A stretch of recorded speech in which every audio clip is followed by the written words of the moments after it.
Alright, hello everyone and welcome back to the stream. I am Raw Zim and this is Guild Tales Dungeons and Dragons. Don't forget to update your icons. I do need to do so as well. But yeah, thank you all so much for sticking around and or coming on in. Let's get the game started here. Well, Graham, why don't you give us the recap?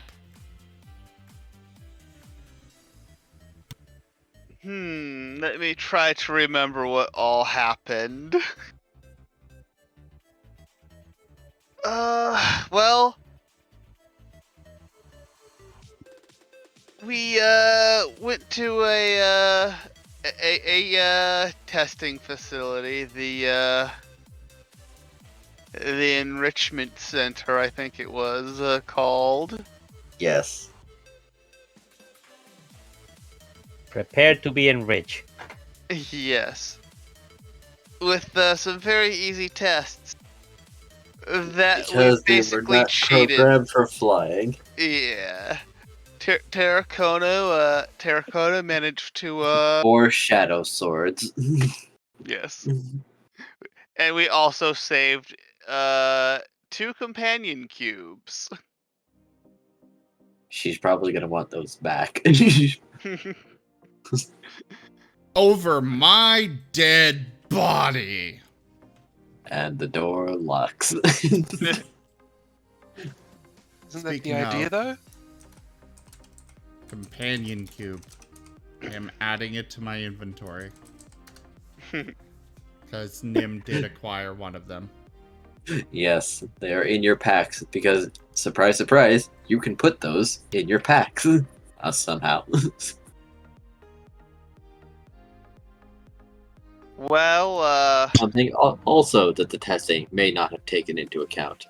yeah, bags of holding will do that.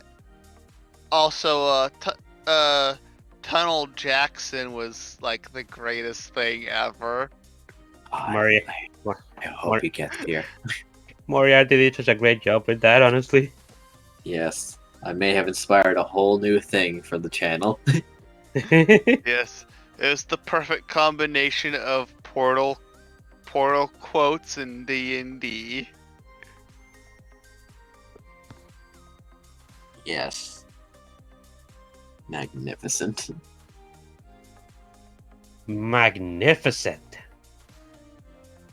Oh, Graham also is also the only one who's basically mastered the basics of mana. Both, Well, You're currently doing it. Yes, there was something else.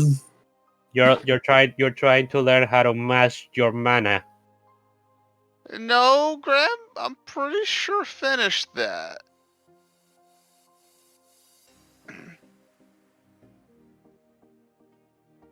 Well then. If that was the case, then I have something to add.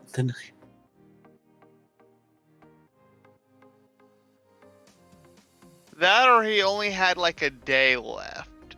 I don't remember. Pluto said that it would take like 3 days with the way you were going. Yeah, and I don't think it even traditionally takes 3 days. I don't think you even went through the first day yet. He did go through the first day. That was one of the time skip days for the catch up because he wasn't there and everyone else did things. Okay, so it's been a day at least, so max 2. If you already practiced today. Yes, he did.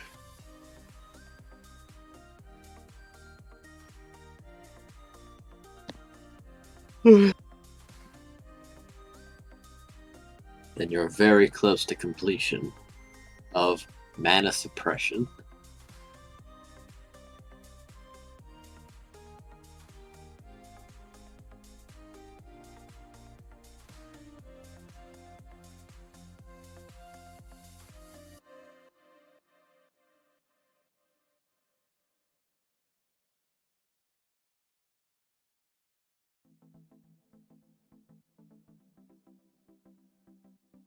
So yeah, I guess that's the recap. So Digi, where we going? What we doing? Well, Actually, yes. that wasn't the entire recap. We also dug deeper into Marcos' past a little bit by finding out one of the Ah, persons that's that was right. by finding And one of the Nim persons. got a face full of curry. Yeah. Poor Nim. The hell spice. Yes, The that too. burning. He will never forget. Hmm. Nim may be repelled by spicy things forever now. Perhaps even simple pepper. Nah. That's name. That's name. No, he's. It'll take a lot more than that to scare him off of that. Perhaps ghost pepper with malicious intent. Nobody asked you for your input on this, Jaffer. Or maybe Well- a mimic disguised as food. That Oh. Nim probably has the ability to like smell and identify capsaicin, so he's probably just terrified of any spice that smells of capsaicin, which is the thing that actually makes spices like taste like fire. You know that the nerve endings for spicy and the things for like cold are very different. So your mouth can be on fire and feels like it's freezing. The thing is that no, because he's not going to be dissuaded from his pursuit of cooking over this, because quite simply he's more determined to show, hey, this is how spicy food could be, rather than just no flavor and just heat. Also, I do not like that donation goal. What's the donation goal? See for yourself. Yeah, it's on the stream. You guys hopefully will have it up in the background at with the tab muted, so you know you're supporting the channel while also playing. Hint, hint. Never. Big Okay. hint. Okay, I have it open. Where is the donation goal? Companion potato. Oh god. Whatever could that mean? Oh, it's not as if those of us who know the meaning are immediately dreading it. I don't know what that means, so I have no context. So I guess I I'm won't assuming you spoil it. haven't played Portal 2 then, Element. Nope. Ah. Well, let's just say it's a Portal 2 reference. Oh, fair enough.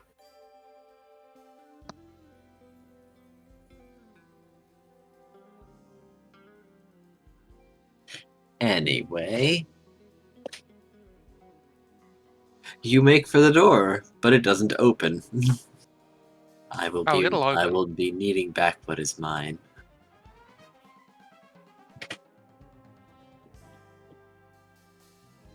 Herakona's Door with will us, start to right? open.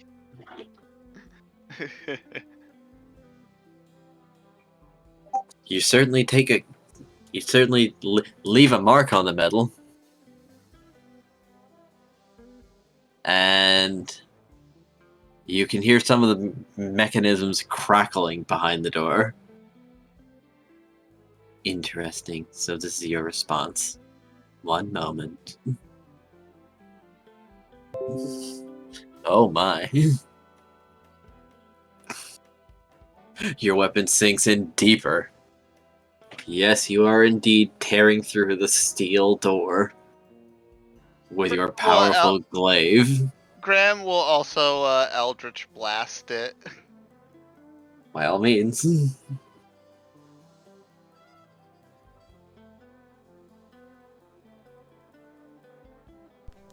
Oh my.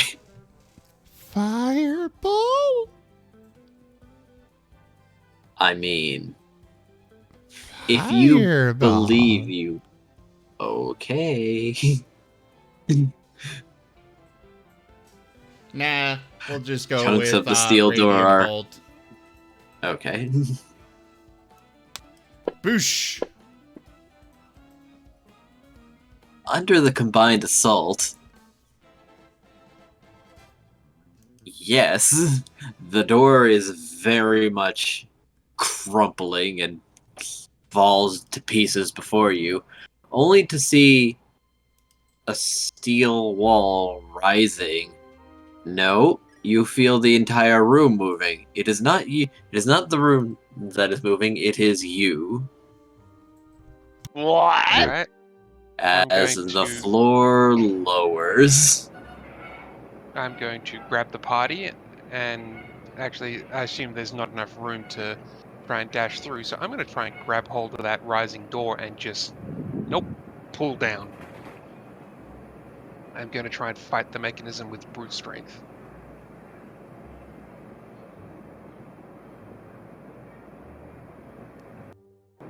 Unfortunately, as it is the floor that is lowering, making the room bigger, it's more like you're now just hanging onto the door, to the crumpled doorway, with the rest so of the the roof party isn't behind. lowering? No, it's the floor that's lowering. The entire party is like sliding further and further away from the door in a directly downward momentum. Graham will Okay, then. grab onto Terracona. Yeah, it's time to employ "fuck you, I can fly." And Graham will also grab Nim, who can't climb or fly. Tarracona will grab everyone he can and employ "fuck you, I can fly." And the rest of the party is just in the pocket dimension of non-existence right now because Yes. the people are not here. With that, the door is still open, being that it is broken. Yep, And going through door. you enter the previous room. It looks the same, minus one thing. You see the pit closing, as in walls that comprise the pit are coming together.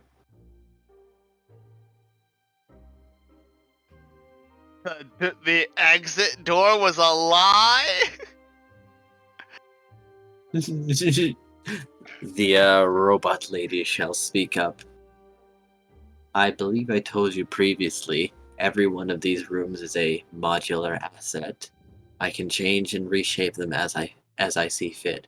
Generally, I don't do this when they're occupied, but I can make exceptions. Wait. I thought we were in the lobby and this was the door to the outside. Oh, no. You'd passed several tests going very much forward and then up a ways. You'd grabbed the mechanism after entering a very large and circular room where it was the piece was raised on a pedestal, and then she said that she would make the way out for you. You are going backward. You have seemed to have gone backwards. You have gone the way you entered the room. You know, This if was you the door that we were walking to exit, and she said she can't let us leave yet. So Yes. the exit door was a lie. Yes, it was. to be fair, it's because she can make it a lie. She said it was murder. I mean, she can just change the direction of where it's going. It's like she can make her own labyrinth at will. Grandma will be like, and this is why you don't trust disembodied voices. My offer was genuine. I would just like back what is not yours to take. Also, hey, Locket. Locket! I'm late. You're Graham will just fine. be like, I'm really not sure I feel comfortable with anyone's soul being left here. Especially considering that they might not have been willing to be stuffed into said companion cubes. Well, I don't hear any complaints from them.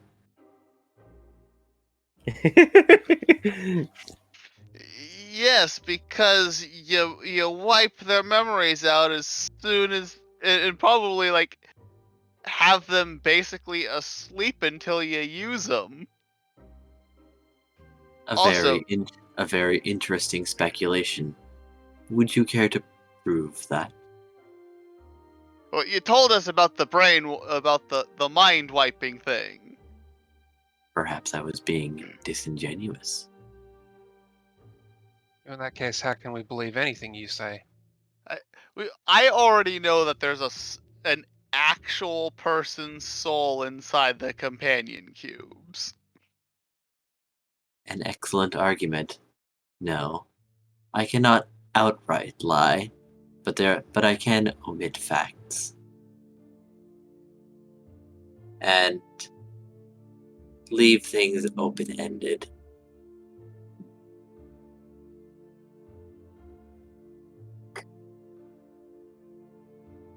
Lying by omission is still lying. I'm not actually there, so I didn't actually say that, but I'm just leaving that out there. Yes. Her statement was, I cannot lie outright. Yeah. Mm.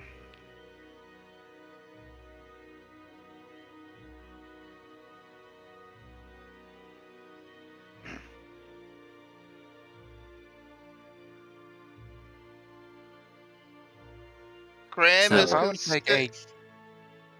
Sorry, go ahead. Graham is considering finding the source of the disembodied voice and removing it from its right to exist.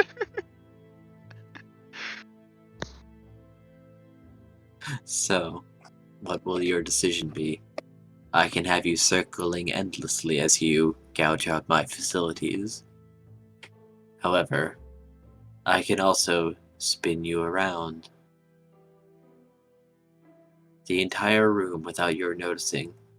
I can have you in an Ouroboros-like loop. All right then, straight up it is then.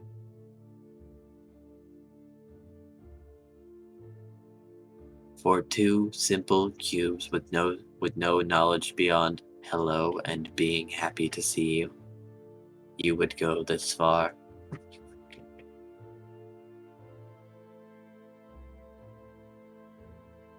Considering Let's just do what the that party wants. I mean, I mean, honestly, I can see why Graham will be so against this, considering his background. I don't know about the rest of the party.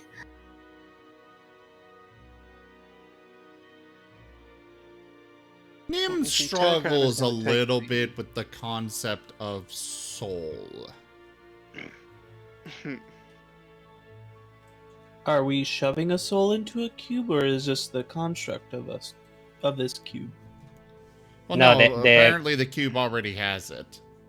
Yeah, Oh, the cube is a living thing. The cube is... Nim just Yeah. wants to I would keep like it to as a roll. toy.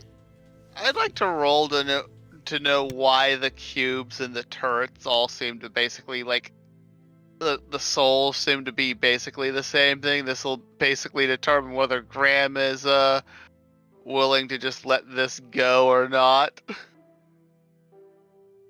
Now, Is it possible to create an artificial soul?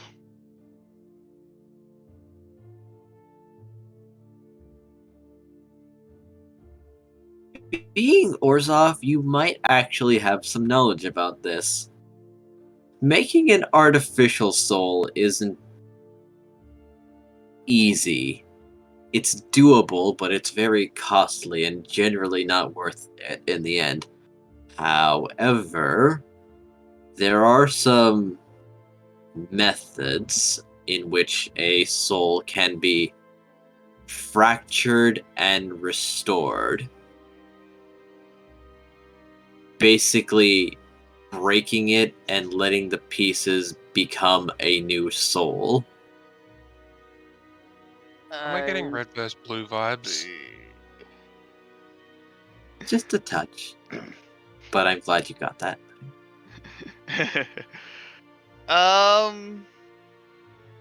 This, however, takes a very long time because pieces have to be left alone to recover for quite the period of time to become a whole thing again.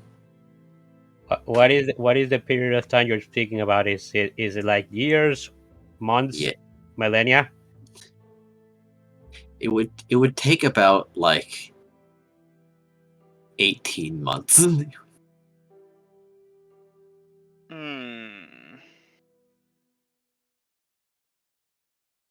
Depending on the number of pieces of soul it's broken into. If it's in half, 18 months. If it's more, exponentially longer. Because you'd also have to keep the soul from passing. Graham is gonna be like, how many people did you use to make these cubes? Oh. Interesting. I wasn't aware I was dealing with a connoisseur.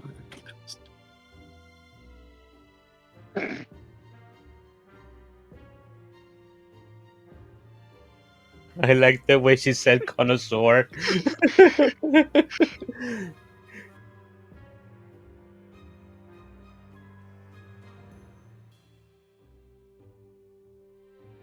This facility used to be staffed. However, as they came to realize my automation, they left things up to me. I just had a request. People. And they gave me plenty. I didn't really care about where they came from.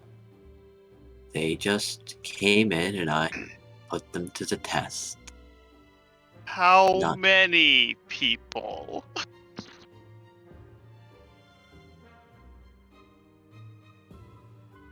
Well, if you want the exact number,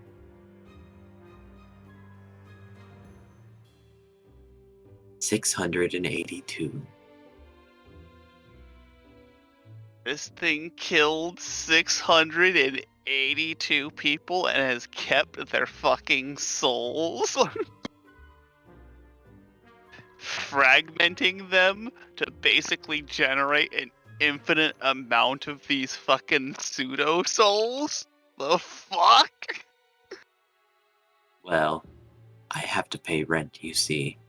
So, when someone needs a soul for an experiment, I am contractually obligated to dispense some.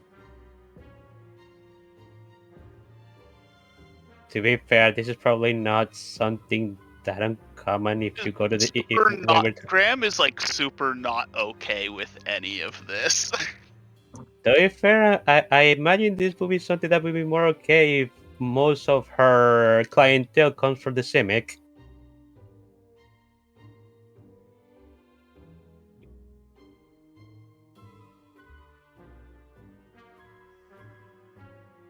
The Simic is. I'm pretty sure the only people who deal with anything that would deal with souls would be either the Izzet, just like to just learn all magic ever, and the Orzhov.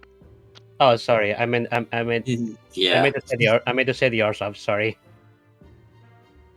And the Golgari are the ones that deal with zombies, right? Yes. Okay. Sorry, I still get them confused. Golgari mostly deal with anything undead. Simic deal with living hybrids. Izzet deal with anything magical. Orzhov are money and eternal. Yeah. The Orso are the ones with the ghosts, right? Yes. Yes. Okay. Generally. They're the bank church. Okay, yeah. I meant to say the Orso when I said the Simic. My bad. Yeah, that's just more reason for Graham not to be okay with this. Yes. I didn't say you'd be okay with it. I just said that it's rough. Yes. Ryzen, could you like restart Discord or something? You're coming through really poorly. Staticky. Yeah, I static. know what the problem was, so, but you Oh. know, it should be good. Okay, yeah, it is good now. Wonderful.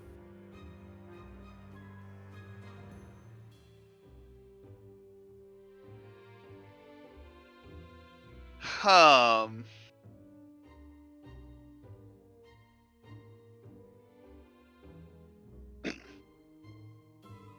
Well, since we're at this busted door, Graham's gonna be like, Terracona, is there any way for you to go down? Or up? Preferably up.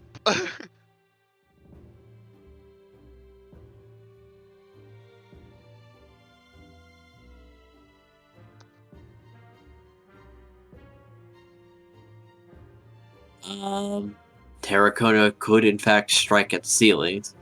There may be a little less force behind his swings since he doesn't have anything to brace himself against. I'm just gonna start Eldritch blasting the ceiling. Is the ceiling also pure metal? Everything is metal here. Everything. However, this isn't a door. This is a wall. But you are leaving marks.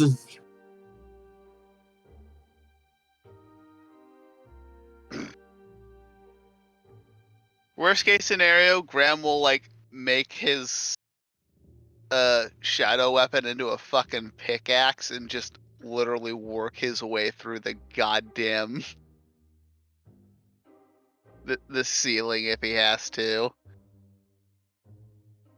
I would really rather not waste my time with this.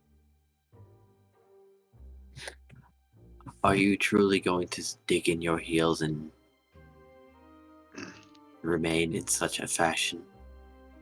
To fuck over the Orzhov and to possibly save some souls? That seems like a good cause to me. I made Okay. license is an establishment. Okay. Nothing I do is unsanctioned. To be fair, I don't think whatever's inside that cube can be saved. It's mostly to freak the arse of. Graham's gonna be like, yeah, but I can still release it in a way that it's gonna be, you know, free. I know whatever it is will never be like it was, but Yeah, I understand. that or we have to destroy the disembodied voice. He'll basically whisper to Element. I am not actually there. Oh, Sorry. Yeah, no, he didn't come in. Yeah, sorry. Remember? He left. I was just never talking. mind. My bad. I need to specify when I'm talking out of character. If you're so determined to have them, then could I at least get you to purchase them in some fashion? I mean, didn't we just do all of your tests for you and you didn't really give us any reward for it, so I guess these will be our reward. You got the machinery and information. What machinery did we get? Everything. Markov's thing, you remember? Yeah, the remains of his former portal experiment. That was the whole, right. that was the whole reason we came here in the first place. Talking out of character.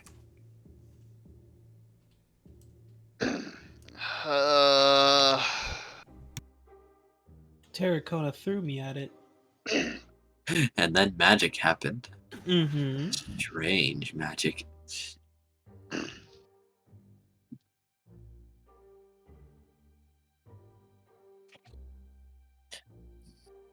Sensors show that, despite my best efforts, it seems unlikely that you'll starve, judging by the amount of meat that canine is packing. And eggs? eggs. Interesting choice.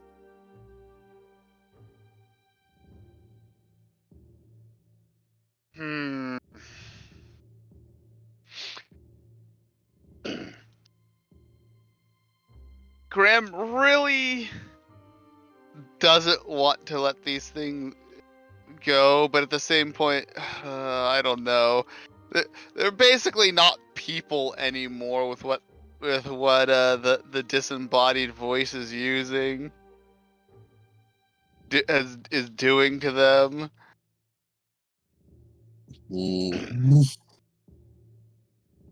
I mean, they are, but they're basically not. Especially because she keeps resetting them.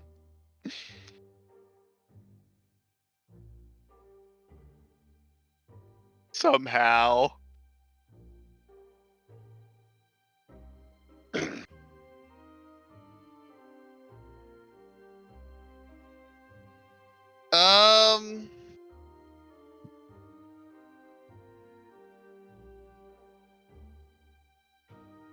I'm assuming Graham doesn't really know of a way to release these souls without, like, destroying them. Yeah.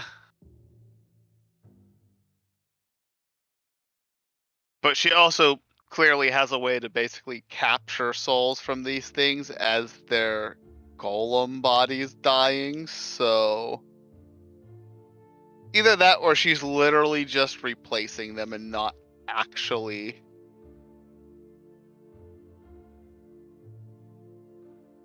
Who knows? It's hard to say. You'd need Graham is to gonna have be some like, way to investigate it. Graham is just going to use persuasion and insight. He'll be like, are you actually mind wiping these things, or are you just replacing them with a completely different fragment? Will answering this change your opinion? It might. Well, fuck.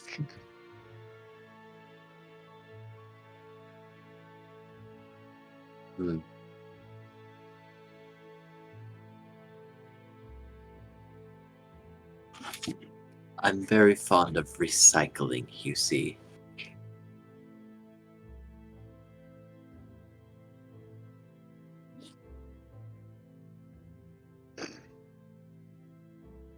You get the opinion that she is, in fact, recapturing things. Okay. Which means she is probably actually mind wiping them.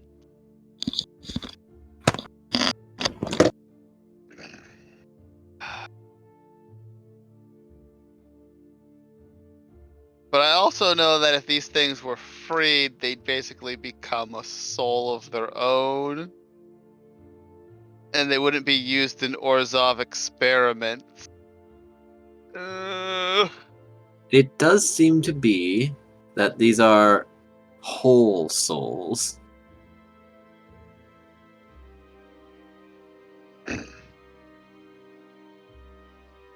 So, what that means that means they grew into a soul. Yes. But they're still basically complete. Soul. They're still basically unaware of anything. They don't seem to have many senses other than awareness when they are being hit or when someone is near.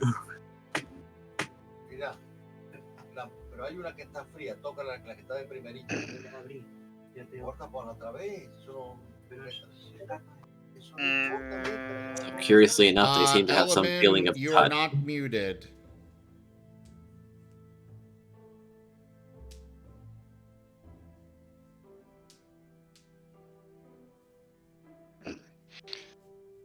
Graham will take out the companion cube and just be like, "Hey, you, cube. Hello."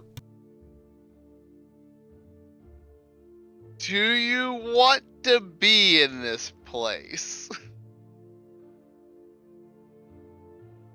Place. Did it just repeat what I said?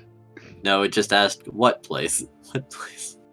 The place that we're we in only heard currently. place.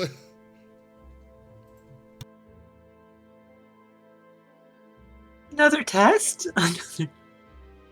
Do you like the tests? He actually sounded excited for a moment there. It sounds like he likes the tests. I enjoy when I get carried to the end. Hooray! Those walls make me anxious, though. The walls? He means those glowing barriers that disintegrate him. Oh. I see.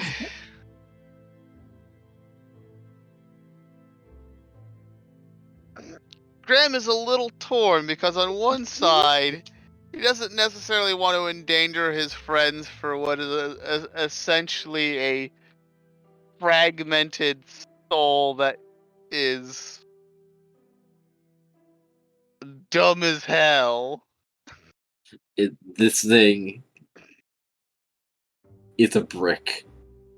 Spiritually, physically, and mentally.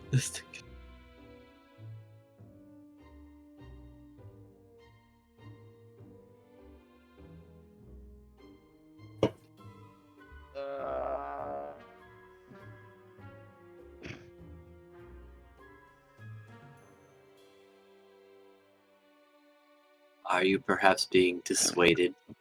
The companion cube is simply the companion cube. Those who are feeling overwhelmingly lonely. Oh, did you perhaps have need of its services? How silly. I should have considered that. Graham was like, no, I was more thinking about freeing it from an endless cycle. I assure you, it's not suffering, because it doesn't retain the moment. It doesn't. That doesn't make that better, you know. It That still is a philosophical argument. it still suffers. It just doesn't continue to suffer. It is akin to a child scraping their knee. They just get up and keep going then. Again, considering the horrified screams we've heard come out of these things, I doubt that. To be fair, it only happens when people fail the test. Well, it's Also, not my fault that happens. It's not. It also clearly has some memories because it doesn't like the wall that disintegrates things. Well, I can't remove everything. Then how do you?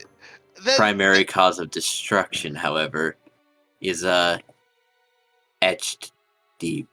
You see, people deep fear takes more time to offset. More time than it's worth. Then they are suffering because in a way they do remember their pain. Well, then it's the tester's job to hold them close and treat them with care.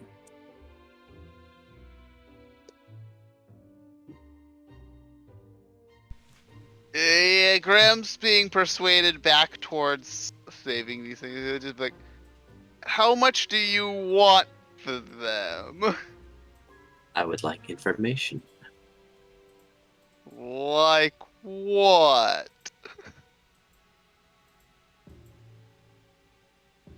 Unfortunately, I too am confined to this facility. I'd like to know about the outside. it's difficult to get much useful information from test subjects, especially after they fall into states of despair or dehydrate. Well, I've got a great recipe for lamb sauce. Interesting. I do not cook very easily, but I do have some very rudimentary facilities. I was once inspired by a recipe. Nim is going to recite the lamb sauce recipe. Yeah, very What's sings. the recipe? I kind of imagine he's doing it in a very sing-songy voice. Graham will be like, okay, what do you want to know about the outside then? Well, wait, can I go now? I gave you information.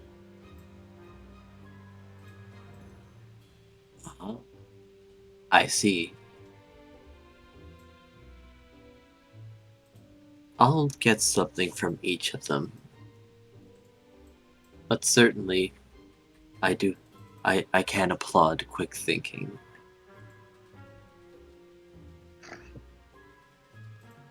I would like to know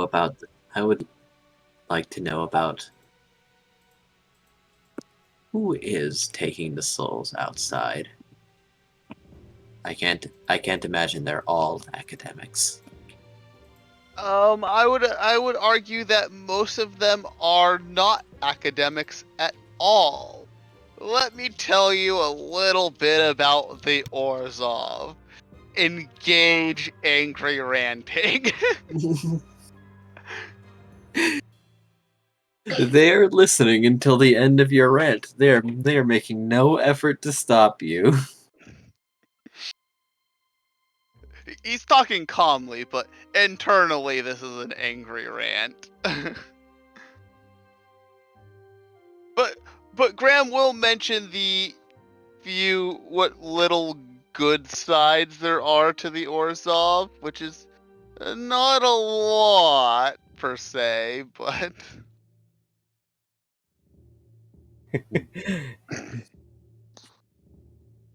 Interesting choice. Graham explain part of his backstory. He says calmly.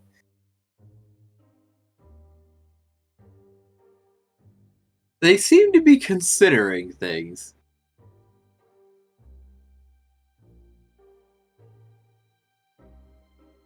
Interesting.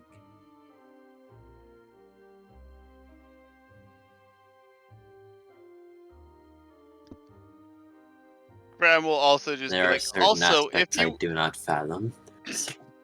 Also, if you want to just test things and like get information from outside, then why haven't you just made the companion cubes actually mobile by their own volition? Then they could literally gather information or do the tests for you. Unfortunately, I know exactly the companion cube's extents. I like to test with unknown variables. I also observe them as they learn, via teaching them myself from the experiments. It's like playing with something that you made. Again, you could still have them go outside to go learn things for you. Unfortunately, I have a feeling that there is very little chance of them making them back. Is it hands are grabby? Will they even be able to retain information with the way that they are? I wonder. That's a good question, and the answer to that is probably no.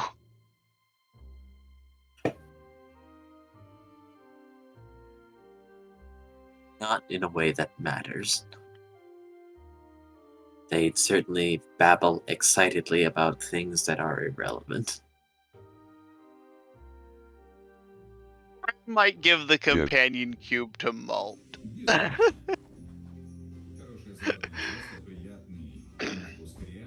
Why?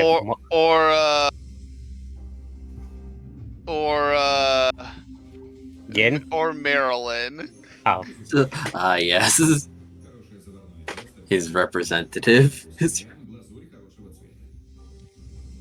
I mean that sounds nice. Oh, good. It talks forever.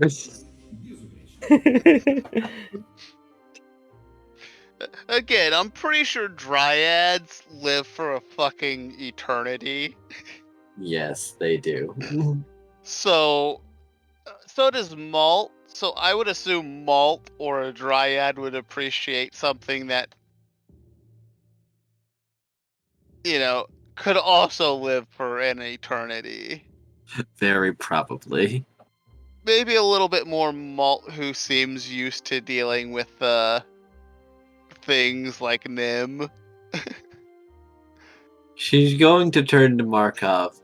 So what would happen then if, say, something were to devastate a singular guild leading to mass death? What would happen? I don't recall something ever happening like that, but if there were ever something like that, I think the Izzet would be fine with it, I would assume. It all depends on the event.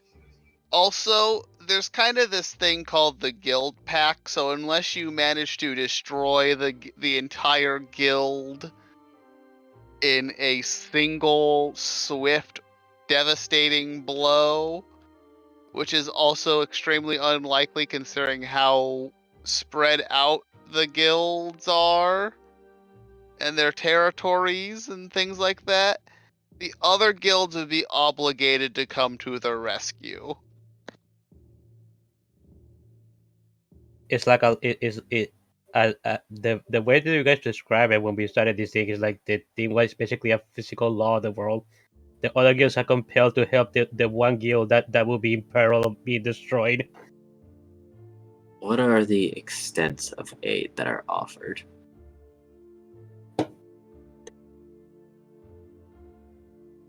Well, it doesn't sound like the Orzhov have many willing allies.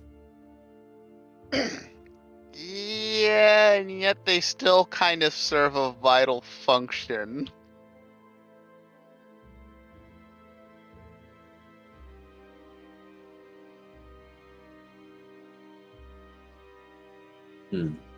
Every guild serves a vital function to the city.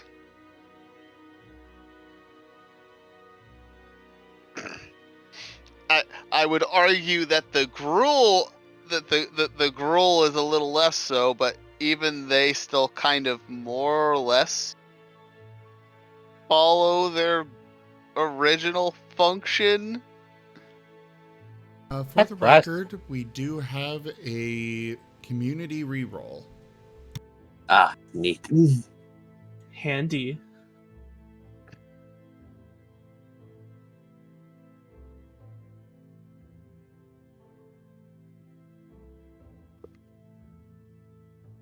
I have things to consider.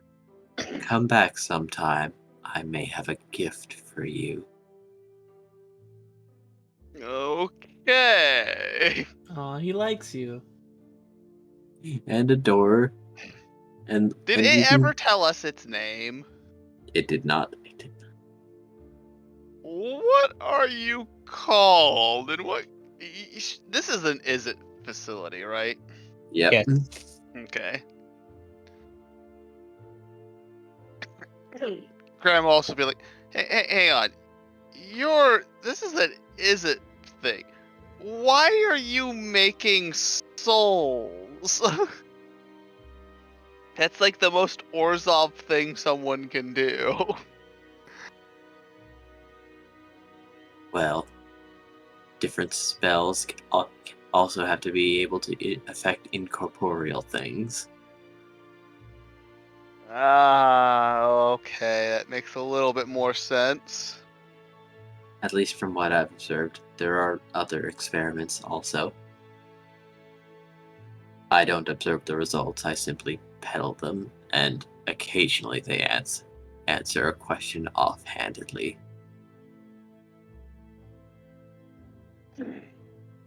Such as, how many souls does it take to suppress a powder explosion? Inconclusive, from what I've gathered. Oh, goodness. All right. Let's leave. I got a thing. We can head out. Actually, a wall seems to be sliding over with a brand new door. Well, it looks like we're not heading out. You know, I Moriarty was here. I wonder what would be the thingiest question for him. A Cray. magnanimous dispensation. Oh my gracious already. There is the donation goal completed. Thank you so much, Toshime. Yay! Thank you, Toshime. The companion potato.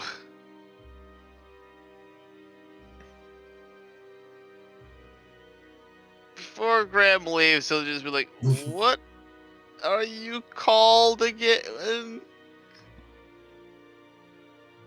I had a designation, but I decided on the name Emmer. And then she gets cut off as you hear static. Hello. What? Hello. Moriarty! Bye. Yay! Okay, that timing was just like, she continues, and then you just hear static, and suddenly Cray's voice just comes through. Suddenly, it's Tunnel Jackson here. That was a perfect time to enter, Moriarty. Tunnel Jackson here. I have hacked into your phone lines, and I'm going to be using all of your minutes. Rude. To save costs on our phone bill, I've decided to hack into your phone line.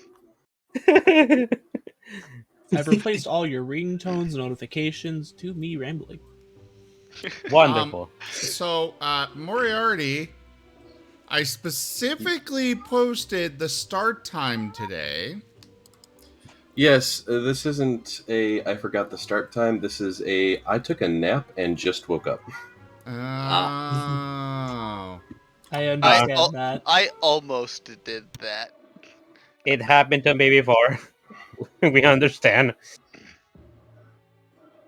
I was like, hey, it's 1 p.m. I can take a nap and be up before session. Apparently not. That must have been a really good nap. Oh my god, I don't know how I'm this tired. Was it one of those naps where you just wake up and you forget where you are? Kind of naps? Or is it one of those naps where you just wake up completely sore? Little bit of both. I'm not completely sore, but I definitely had So- that moment of, is it dark out? Wait. Did you? Have you?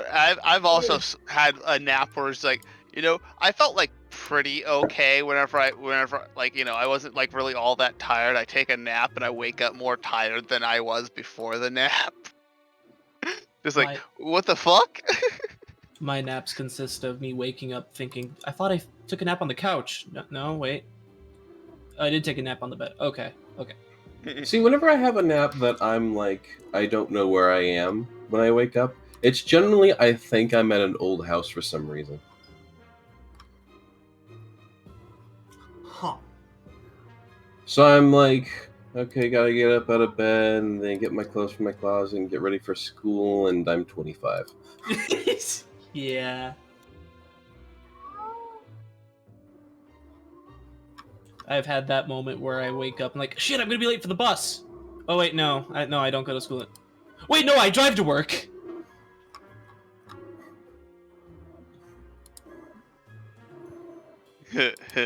Anyways, what did I miss? I'm sorry for being late. If it makes you feel better, I was late too. We're saving companion cubes. Yes, the party has managed to break through one of the doors and is currently negotiating with Computer Lady to keep the companion cubes. What did she say her name was? She started to say Emma. and then cut off as someone else appears God. online. Says like, hello, Raylel here. Now, I can't have you doing that. Ram it screams internally. I can't have you synthesizing a neurotoxin. Wait, what? Wait, what? It seems that she has a great dislike after she heard about the Orzhov. I think if you're so curious, you should go out and see the world. Wait, In fact, Raylel, how the hell did you know what this thing was doing? Well, because it was making a list and carrying out the necessary experiments. You see, as a computer, it has to log every action it does is logged. And near one of the priorities list, way up there is synthesized neurotoxin. Right there. And In a notepad, in fact. In a notepad. What is a computer? Don't worry about it. What? So neurotoxin gets your attention, but the essential torturing of souls doesn't? Why would it? It's not torture, she's just making new ones. Besides, the majority of them were criminals anyway. That makes me feel a little... Wait, if they were criminals, how come they're just so blindly happy? Oh, she has some indoctrination processes, along with the memory wiping, to condition them all to be just about exactly the same. Is she an Orzhov that got turned into a thing like the companion cubes? Not to my knowledge, she is purely an AI. I think. It seems to be the case because I have ripped her out of the computer and she is now inside this... don't worry about it.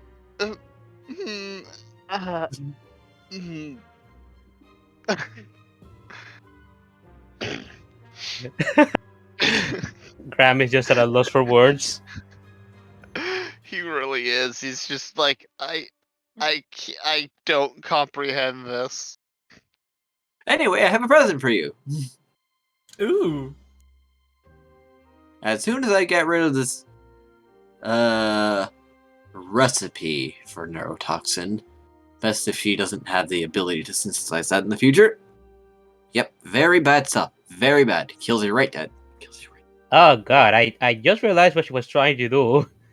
She was basically gonna try to kill all the Orzhov because of the information Graham gave her.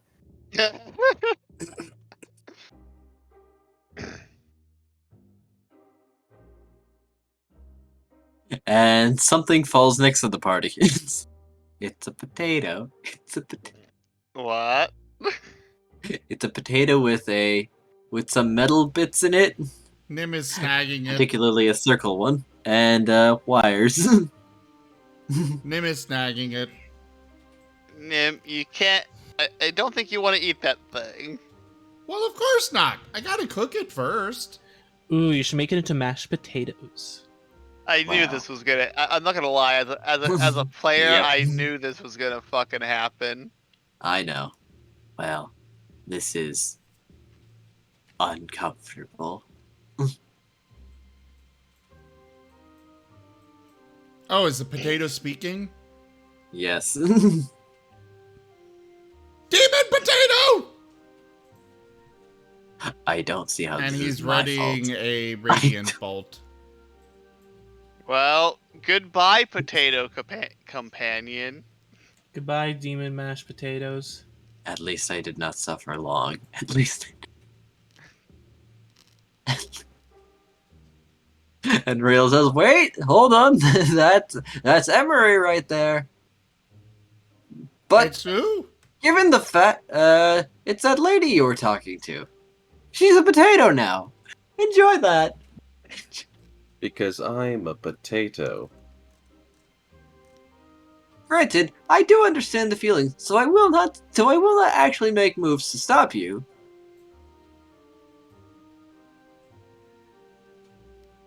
Graham is just gonna be like, Nim, I would like the potato. Maybe I can teach Emery to not be terrible.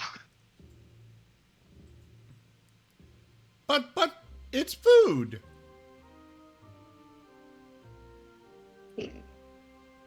My organic compounds do include a vast amount of starch.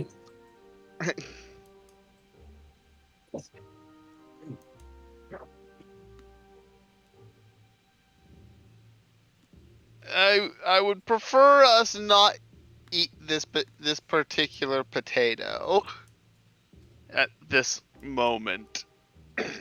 At this moment. Fine. And Nim will relinquish the potato to Graham. Graham shall take Emery the potato. Like, I think some learning of things will be good for you. To the outside world, Emery. Also, Raylel, could you get us out of this place? Of course! She'd already made the exit.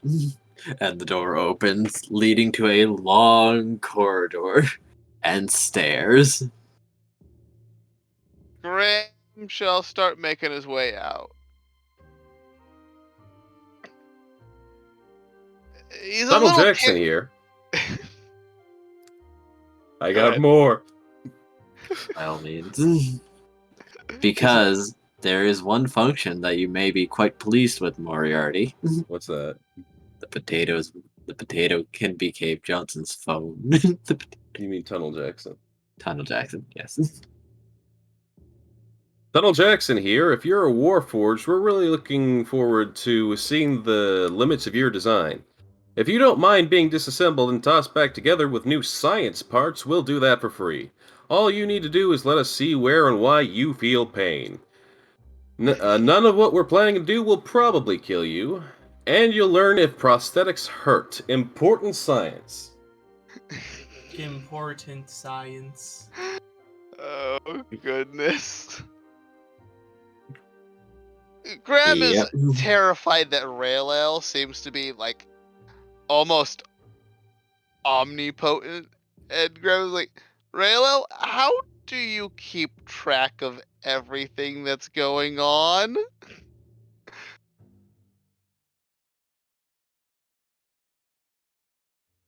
I'm just in the right place at the right time. However, I can feel when big events are happening, and I gotta get in on that. I can feel. But how? Wait, is that your mana ability? I am not at liberty to disclose that. I'm not. But you can say I'm very curious when there's things to be curious about. It's like a radar. Oh god, it is. We're gonna be running into this man fucking constantly. Boundless curiosity is the motto. Yes, and this man takes it to the extreme of basically being a stalker of everything. Yes. You know, I think I really like Raylo. You didn't? I never said I didn't. But this is me speaking out of character, by the way. You know, I guess in a sense, Raylel is basically a god because he's basically stalking everyone and randomly deciding when he does things. Yeah.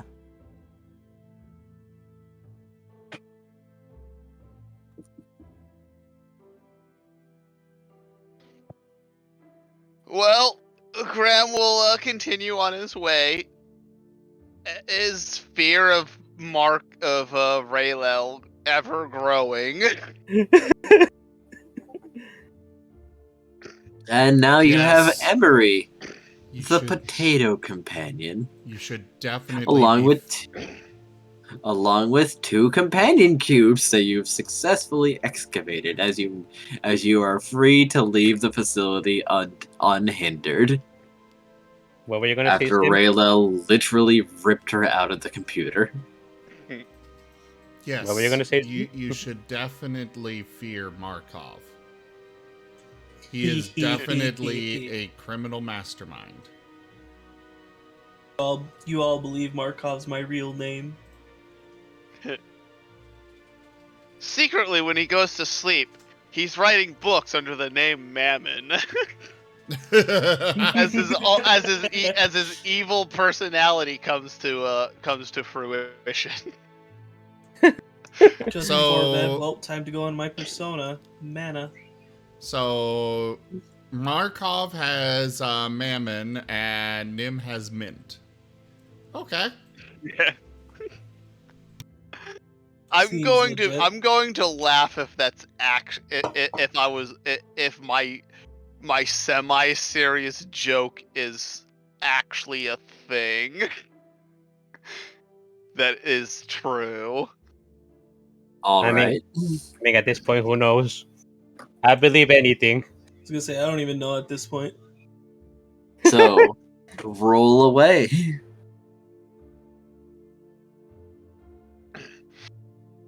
Why do we have to roll? Oh, I'm sorry. I thought you were rolling insight to see if you couldn't glean something on Raylel. All right.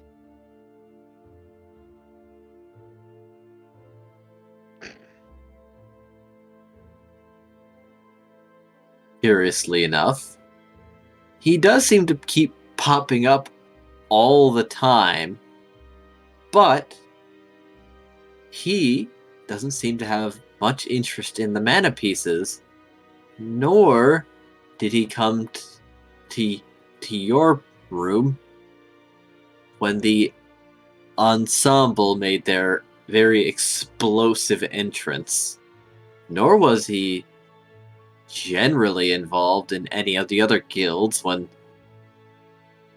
Felix was doing his thing. So, there may be some conditions to it. Conditions I'm sure he's not going to tell us. Also, I just noticed you rolled 16 twice in a row. Yes. On two 16s on 2 insight rolls back to back. Mm-hmm. Wonderful. Well, Graham will continue exiting, and he feels slightly less terrified of Raylel now. Although Graham is pretty sure the mana pieces thing is more that it just has so much goddamn fucking mana that he's either already whenever he first got his ability, he already investigated it, or he just or it's just so powerful that his ability can't actually tell anything about it. Or it probably something another interesting if he already looked upon it at some point. Mm. So, where are we going then? New companions?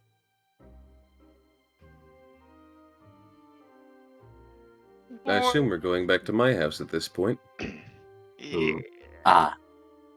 We're gonna start compiling our information. Enemy gonna greet you guys outside because he basically stayed out to keep guard. Question: I forgot how big this object I have now is, or the. It's about half the size of it. It's like a steering wheel cut in half. It's like a. Okay. Were you guys successful in finding anything in there? Yes, and I guess yes is the best answer. You sound exasperated. What happened in there? At this point, I'd like the potato to speak up. Well, formerly I was the director in charge. Unless you're going to do a Tunnel Jackson quote.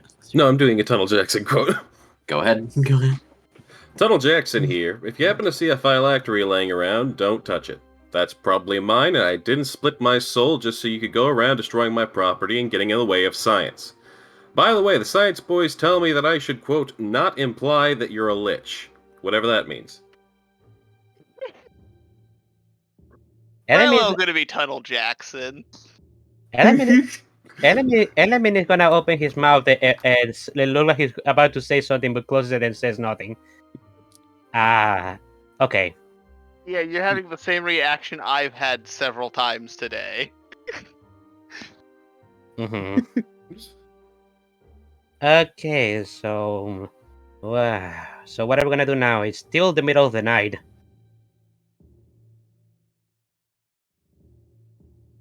I think for now, I would very much like to go to sleep. Yeah, I need to get back to sleep myself. Sleep sounds good. Hands still sore when Nim either bit me or shocked me.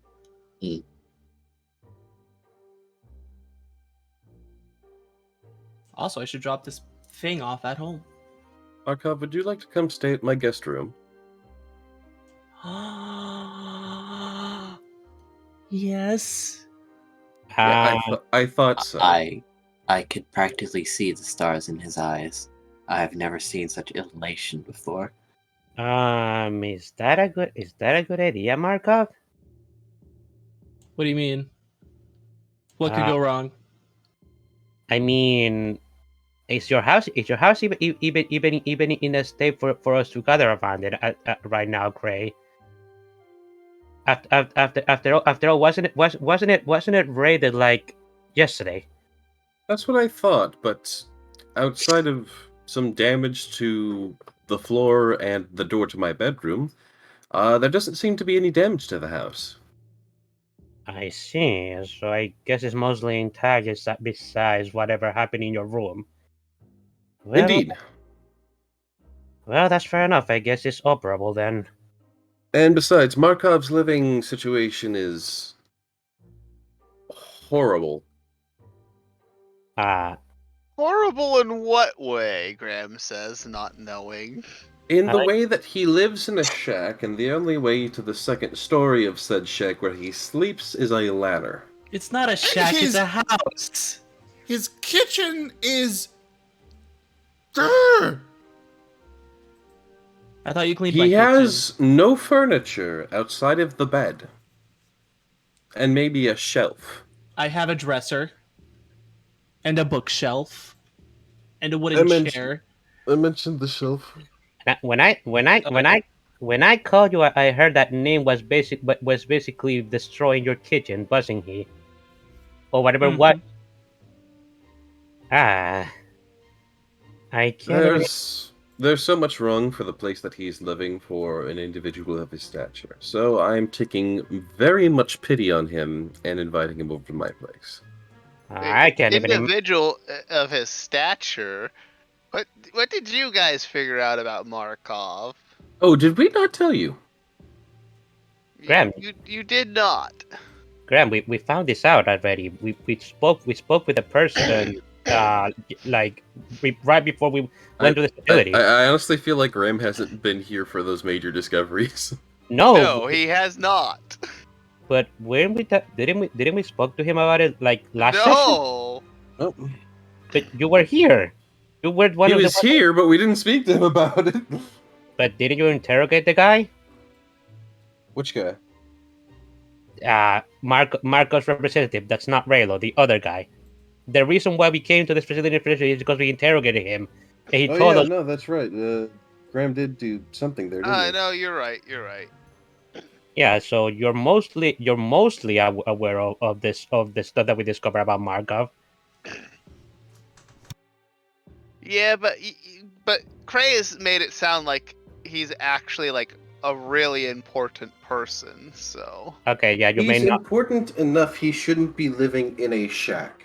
Regardless, like even as a engineer, he should have better living quarters than what he does. I Because an can't. is engineer is better than just some like rumpty-dumpty public facilities engineer who doesn't have a guild. Yeah, I can't even imagine it. I've been living on my barracks until this point, and that sounds like a better living condition than what you guys describe.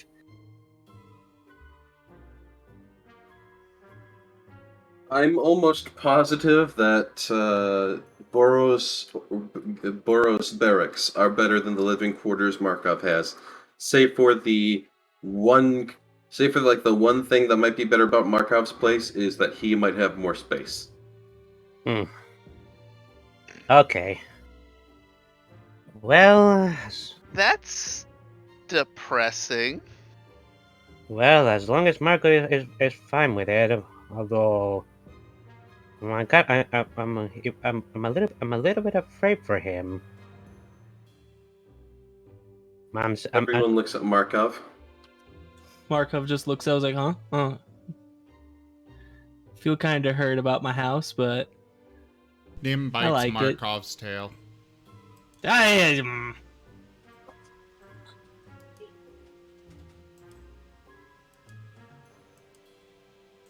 Rude. You really do deserve better, Markov. Yeah. You really do deserve better, Markov.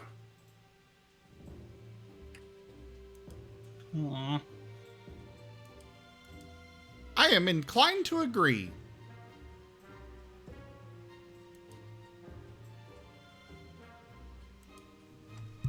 Yeah, I mean, I'm speechless. Thanks, fellas. You're welcome. Okay, then I suppose we can. Continue reconvening at Cray's house if Cray doesn't mind.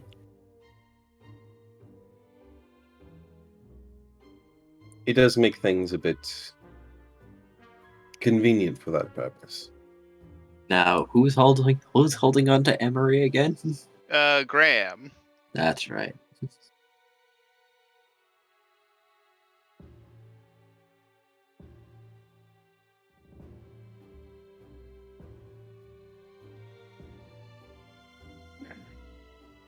Well, I suppose I'll see you guys later. I had to head back to the borders and have my sleep. Of course. I also need to head back. You all have a good sleep. I'm sure very soon we'll be back on track with some of our previous investigations. Hopefully. Dun, dun, dun.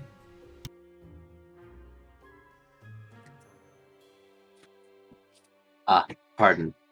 Some people are here and my dogs are giving them problems. Bark, bark. Bork. Boof. Meow. Well, since we've got a moment here, Cookie would like me to pass along that they say hello to the rest of you. Yeah. Hi, Hello. Cookie. Please feel free to enjoy eating your cookie. I like cookies, especially macadamia nut. So good. I made sugar cookies on Valentine's Day.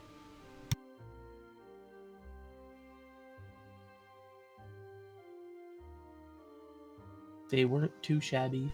Okay, it seems I was incorrect. The cookie is not for eating. What? But you can eat the cookie anyways if you want to. Wait, if it's not for eating, what is it for? That is a good question. That's a great question. Only Cookie can answer that. Cookies.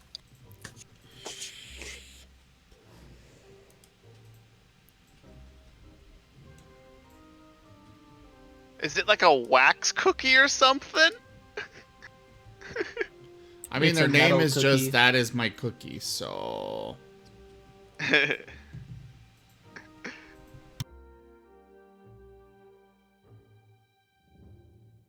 It's a plastic cookie. Oh.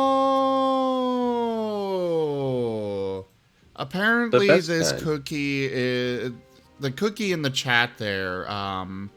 The loyal viewer is apparently like one of those friendship bread. You know, the ones where it just keeps expanding and making more of itself over and over. And you're meant to, you know, separate some of it and give it to a friend. And it just keeps spreading between everybody's houses. Ah. But that's apparently that cookie is for making more cookies. Proceeds to rip off cookie. Super cookie. You could say it's almost like a cookie click. Oh no, it's another quantum ham. But it's a cookie. Can we keep this quantum thing? We didn't get to keep the last one. Quantum cookie. Quantum cookie, you're the one. You make everything lots of fun. Quantum cookie, you're the one. I feel like I recognize that song, but I can't remember from where. Rubber ducky. Rubber ducky, you're the one. You make bath time lots of fun. Rubber ducky, you're only one for me. Boop boop dee doop. Boop boop ba doop. There's some sort of boop up beep thing in there. Boop beep bloop. Something. Ba doop ba Beep boop. boop. Beep boop bap boop. Bee boo boo bop. You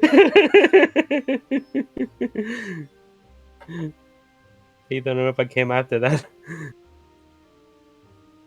Anyways. We're just waiting for DG. Digital Marth.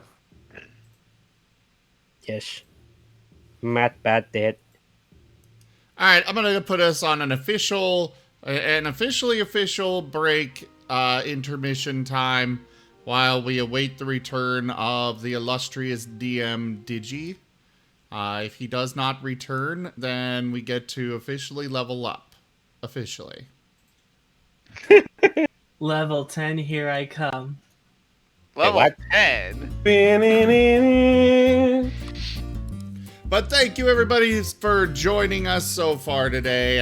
We'll be back in a few minutes when Digi is able to return. Thank you so much for hanging out and such. I'm gonna run an ad break. It does support the channel, and I'd appreciate you guys for tolerating those. But we'll be right back.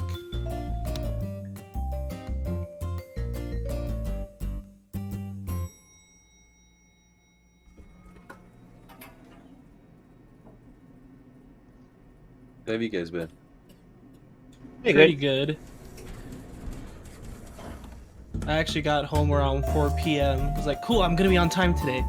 And then girlfriend came. I was like, hey, we should do your taxes. I'm like, oh, okay, let's get those done. And then just weird, goofy shenanigans happen with taxes, so I have to go to my bank tomorrow and see if I can, because like I don't remember getting the $1,400 stimmy check.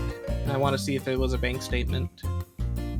Fair enough. If it is, well, that's going to be more of a return.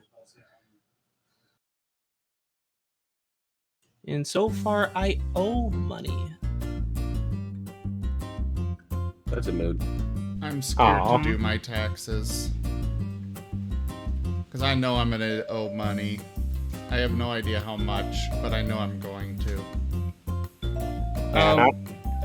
This is I used two bank or those tax return websites. I used H&R Block, it said I owed $410. And then we went to H&R Block and we dropped it, some reason dropped it down to $39 that I owe. Oh, okay. They do good work there. Mm-hmm.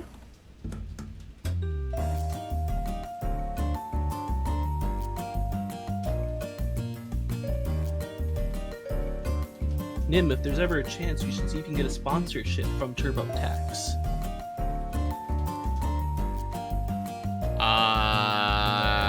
If it's ever possible, you should get sponsored, period. Yeah. I mean, I've had a couple of sponsorship offers. Problem is, they were things like, Raid Shadow Legends. Yeah. I know you're telling me you're saying stuff about that, and I have friends that actually play that game religiously. And they were trying to get me to play that, but there's just so much paywalls in that game. Raid Shadow Legends. Clearly, they make a huge amount of money because otherwise they would not be throwing so much money at content creators. Oh yeah, no, it's all their stupid paywalls. Like, I shit you not, there's like when you get to like the entry missions, like, oh, you have to have this character to proceed, and they're all random. So you constantly have to buy the pack over and over again until you get the correct character to continue on with the campaign. Jesus Christ. Also, hello, I'm back. Come back. Sup, dude? Well, if you hear dogs barking, I've done my best. Well, you see, unfortunately, we now get to level up because you did take too long. Ah, interesting. So, I'll end the campaign faster. Got it. Don't do that. Oh, wait. This He's got a gun. Yes, he's got a gun. It's loaded, too. I mean... Yes. when you progress at certain milestones, yes, you do level up. If you're higher level, well, then I'm just gonna have to skip ahead a little bit. No, that actually makes sense. It's like exploits in video games. Well, thank you all so much for sticking around with us. We are back with more Guild Tales Dungeons and Dragons. I will turn it over now to Graham for a recap from before the break. All right. You weren't ready. Why weren't you ready? You should have been ready. We got companion cubes. We got companion also, I was kidding. potato.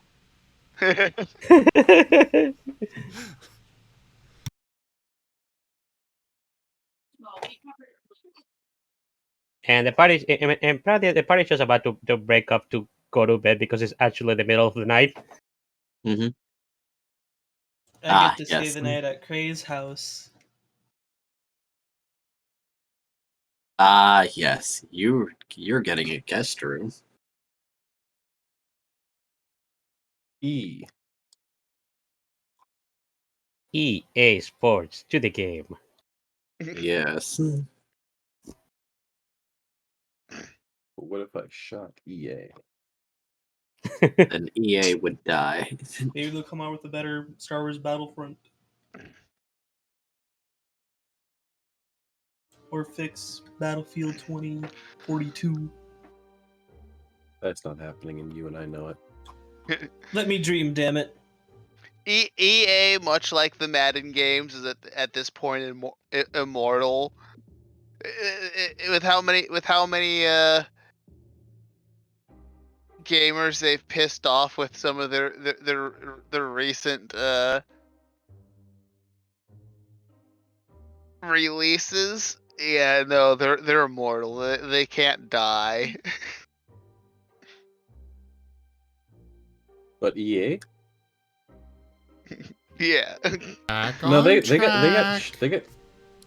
got shook by Disney, but yeah. Get your asses back on track!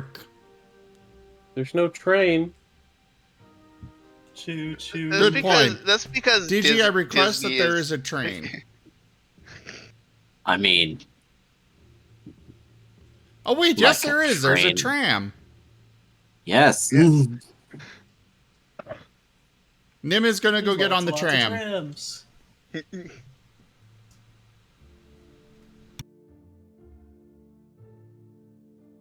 Markov's gonna follow. Huh, I didn't know these run this late. That's cool.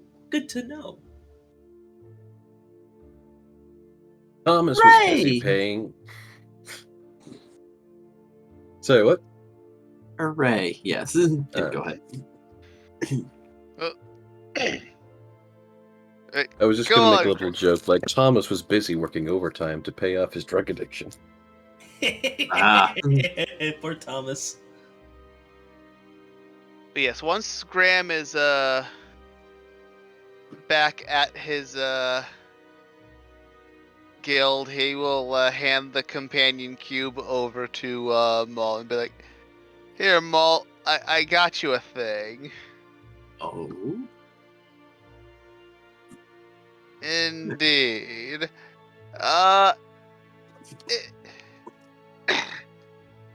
It, it's a construct of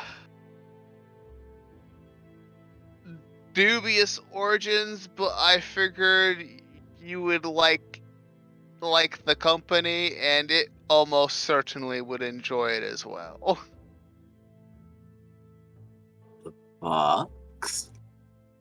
Oh, goodness. It's also very big and made of and heavy stone. He looks very curious. Graham will kind of give him a rundown about like what it is. It'd be How like, horrifying. he'll be like, I figured with you at least it'd have a decent chance to be normal. I hesitate to say. Well, I certainly admire its positivity. I figured you probably wouldn't have issues with it.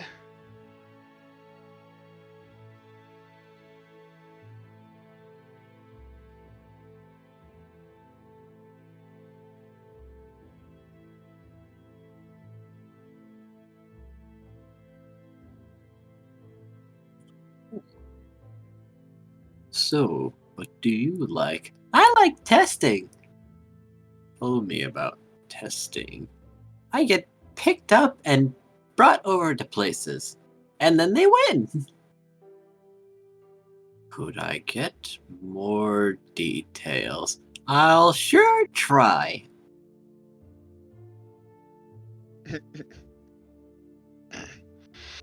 Oh, these adorable morons.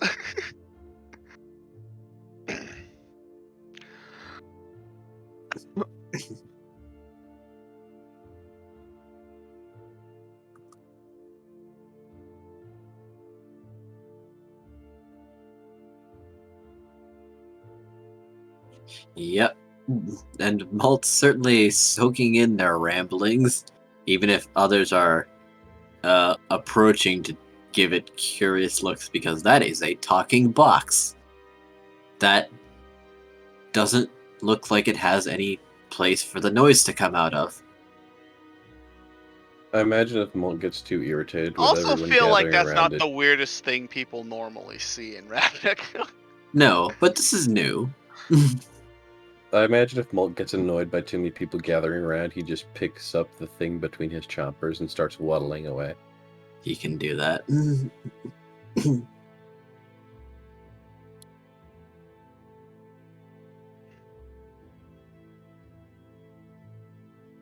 He's like, no, this is my companion. He's a cube. In before all these companion cubes are just warforged.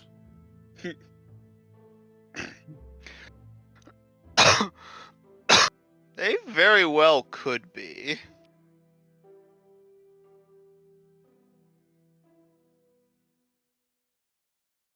But Graham will be like, yeah, I'm going to bed though. I figured given your lifespan and what this thing's lifespan is, you'd probably appreciate something that could interact with you for the same amount of time.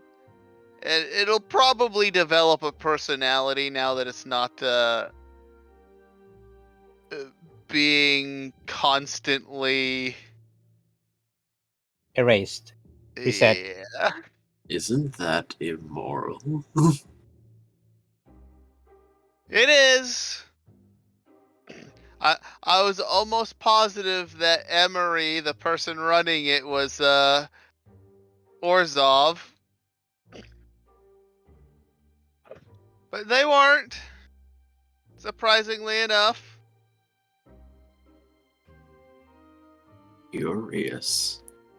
Where is Emery? She's a potato now. Hello.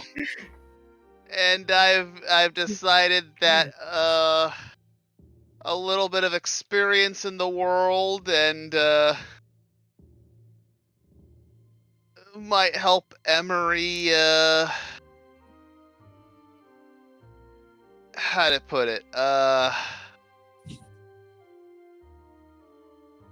Mellow out. Redeem herself potentially in the future might be the best option now that she's harmless.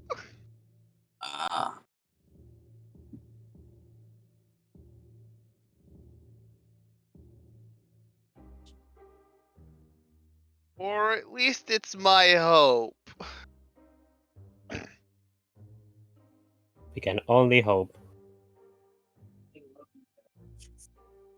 So then, we should expose her to many experiences, and then perhaps she'll change for the better.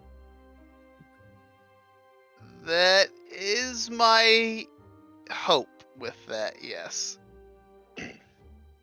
Well then, Emery Potato, enjoy the splendor of Ravnica as a potato.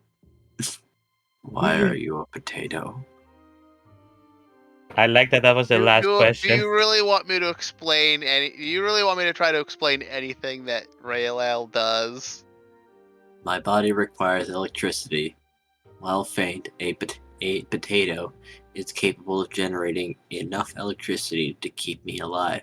However, should I experience any strong emotion, I may be disabled for a period of time. That is unfortunate.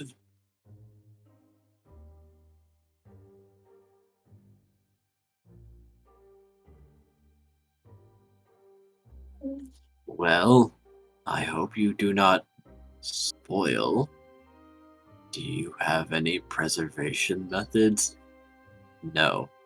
Oh dear. Good luck then.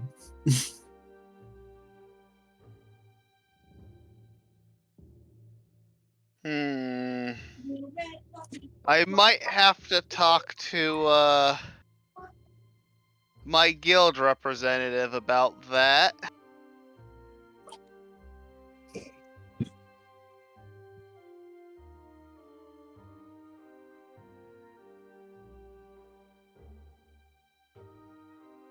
Well, I'm certain that one way or another we'll have ways of revitalizing you.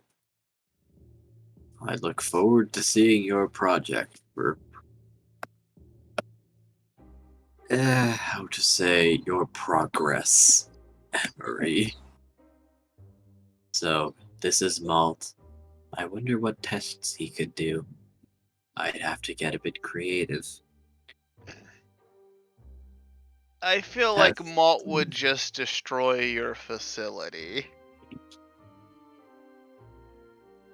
It is aggravating how correct that statement is. It is Yeah, considering I've seen him basically bust through enchanted walls like they were nothing. Well, it is a bit difficult to stop all 2,000 pounds of me. Only 2,000?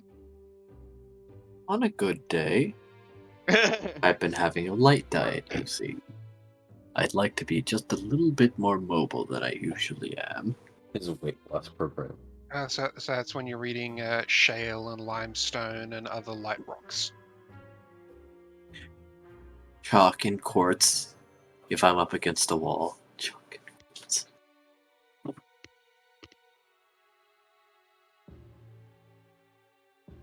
But then he'll occasionally splurge on marble and granite. Oh, I do miss the crunch. Oh, I do miss the crunch.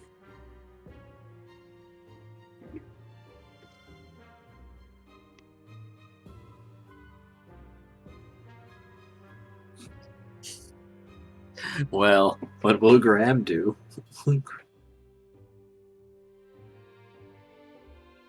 Probably not much at the moment. Emery seems to be observing you. He's gonna go to bed at this point because he requires sleep.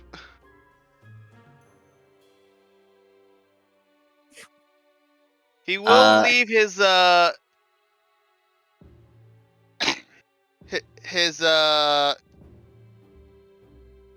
whatchamacallit to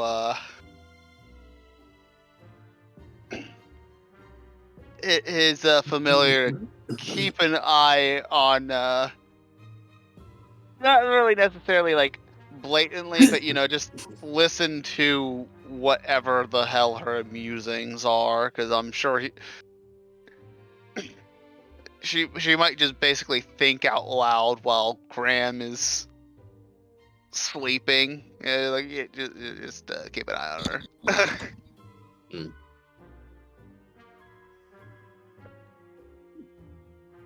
Snow does not like the potato. She's judgy for a potato. She should realize that there's a new hierarchy around here, and she is very much at the bottom.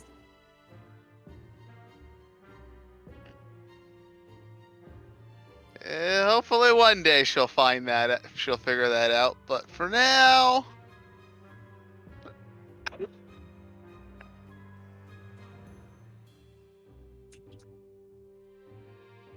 this will have to do.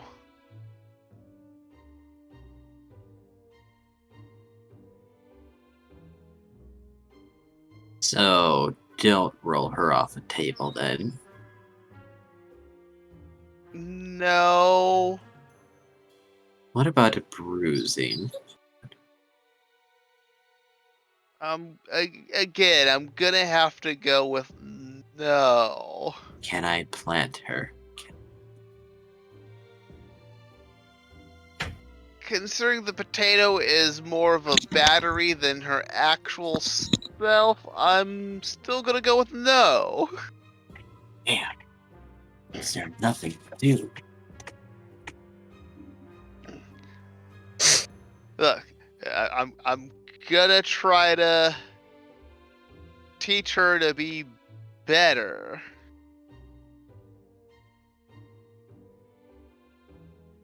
Okay, but what if she doesn't? Raylil did say we could break it. Then we'll get to that when we get to that.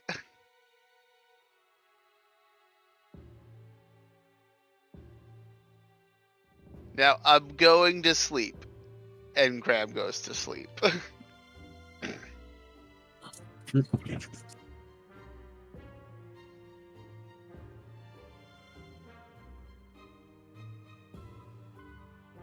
Now, Element, how are you getting back to the Boros? I'm probably heading back in through some sort of train or whatever transportation there is to go from the east from the east to the Boros.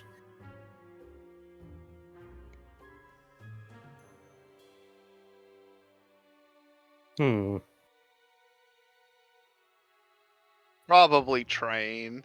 The public transportation is probably the best way to get to anywhere. Yep.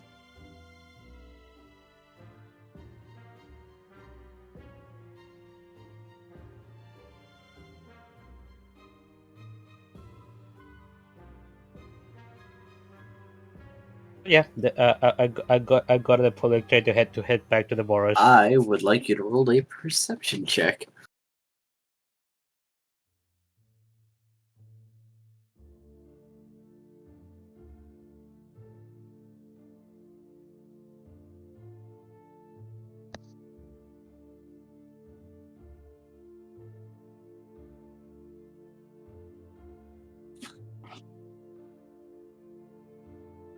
Ah.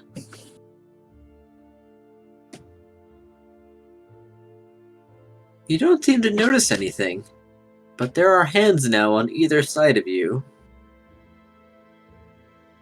grasping your shoulders. That's not terrifying at all.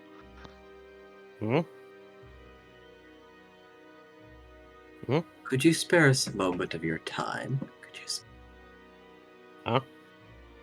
It's a trap! No, he's not being kidnapped, so it should be fine. Element looks at whoever puts his hand on his shoulder and says, sure, whatever do you need? Close your eyes for a moment and just relax. Oh, he is totally being kidnapped. We'd prefer not to make an incident.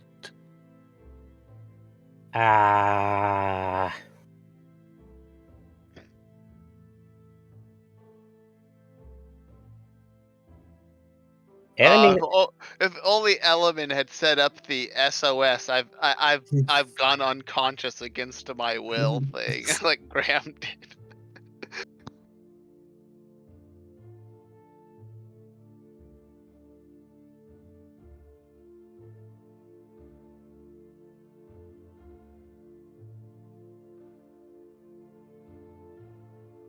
Say, what will Element do? Say when I cast the spells, do I have to use an exact motion to do it? Yes, but it's usually assumed that it's your hands and not necessarily your entire body.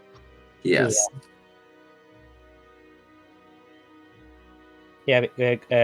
Or at least your arms, and them holding you by the shoulder shouldn't stop you from casting a spell. I was wondering if I could cast Sacred Flame, because I do have access to my cantrips.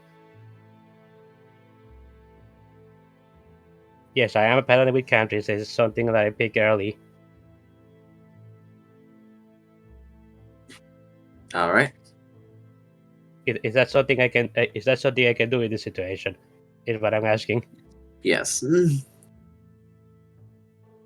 Okay, enemy is gonna remain side probably, and then basically cast Sacred Flame at the person that's telling you to do that.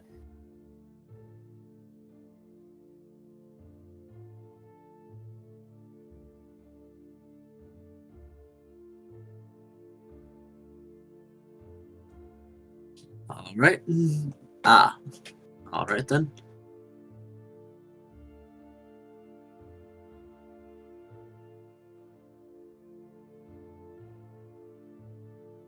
Which one are you targeting? There's one on either side of you. The one to my right. They pass. And roll me a Constitution saving throw.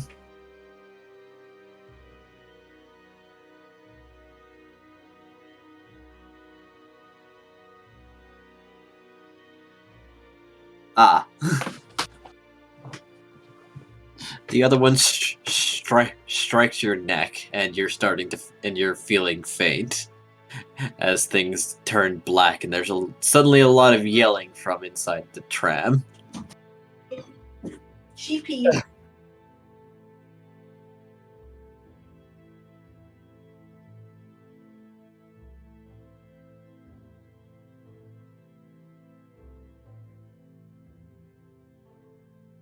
Am I just knocked out all right? Yes. And make me a wisdom saving throw.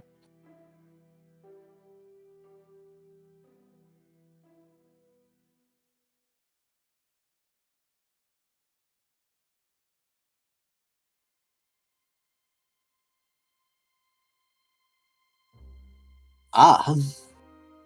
They're having some trouble modifying your memory. However, this will mean that you do not arrive at home.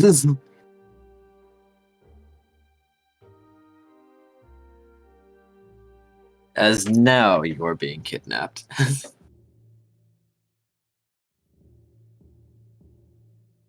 They tried to modify the mind of a paladin who are notoriously strong against that kind of shit. Yes, they want him to forget certain things.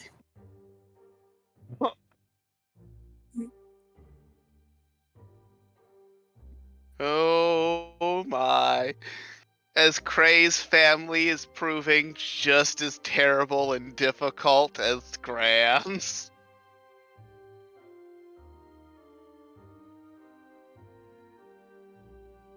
Well, I guess I'm being kidnapped. Can't do anything about that. I'm knocked out. Alright. Call high or low.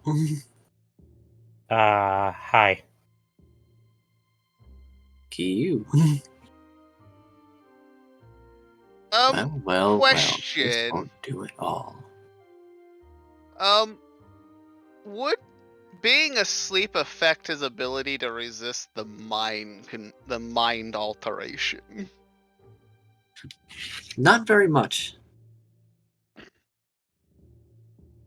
Okay.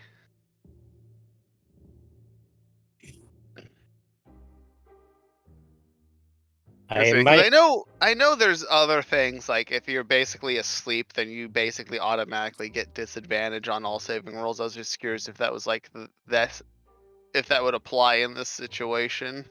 I'm saying no. I imagine if you were one to try to have mental barriers against this sort of thing, it'd be something you will try to learn to do while you're sleeping.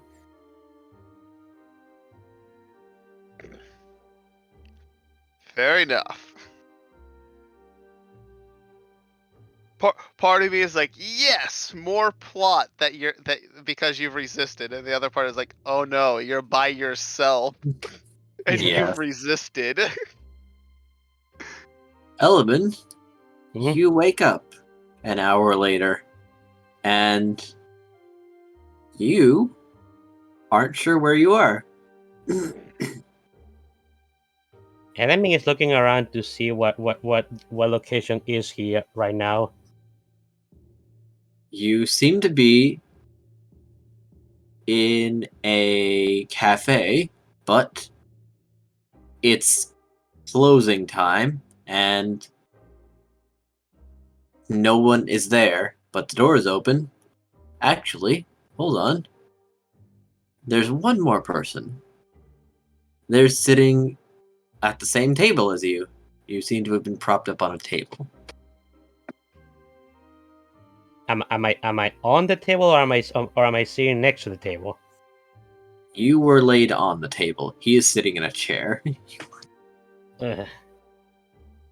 Enemy is gonna try to stand up. He's gonna try to stand up, or sit up. You're a bit woozy, but otherwise fine. Enemy is gonna see if he's still wearing his armor. Yep, you seem to have everything on you. Where am I? Ah, hello. Who are you? This is a, not too far from your house. This is one of those coffee stops. Who are I you? forget the exact name. Oh, my name is Red. Pleasure to meet you. My pleasure to meet you too, Red. What is it that I'm doing here, if you don't mind me asking? The last thing I remember. Well, I was passing by when I felt an inclination to go a certain direction. Then I witnessed a tragic event from some Demir, and I decided I'd like to interfere. Oh. You. Oh, this is definitely the man who knocked you out, and he's just trying to be like, hey, other things. So what exactly is it that you know? Why were Demir after you? I certainly know that you're the friend of that crow. Cray, yes? Yes? Alright. So, did you happen to see anything incriminating then? Incriminating? No. Curious.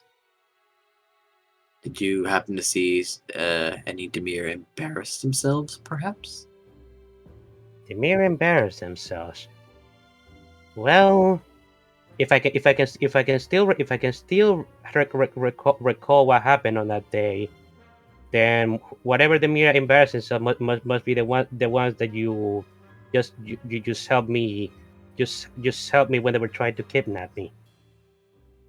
Nothing else that I can recall in that regard. Then I don't know what they were doing. What a shame. At least I'd left them with a false positive. A false positive, you say? What do you mean by that? Well, they think they've succeeded. I see. Well, if that's the case, then they won't be coming back after me again. The fact That's that the intention. the fact that they already is concerning, though. I was afraid this might happen, but I couldn't just abandon my corners when they needed me. I probably should have asked one of them to accompany me. Now that I think about it, though. Well, they think they've succeeded, so I wouldn't expect any more trouble. Enemy is gonna bow his head. I appreciate the help. I'm kind of ashamed that I get taken out so quickly, though. Well, that's what they do. If you'd like to roll me a perception check. You notice he's slightly burned.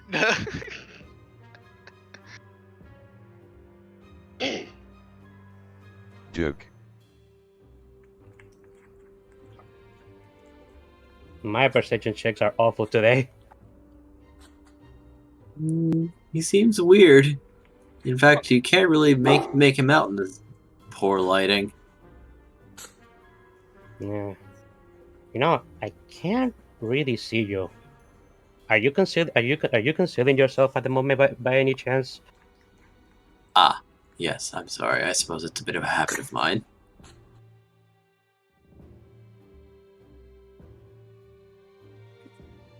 And some of the darkness fades away, revealing a very familiar uniform. Black suit with a blue symbol towards the left shoulder. And a The metallic face. ensemble. Wait, is that the uniform of the ensemble? That's the one. Element is gonna And a metallic face with 3 different eyes on it. Element is gonna blink. You're one of the ensemble. I generally don't meet people very frequently. Huh. So you're one of Or at least I don't let myself be known. you're one of the members we haven't met already. We haven't met up to this point. You said your name was Fred, huh? Ren. W-R-E-N. Ah, Ren. My apologies. It's fine. What? Is there any particular reason you were out in the middle of the night between this we did the Boris and the Isik? Well, I generally, if I don't have anything pressing to do, I wander the streets. You'll be surprised how many things you can just run into. And I suppose it's no different than the Boris patrols we do every day. Sleep is a suggestion, so to say. I see. It's not exactly a suggestion to me. I might. understand.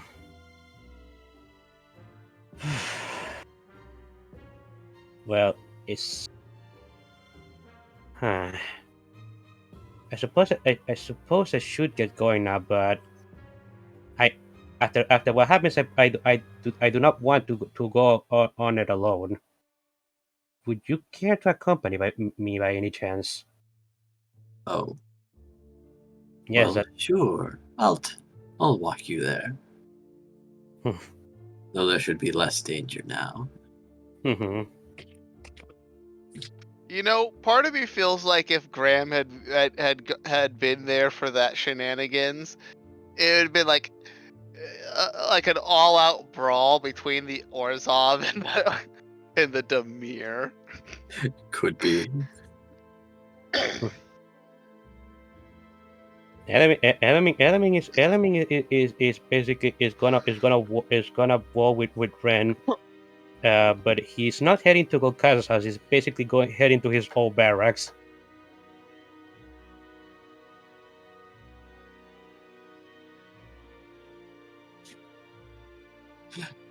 Back at the barracks, a lot of people are wondering who that's with you because he seems to have concealed himself again, but they can only really tell that there's someone there.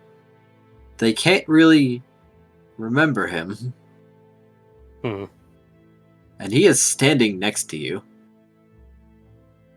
Hold on. Let me see the extent of what bullshit he's doing. Nope, they can't remember him. Like, the moment he's out of sight, they forgot he's there. Oh, When did the silence come?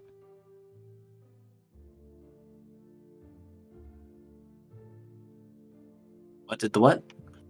When did the silence show up here? Who can say? Does Element notice this strange behavior from the people around him? Yes, because they're like asking who's that beside you, but then he takes a few steps to the left, and it seems like they forgot they asked you, and when you answer, they don't understand why you said that. After a few times of this happening, Element is gonna ask Ren himself, Am I going to forget you when you're out of sight of me by any chance? Oh no. How come? Cognition filter. I can exclude you from it. I see. Huh. Am I that's just an ability of yours? Abilities can be tailored to suit our needs. I found this very convenient. Definitely convenient. If you that really sounds very convenient. for somebody that was a spy of some sort. Hmm. Well, I'm where I'm supposed to be. Hmm. If there's nothing else you have if there's nothing else that you must do, I suppose it's time we part ways. Indeed. Although, is there Yeah. anything that you would like as a reward? I kind of feel inclined to compensate you for basically rescuing me. Oh, I doubt they'd do very much. They'd probably leave you by the barracks after removing whatever it is they wanted to remove. But memories are important to people. They make them who they are. We shouldn't play with them so callously. But if you wouldn't mind, and he's going to produce a red string, could you tie this around whatever you care to, as long as it's on your person? I think it'll be just fine. What is this going to do? It lets me know things. But if you're ever in an emergency, snap it. That should get my attention. I see. It's basically some sort of alarm. Yes. Well, if you were the ensemble, I have no reason to distrust you in this regard.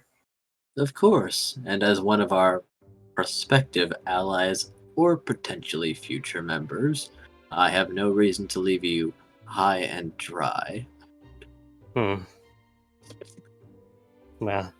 I appreciate that.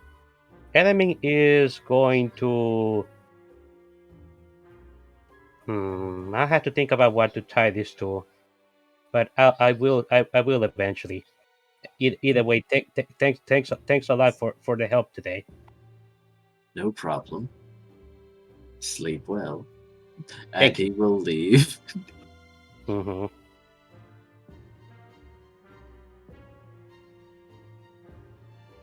And can I do a perception check after what to see if he's actually gone? Yes.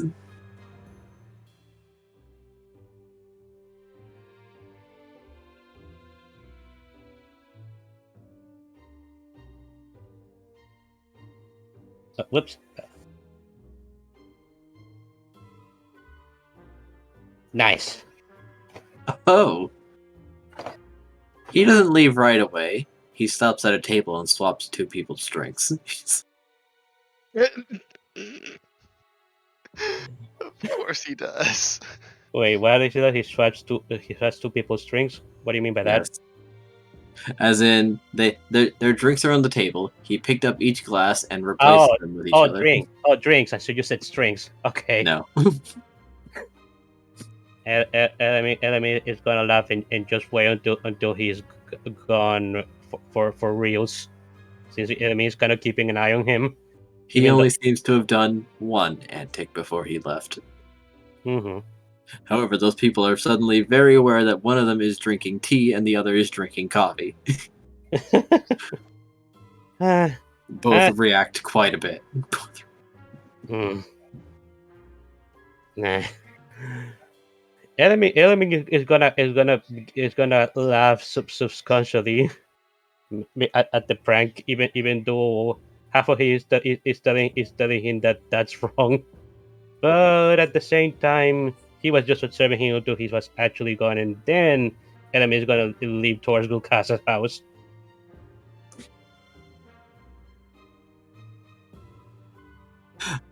Curiously, the door is already open.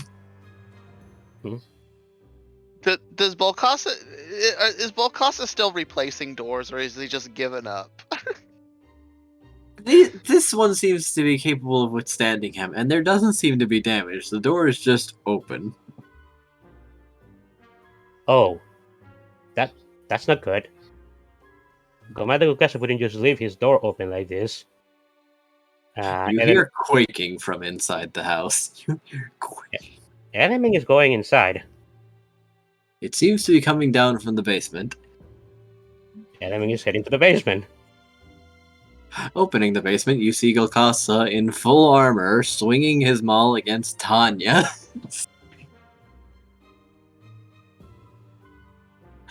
Element is gonna slowly close the door when he sees that scene for a moment. Like, I'm going to back away slowly. Yes. He's just going to walk away slowly. And you don't need to see Balcasa and Tanya flirting. or fighting. Is there a difference for those two? Good point. The quaking eventually subsides. But it does take its time. Like, several minutes pass. Element is gonna open the door once the quaking stops and just poke his head in. Are you two alright? They're both sitting down. Golkasa doesn't look good. His armor is badly dented and his nose is broken. Tanya's arm is limp and she's bleeding from a leg. And of course also burnt. Very burnt. Golkasa looks broken. They're kind of messes. Are the two? Are the two of them smiling? I wonder. They seem very content. Yes, that's exactly what I was wondering. Do the two of you need any healing? Although I don't think I have enough healing to heal whatever you guys did to each other. Tanya's gonna raise it. I don't mind. I called Eileen and I said it's an emergency. Fair enough. What are you doing? Gonna look up. Oh, you know her. Neat. Yes, I know her. What are you doing here, Tanya? Well, I was asking around. Heard your sleeping accommodations had changed. Found this place. Walked inside, and then he showed up, and he asked me if I'd want to take us outside, and I said no. So he took me downstairs instead, and we beat the shit out of each other. Caught up. I see. Elemi completely understands half of it. Well, after I get patched up, I think I'm gonna be going. Well, good to see you've not lost your edge, even if you did ditch. I did hear Wait, that. Is Tanya a Boros? I did. Formerly. I did hear Tanya was a previous Boros. Yep. Then, I hated the rules. So many fucking rules. Oh my god.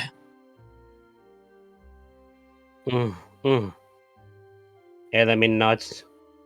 It's just like, if Balcasa can put up with the rules, then anyone can. I guess Tanya was just a little bit less fed up with. Unless Gukasa was just a little bit more fed up with the rules than Gukasa is.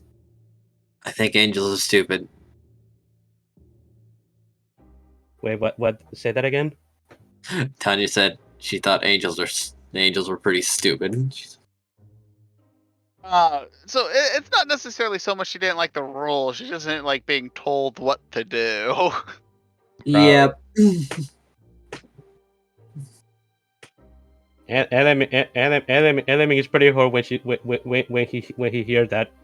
Oh, Gulkasa's frowning, but he's not correcting her. I see. Well, good. you are aware of her current accommodations, are you, Gokasa, Commander? I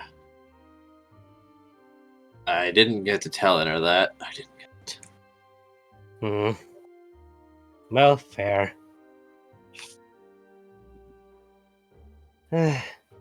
Well, I'm kind of glad that you came in to check up on me, and you ended up finding Gokasa. I'm catching up, I suppose.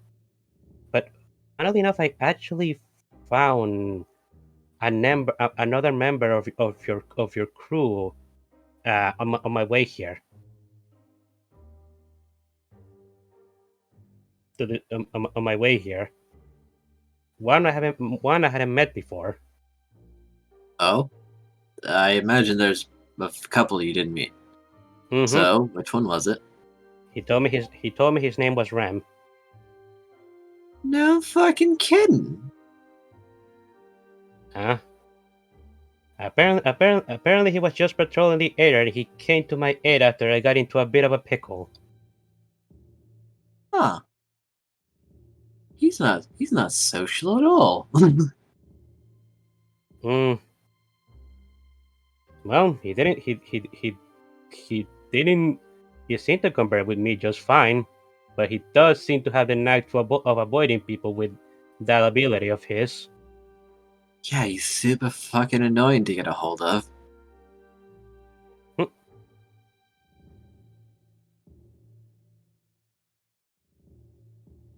I see. So you guys don't see him often? He shows up when he's called for, but if it ain't work related, it's like a 10% chance he's gonna respond. Huh. I see. Very a very work centric individual. I can respect that.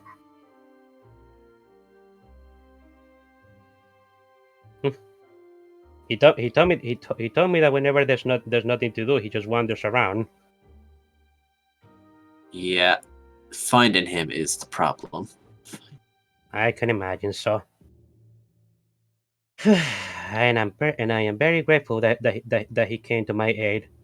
I was correct to try to change my sleeping arrangements to begin with.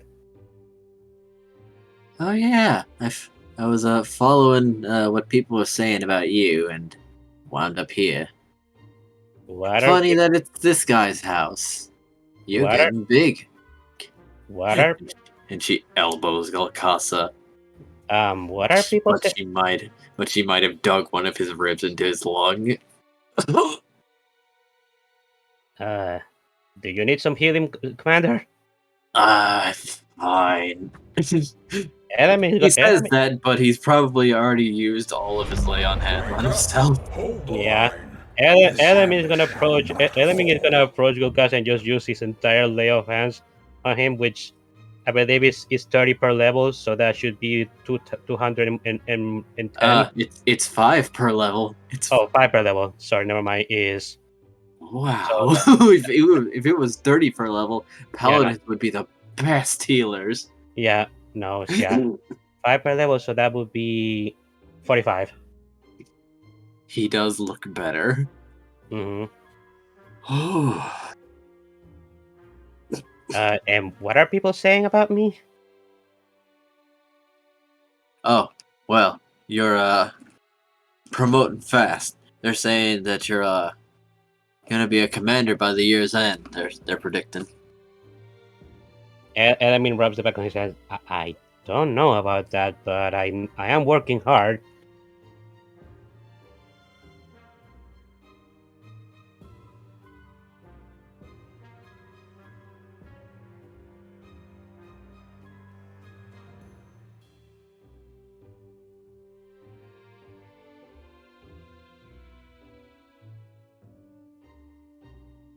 Well, not saying it's bad. People just have high expectations of you, is all. I see. Well, that's fair enough.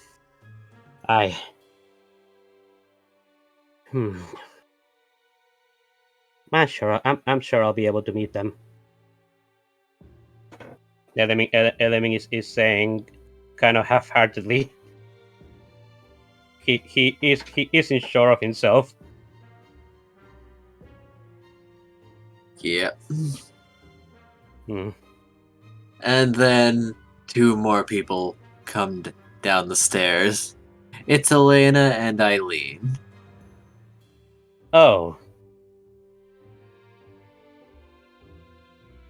I heard it was an emergency, so I contacted Elena.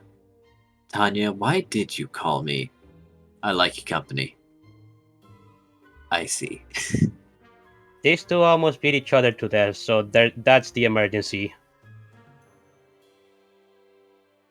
Elena's going to sigh heavily. Honestly, I don't want to heal you, but I know you won't learn anyway, so alright. I can help a little bit if you don't mind. If you need it. By all means. I mean, yeah, enemy is gonna just use all his remaining spells to use Cure Wounds to help Elena. She is also casting a lot of healing spells. They'll be back in the morning since I'm about to head to bed, so Yep. However, one of those spells she used is in fact heal. oh yeah, actually instead of Cure Wounds, I'm actually causing lesser restoration because I can do that now. Ah. Since we're out of combat, that's better. Yep. It takes a bit, but they're finally up in proper condition. Their equipment's gonna need some patching, though. Yeah, I can't really heal equipment. We're gonna have to take those to a blacksmith, or just get you some new ones. I can do something about that. Eileen says, "Oh, hold on. Is that why you called me?" Half and half. A bit of A, a bit of B. You should be more honest. I mean, I didn't lie exactly. I didn't.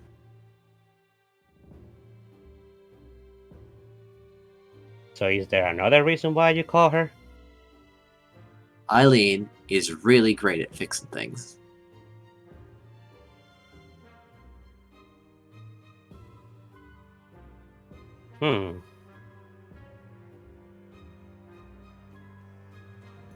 I see.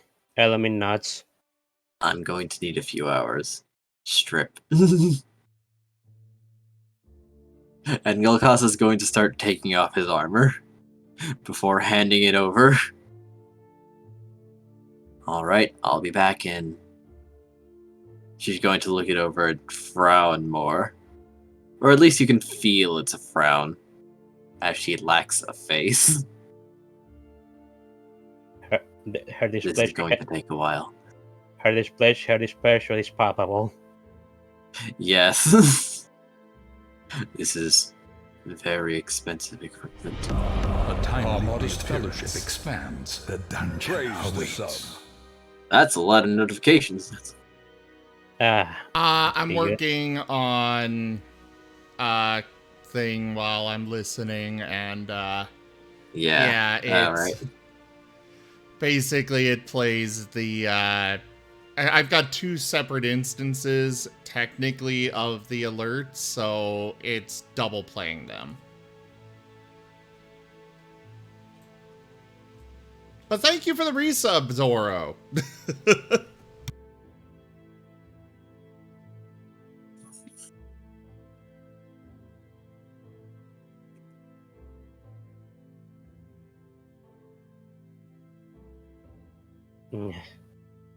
Well, I suppose I should head to it myself. Yep. Sorry about the work, Eileen. You are not. I'm not. Enemy is gonna be a small laugh. I am surrounded by people who are stronger than me, yet so lively. Mm. I do wonder if I'll be on their level someday.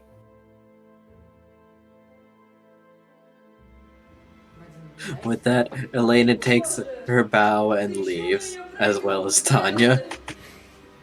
Enemy is gonna leave the naked Gugasa and Tanya to do whatever they're gonna do now.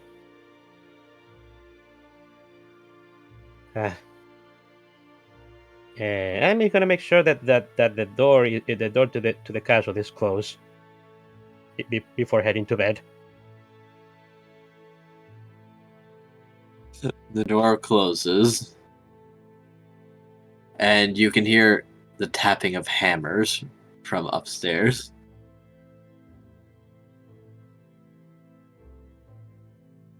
I'm gonna be able to sleep with the hammer tapping. It may be a bit uncomfortable, but you can manage. This was a very exhausting day. Okay.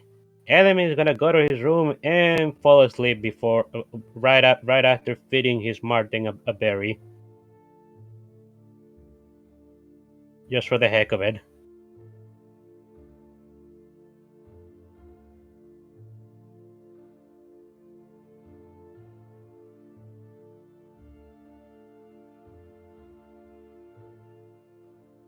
Yep.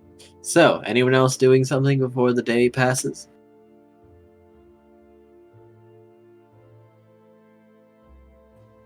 I don't think so. Alright. On to the next day.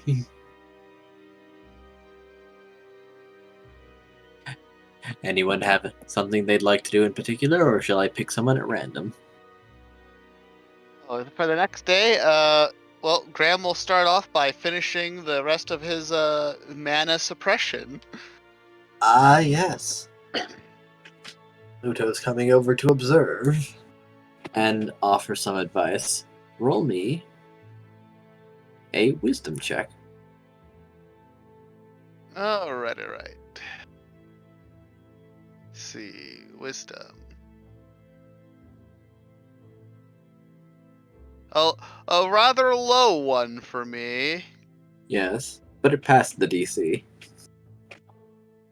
Because you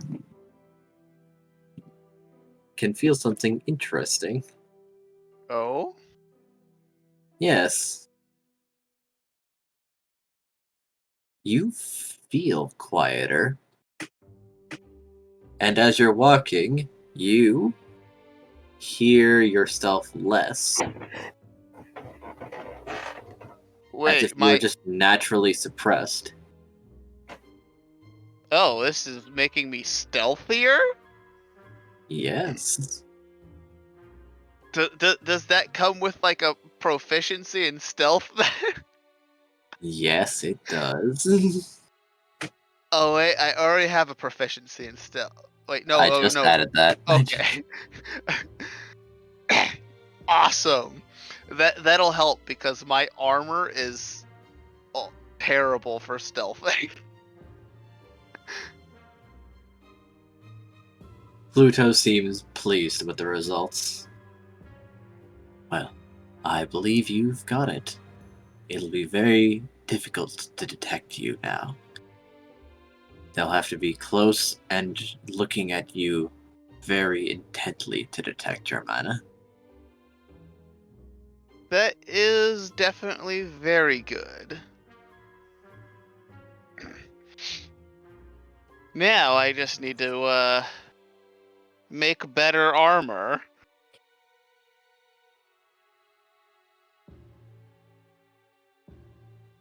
Or find better armor.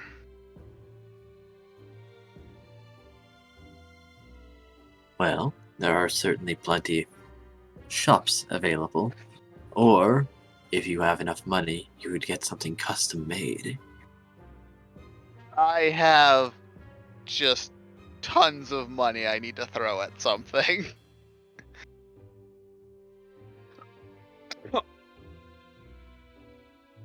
I'd like to check something.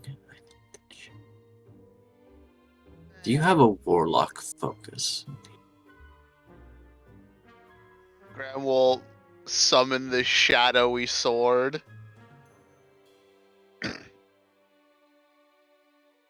This is your focus, then.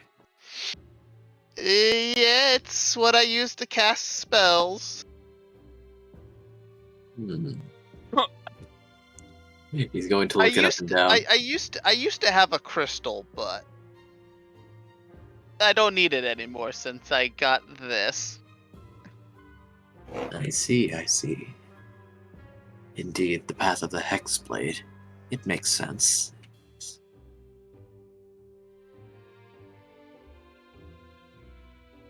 Yeah. It took a while to get to this point, but I was kind of trying to deny part of this, so... But I guess there's no reason why I can't make it my own. Or do what I want with this power. He does seem to be examining it very intently. I wonder... Graham is gonna look at his familiar and see if his familiar seems to care about the scrutiny this shadow sword's receiving. He seems to be a little offended, actually. Like, what's your deal? What, is it not good enough for you? Is it not? Graham is curious how it's reacting because he's pretty sure the familiar is basically an extension of his patron, which is the only reason why he has his Hexblade, his warlock powers.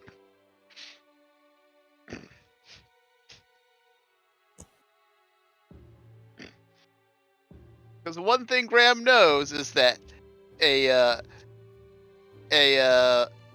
warlock pact, it tends to have a lot of the patron's gonna have a lot of influence over the people using the powers. Yes. And he is then going to hand you a paper. What's this? It's something I'd like to try. Wait, what'd you say? I didn't hear you. There's just something I'd like to try is all. Okay.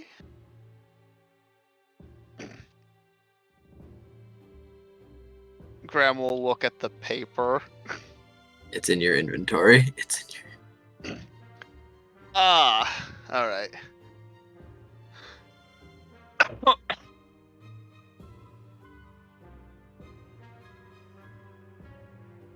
Oh.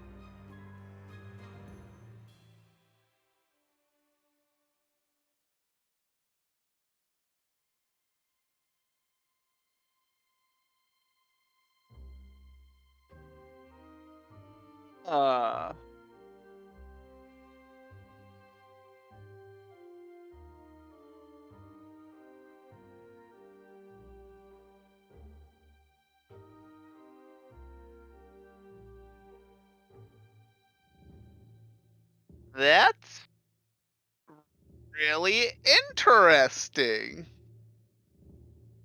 Joke. Ah, so you understand this then. So you understand. I do. Where did you get this? This is the contract that bound me to the Orzhov. This was my first contract.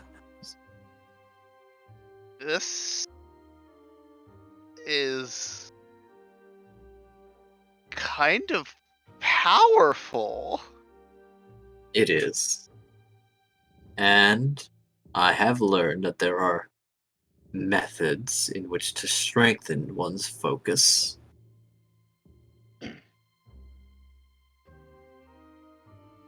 Perhaps in time I may be able to help you with your sword. This isn't gonna, like, do anything weird to me, is it? If done properly, no.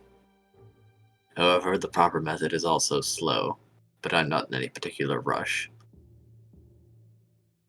I guess I'm not really either. I'm sure you could. I'm sure you understand my reservations about holding an Orzhov contract in any way, shape, or form. Indeed. However, this one is already broken. I'm merely holding it for sentimental value. It touches my resolve.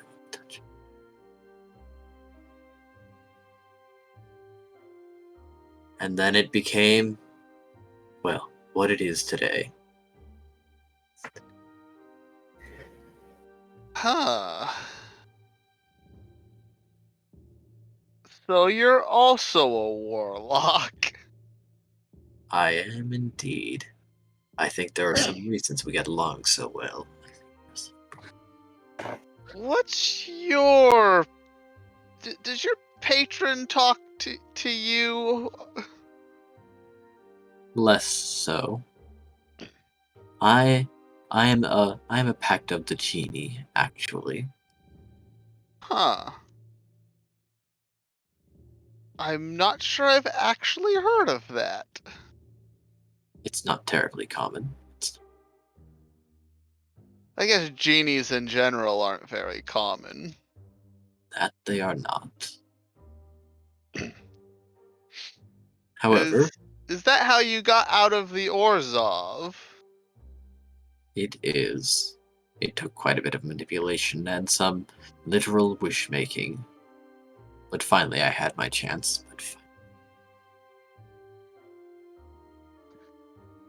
Also, Digi. Yes. The first part of this thing's description, what is the bonus? +3 Okay. to spell attack rolls and the save DC. Nice. It's gonna require me to modify, like, every spell. Yes. Because So many spells. Fantasy Grounds does not do that. Oh wait, but it's only my warlock ones, which I have far less of. Yes. However, what is going... Okay, what is it going to do? Pluto has shown Graham his spell focus, which seems like it can increase the spell hit and spell DC of Warlock spells. Only those. Only those. Okay. It's a miscellaneous +3 modifier. However, this is Pluto's focus, and Graham would have to take it and then attune to it. If it's his focus, then Graham won't take it. He's very tempted to, but... Yes. He's demonstrating another avenue of strength. Okay. That's why he asked about your focus. For the record, though, if you have your spells grouped like you should, where, you know, your wizards, or your, sorry, I was looking at mine, where you have your warlock and cleric spells in 2 separate lists, you just click I do not. They're basically only separated by level. Okay, you need to fix that. You should have, because, like, your warlock spells are based on charisma, whereas your cleric ones are based on wisdom, so you should not have them in the same categories anyways. I do have that fixed, though, so... What? Mostly because that's a fairly easy fix. Fair enough. Well, if you look at the stream, you can see how you can very easily and quickly fix this. Either way. Update everything at once. And it's just, you go in, you got attack, and then there's a box for a miscellaneous modifier for that, so +3, and then save DC, another 3, and boom. Well, I actually don't have to change anything, because Graham's not stealing from Pluto. I know, Not just but I'm yet, just but saying. yes. Well, not attack +3, just hit +3, or save DC increases by +3. Which honestly sounds really nice. Oh yes, it is very strong. That would be, yeah, that's the equivalent of having a +3 weapon, basically, which is incredibly strong. +3 weapon, but for spell casting. What is the highest plus weapons and focuses can have? I believe it's +3. Fair enough. Because there are properties that can be applied that, for balancing reasons, are considered additional pluses. But yeah, +3 is the max for just having a straight plus bonus. No, that has to be to 5th because the 3rd was 5. Maybe it is 5. I don't remember exactly. I'm pretty sure 3 is the max in for 5th this edition. system. Yeah, no, yeah, I'm also pretty sure it's only 3 for this system as well. I mean, it makes sense. They nerfed a lot of things in 5. It's not so much they nerfed things as they just got rid of, you know, you've got a +20 to hit and things like that. They made it so it's simpler rather than, because the enemies are also, I wouldn't really consider it nerfing when everybody is still balanced. So it's just a straight up rebalancing. Yeah. It's a stat squish. Yeah, stat squish. Yeah. Instead of having all of those insane numbers, now you've just got simple, oh yeah, +5. It's like if in Final Fantasy the max HP wasn't 999, it was just 999. It wasn't 9,999, it was just 999. Something like that. Something like that. Anyways. Yes.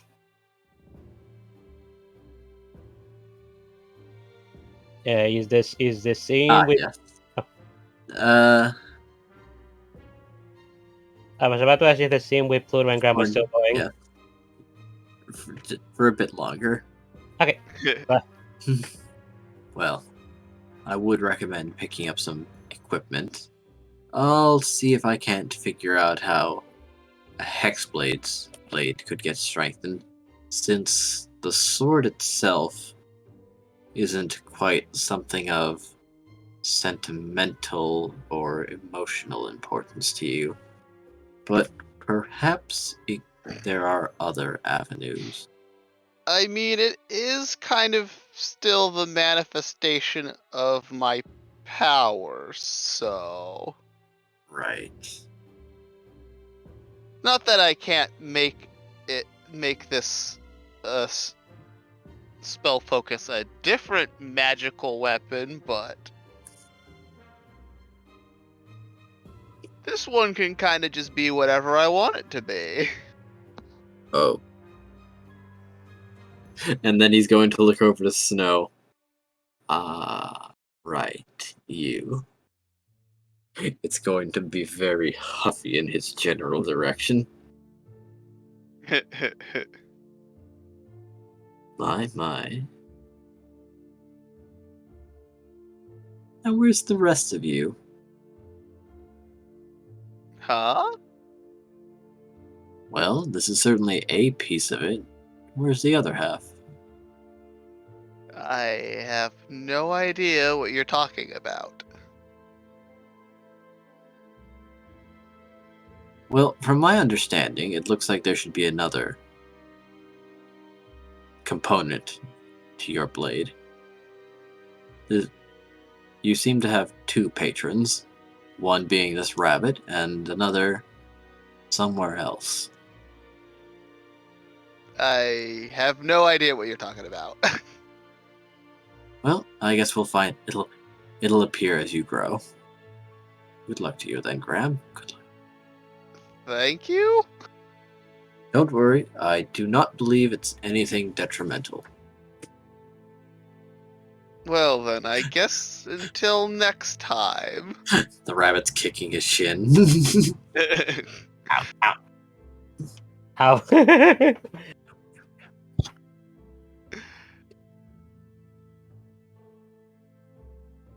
And Pluto leaves. Okay.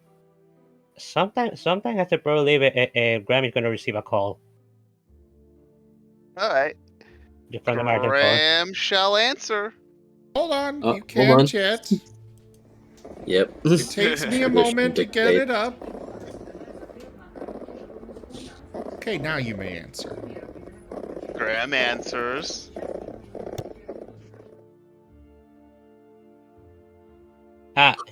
Hey there, Graham. It's Element here. Hey.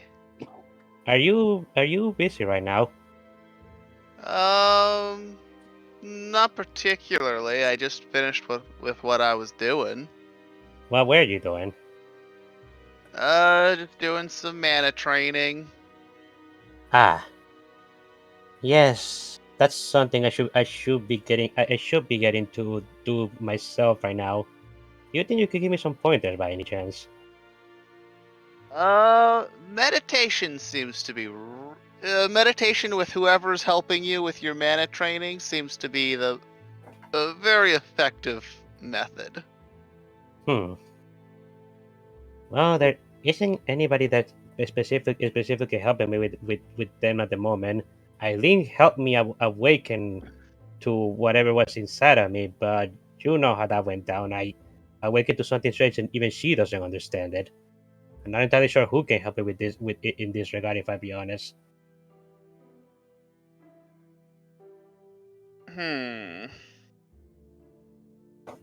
I can try, but my knowledge is limited on this subject. Fair Mostly enough. because I'm just now delving into it myself. You understand? Fair enough. Well, any leads will be helpful. Training alongside somebody else might be a good idea as well. Either way, though, that's not entirely the reason why I was calling you. I wanted to tell you something that happened to me yesterday. I thought that somebody else from our group may know, and I thought you might be the best person to talk about it. Sure, go ahead. Okay, right after the party separated, I was visited by two certain individuals when I was in the middle of the train back to the Boros. And What guild were these people from? Or were they guildless? they were not guilds, and they're not, and I'm pretty sure they weren't from any particular guild that is commonly known. The Demir. Yeah, you're catching my drift. I am pretty sure it was them, and I have no reason to suspect otherwise at the moment, because it coincides too well with whatever they were trying to do to me. Why would the Demir be after you? You haven't threatened the guild pack, have you? Of course not. I didn't think so. Which means you've either stumbled into some business of theirs, or has anybody told you what happened in Cray's house last yesterday, pretty much, or no, or rather 2 days ago. No, they have not. Okay, and I sadly don't have as much information as I like to. But basically, I left. I left after the whole thing with us helping him deal with that bug that was eating his soul. I left. That you left, then the ensemble that were there left, and then I left, and the only people, as far as I know, that were left there were Terracona, Markov, Raylo, and Nim, and Silver. And something happened over there because I got a call from Margot where he was trying to where he was trying to. He answered by basically impersonating Cray for some reason. I honestly don't understand how that happened, but when when I came back because I was having suspicions that shenanigans were happening, me and Commander Gukasa basically came to a scene where a bunch of ors of not the Orso. What is Gray's guild again? Azurius? Yeah. Azurius. A bunch of us of service people were coming were coming to raid to raid Gray's house because it had apparently had been broken into and there's sensitive information within Gray's house. But me and The Command Azur- but before we arrived, me and Commander Gukasa spotted something that kind of pointed to the Demir being involved. That being a what was that creature called again? The creature that me and Gukasa saw flying away.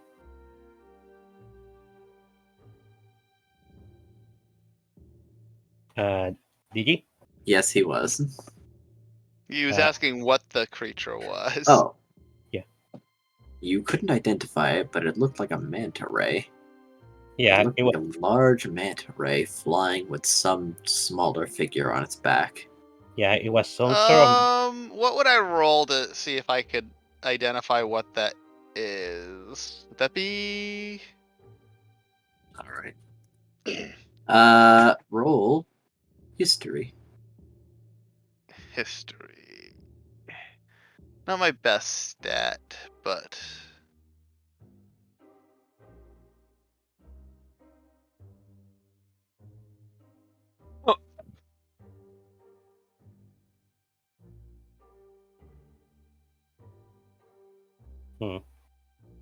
But you don't know. Survival work for identifying a creature? Perhaps.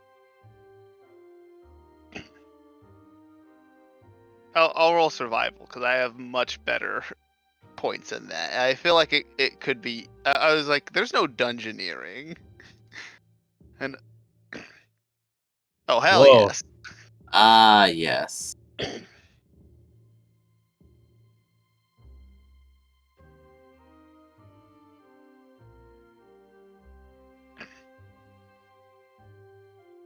So what do I know about that kind of creature? It was a gloamwing. It is Me as a player, I don't know anything of what that is. It is a large undead that usually carries spectral or specter riders on it. Those are the Demir. Yeah, that's very much the Demir. Yeah, I couldn't identify the creature myself, but Commander Gokasa immediately pointed out to me that was something that would indicate that the Demir were involved. So that whole scene happened 2 days ago. You know, if it wasn't for the fact that you don't need to talk out loud, I'd tell you to probably keep your mouth shut, because if the Demir find out, yes, bad things could happen. Especially since you could identify people who are currently hiding in the Azurius. They frown upon that kind of thing, that kind of knowledge. Well, I don't know as much of the Demir as I should know. I'm trying to learn more about them. But anyways, though, So you basically understand the concept of like a secret police force, right? yes, That's them. yes. Well, I was basically visited by the secret police, and as far as I know, they tried to erase my memory, but were unable to. But apparently they left with thinking that they had succeeded. So, Cray has ties to the Demir. Hmm, They're like, I knew it.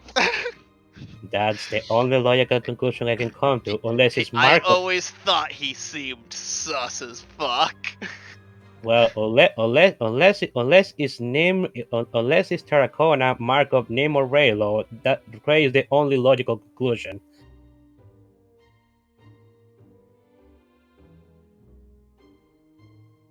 Hmm. I I would say for now, let's keep this. Wait, who else knows? Well, the people that were involved would know, but Uh, yeah, if they came after me, if they came after me and they left thinking that they succeeded, they more than likely came after the others after that whole incident happening, and I can't vouch for their mental fortitude. good point. Well, for now, let's keep this a secret. Mm-hmm.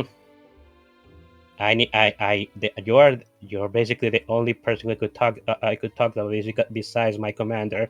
So I thought somebody else besides myself should know. I'm sure they're gonna visit your commander at some point as well. I hope he's not too. I hope he's not too vulnerable when he's asleep. The Demir will have no issues visiting him in the night. There is a reason I now sleeping with him. He basically invited me after we figure out that the mirror involved. I'm sure he has his ways.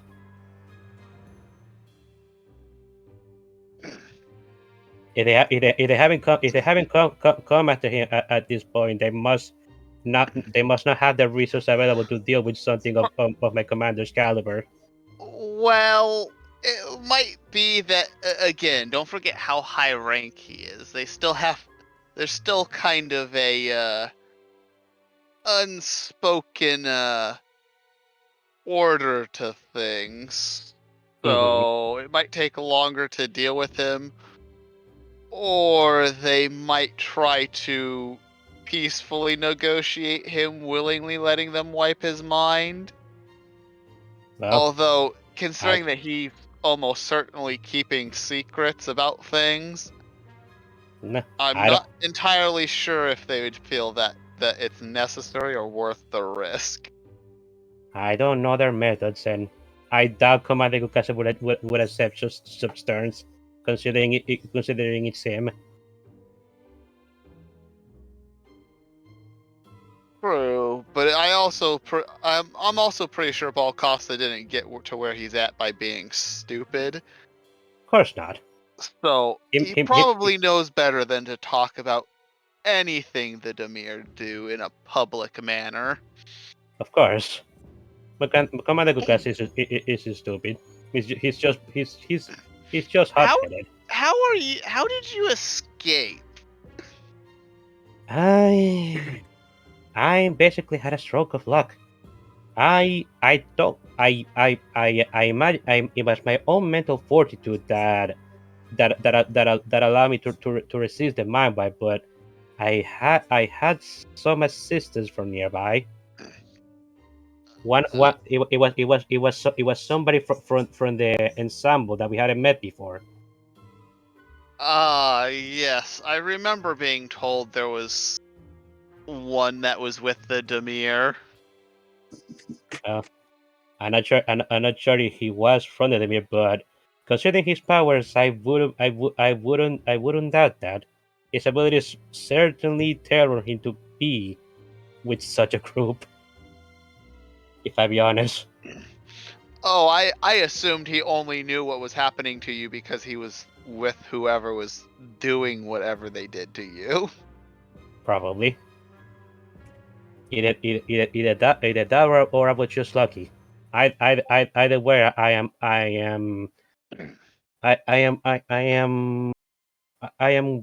glad that I simply have my memories intact. Well, again, I would try to keep this very much Of on the course, down low. of course. I am simply telling you because I thought there should be another person besides me to know about this. Just in case they come after me again for some reason. And also, we might need to try to find a way to confront Cray about Hmm. this, because Yeah, we can. if he was okay with them doing things to our friends, then we might have to deal with that. Yeah, I don't Especially expect. after the whole fleeing thing. I don't exactly want to distrust him, but I can't say I'm not wary. After all that's happened thus far.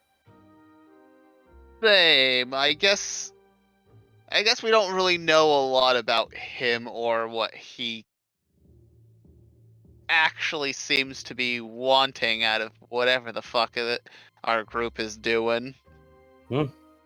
Well, right now we're all just trying to protect Ravnica at the very least. If nothing else, that is our unifying goal.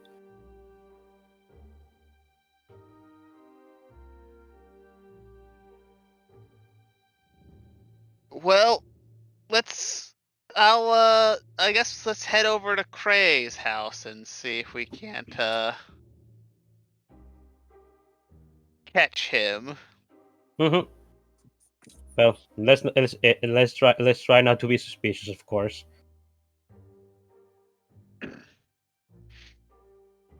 I'll try, but also Yeah, I know it's going to be hard.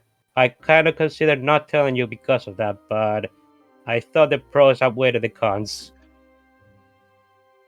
alright, well, I'll start heading over there. Hopefully we can catch him when he's alone. I feel like that'll be the best time to confront him about this. Hmm. Well, I'm not sure if we should confront him right now, but I suppose we can. I Hmm? personally want to be able to trust him, and knowing that he has ties to Damir and didn't warn us about what could be coming for us, or what could be coming for you, I feel like that is kind of a breach of trust. Hmm. Yeah, I can understand. All right. Well, I am getting ready to leave. I'll see you when we all get there. Little update. What's up? I just got hit with a blackout. Oh. Oh. So I'm on my phone now. Oh, fair enough. Well, seems like Digi will have to roll for you. I guess so. I don't know. This seems awfully convenient to me. You know, we're about to go confront you, and now suddenly you've got a blackout. I know. Now. I mean, I'm good. sure See, he has. I don't doubt that there's there's a blackout. I doubt that you didn't orchestrate it to avoid this. No. We don't mind. We appreciate your presence regardless. Yeah. Honestly, Moriarty has really good timing for this kind of stuff. Coming back. A blackout. I was behind it all. Yes. The Okay. lights have already flickered on once or twice. I'm not sure if it'll come back in a quick manner or not, but for the meantime, I'm here on crappy microphone. Honestly, yours. Well, You're Well, sounding. Graham and Element are coming to confront Cray about his ties to the Demir. No, I know. Okay. Well, Element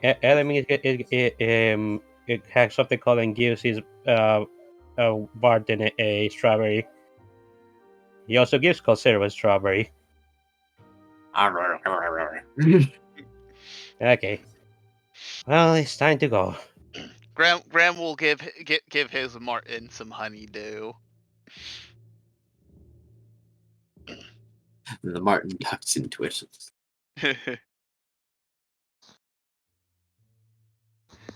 He'll also ask his Marten to, since he knows about the features and like the memory storing thing, he'll be like, yeah, if my brain gets wiped, can you restore my memories?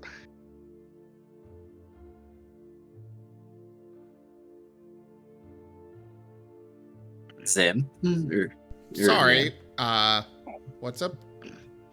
He's asking his Marten. Graham's asking his Marten. He's like, hey, if I happen to like get my brain like my memories erased, and since you're saving some of these important events and things, can you like wait like a day and then like show me, like restore my memories? Unfortunately, due to privacy concerns, we can only store memories that you specifically request to be stored.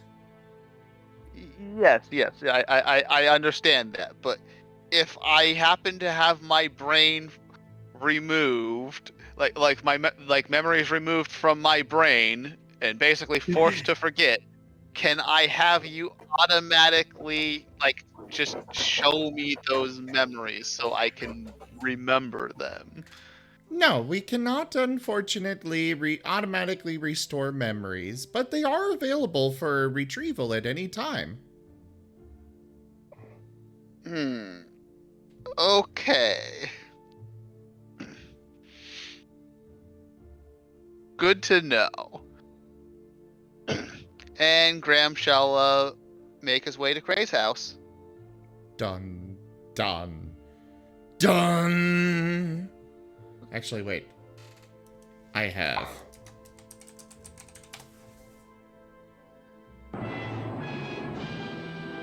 Oh. Fear. Even better. Also, by the way, did you give us a long rest? Ah, that's right. Hold on. I absolutely must do that. Yes, that would be very useful. Yay!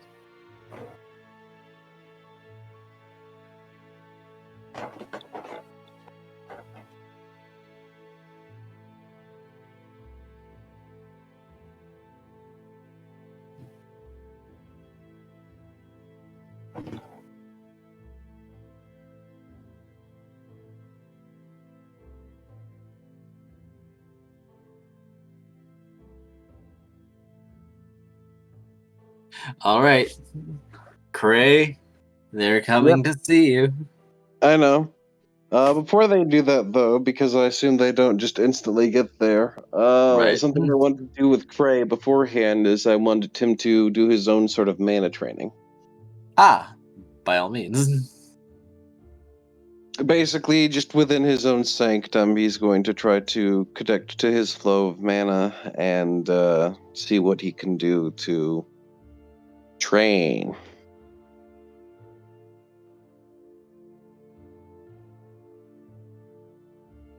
Well, it would be beneficial to have a way to have high mana density in the area you're training, but you can try to roll me a will save to see if you can't connect to it even without the ideal environment. All right, I'll do that. All right, and I will roll for you.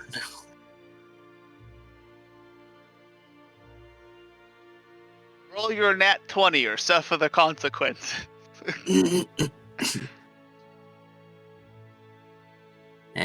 anytime now. Sure.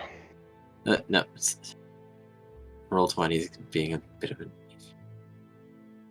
Well, I mean, don't use roll 20 because we don't use that. Sorry. I used it before this, and it was also slow sometimes. Well, again, that's why you don't It use is difficult.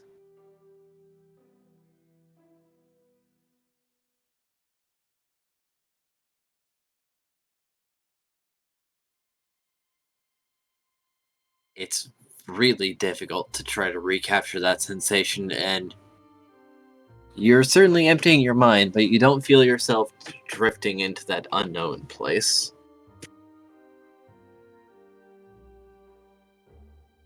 All right, I'm gonna try to attempt making turns with the handbrake this time to try and drift harder. An interesting analogy, but amusing. I'll roll again.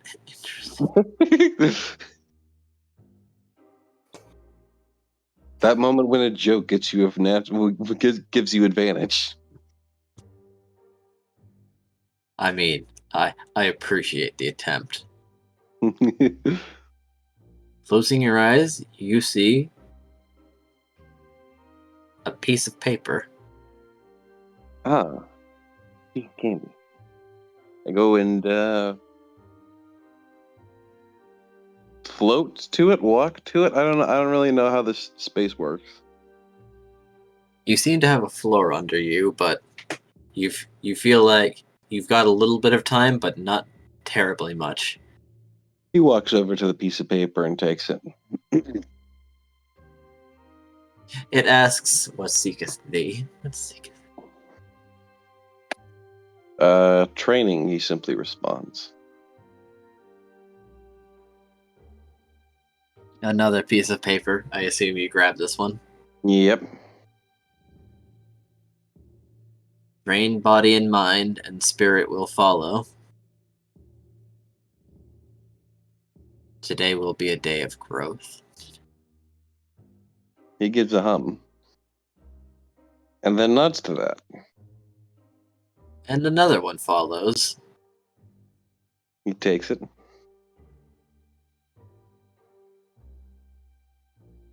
Brace thyself and ready thy weapon. Today is also a day of danger. Oh. Well, that's ominous.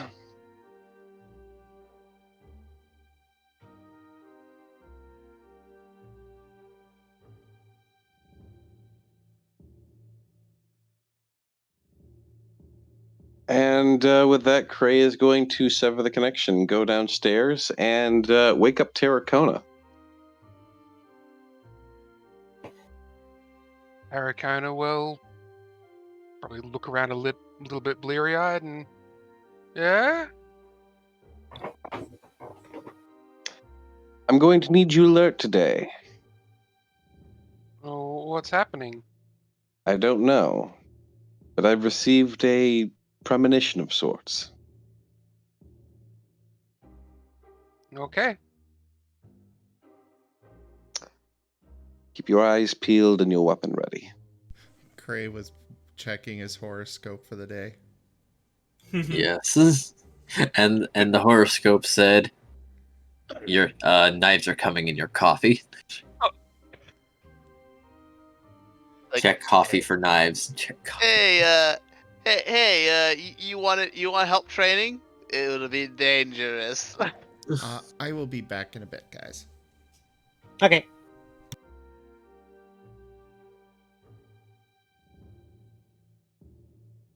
He's also going to go wake Markov. Yes. Markov just lays on top of the bed, just not underneath bed sheets, just laying there. Is he even, like, in bedwear, or is he just wearing his normal armor and stuff? Oh, no, he's just wearing PJs. Oh, okay. He does have pajamas. Mm-hmm. Well, Cray will basically say the same thing, that he needs him awake and on alert. I wonder what I Marco. need to put on normal people clothes today. Yes, you do that. You need to do that every day. Okay. I wonder what Marco's pajamas look like. Just white with red polka dots. He also has that little like PJ cap too.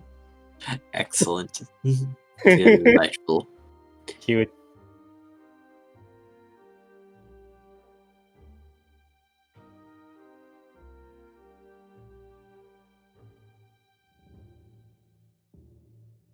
All right. Can you leave the room so I can change? No. Markov just rolls onto the floor. I'm kidding. He just leaves. He goes to Thanks. find where Nim is. But if you had something you want to do first, go ahead.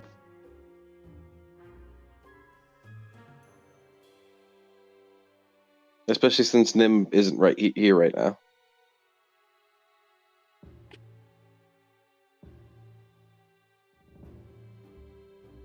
Markov? Oh, sorry. I didn't know you were talking to me. Yeah, you said Markov. and then just kind of cut him. Okay. Markov's gonna change into his armor and clothes and walk out of the room with his chest plate put on backwards.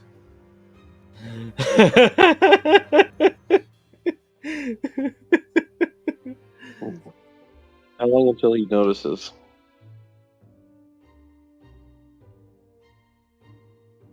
Till what notices? Till you notice. Oh. Duh.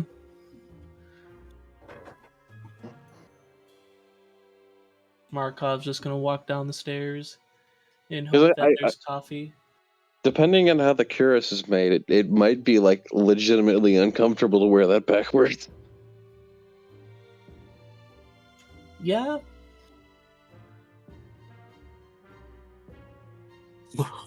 Oh.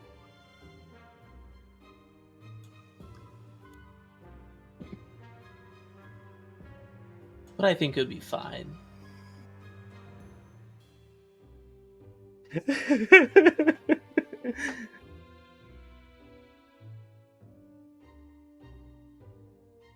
Bum, bum.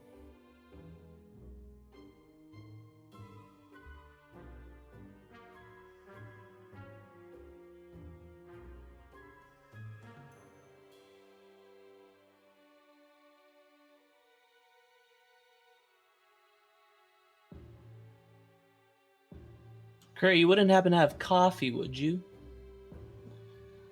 I As do. Markov yells that across the... We have coffee in the house. You'll have to make it if Nim hasn't made it already. Would he be mad if I make coffee? I wouldn't, but Nim might be. Okay, then I will wait. Yeah, I'm gonna the have kitchen a is his glass of domain. water. He wouldn't be mad if I pour myself a glass of water, would he? I wouldn't, but Nim might be. Okay. I think he'll be less mad about the water situation. Ooh. Markov goes to the kitchen and prepares himself a glass of water. So wait, what's going on today? Why'd you wake me up? I don't know, but my connection to the mana simply sent me a premonition of sorts. Oh? It said that today will be a day of learning and growth, but that there will also be great danger. And to have my weapons ready. Oh, so like a normal day for us then. I like how Markov Crane's like, takes and I sip of like to water. have my weapons ready. Looks at Markov, Terracona, and Nim. Yes, my weapons, otherwise known as other people.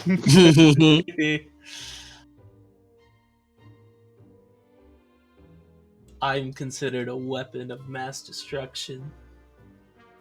Or maybe just a weapon. I'll have you know I give a mean paper cut. Oh my god.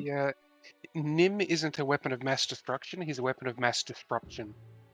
Yeah. He's indiscriminate. That's why it's a weapon of mass destruction. I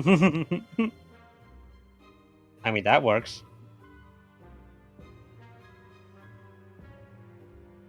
Nim will probably want to do something right now, but he's not here.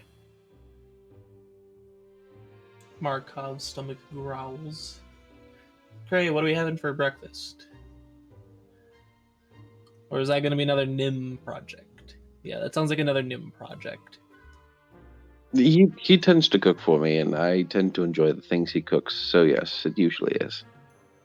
Okay. Markov takes another sip of water. Apparently, Nim has already prepared breakfast.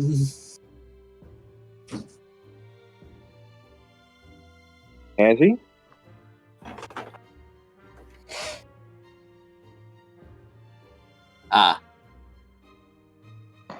Zim is away, so I'm speaking for him. Okay. Markov. Along with your hot bean juice. Yay. I like the idea of just However, Markov as soon as you enter the kitchen, Nim growls at you. doesn't even notice, just goes straight to the coffee. Oh no. Roar!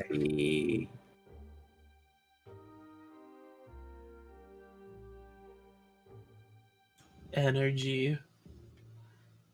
Markov just takes another sip of coffee. Shortly after, a sip of water.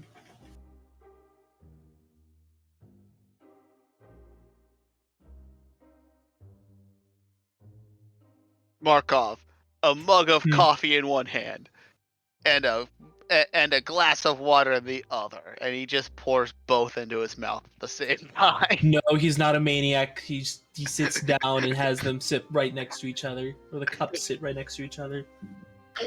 I feel like if you're drinking water and coffee at the same time, you're being weird enough to begin with. What do you mean? No, it's not. A steadfast supporter. I mean, okay.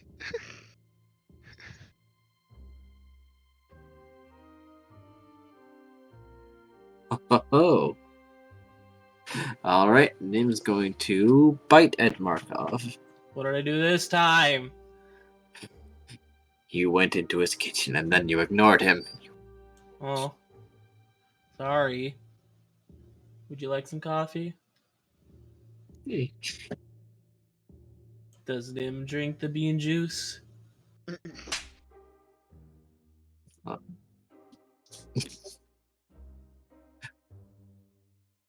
Alright. Does a 16 connect? No. He missed. He missed. Rude. Fine, I'll leave the kitchen. And Markov just takes the cup of coffee and walks to the living room. Sits on the couch and takes another sip of coffee. Oh, was Silver also in the kitchen? Nim is asking for advantage. Too late. Markov's already leaving. Gray shall get tea.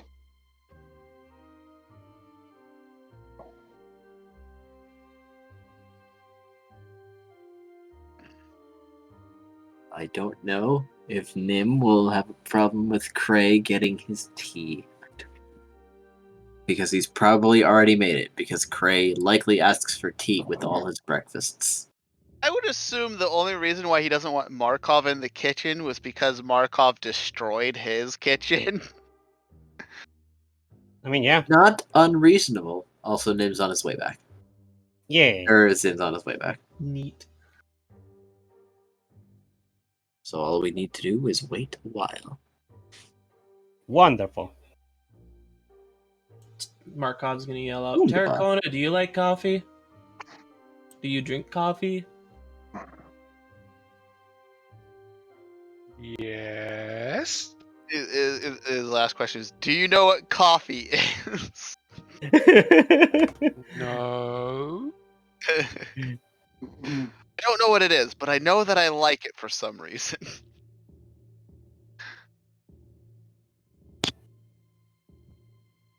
Ah, yes, the orange juice. The juice that comes from the orange thing. Is that the wake up drink or the go to sleep drink? What's the go to sleep drink? Beer. Okay, I'm sorry about that. Welcome Oh, back. good.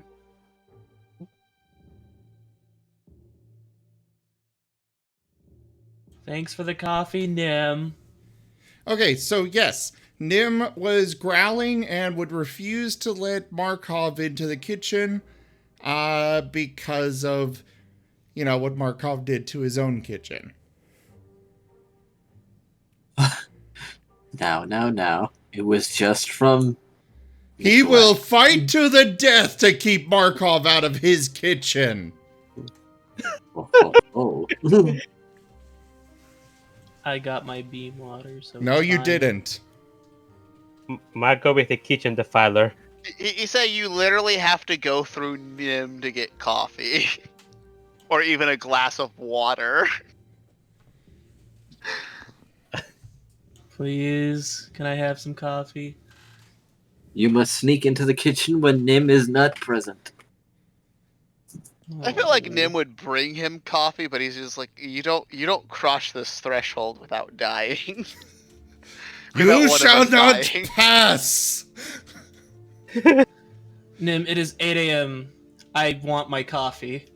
Well, then you go sit down at the table and wait. It will be out in a moment. But you do not come in here. Okay.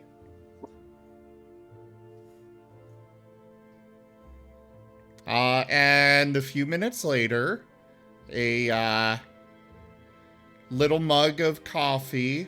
Well, not little, but a mug of it's actually a cappuccino kind of design that he did. Steamed milk, sugar, creamer, well, the milk. And it'll sit on the table in front of Markov with little legs and arms.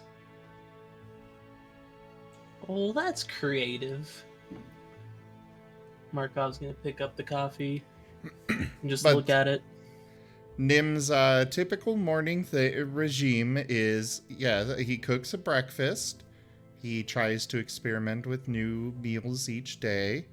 And he always has the cappuccino for himself, as well as tea for Cray. Wonderful. I mean, there's a reason Nim is as hyper as he is.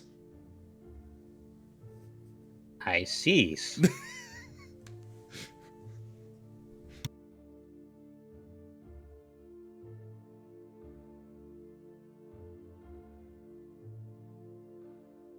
Well, at least there is coffee. Yay. Well, caffeinated beverage. Can you confirm or deny that it is coffee? It's hot coffee bean adjacent. juice. It's coffee adjacent. It's bean soup. That's some good soup.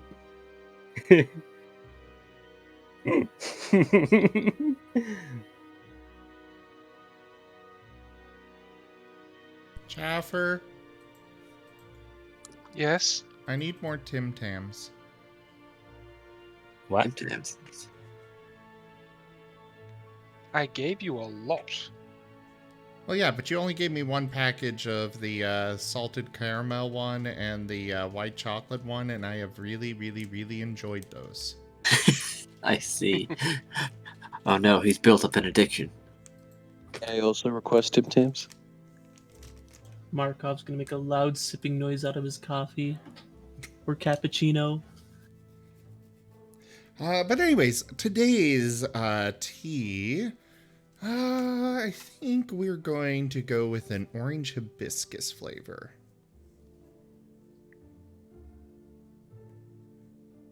Very good. And that, of course, would be waiting at the head of the table where Cray normally sits. Also, Cray does inform Nim of his premonitions. Nim will bare his fangs ready to fight. Very good. Pat, pat. Indeed, patents. And, let's see. What ingredient? Oh, yeah, I've got a whole bunch of eggs now. You will give me an egg. So he is going to make omelets.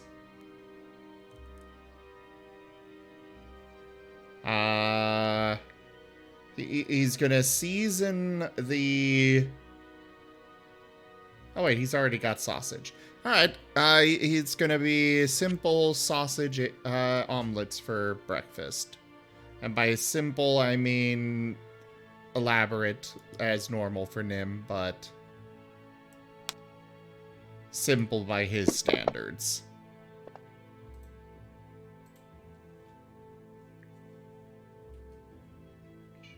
But yeah, there will be a plate for everybody. That is some good breakfast. Nice. Terracona's plate in particular is going to... It's going to basically be about 4 plates.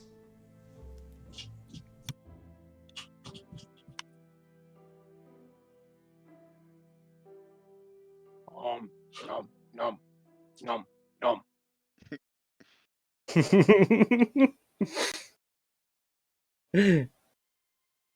Sounds like Terracona is enjoying it. And then your doorbell goes ding dong. Yeah, I just realized that that like more than half of the party is sleeping at Cray's house right now, and it's only Graham and me that are not.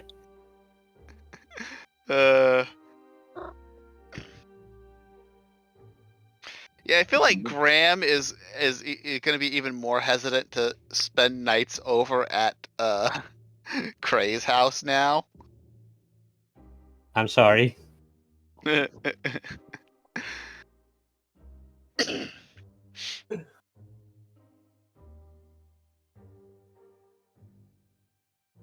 Bum, bum, bum. Anywho. Yes, Cray, your door goes ding dong. Cray peeks at the peephole. You see nothing because Graham is so much shorter than your peephole. It would actually be Nim, typically, who answers. Okay, that works. If he's willing to let his guard down in the kitchen. Silver's there. Fair enough. Dang, Cray, you still don't have power?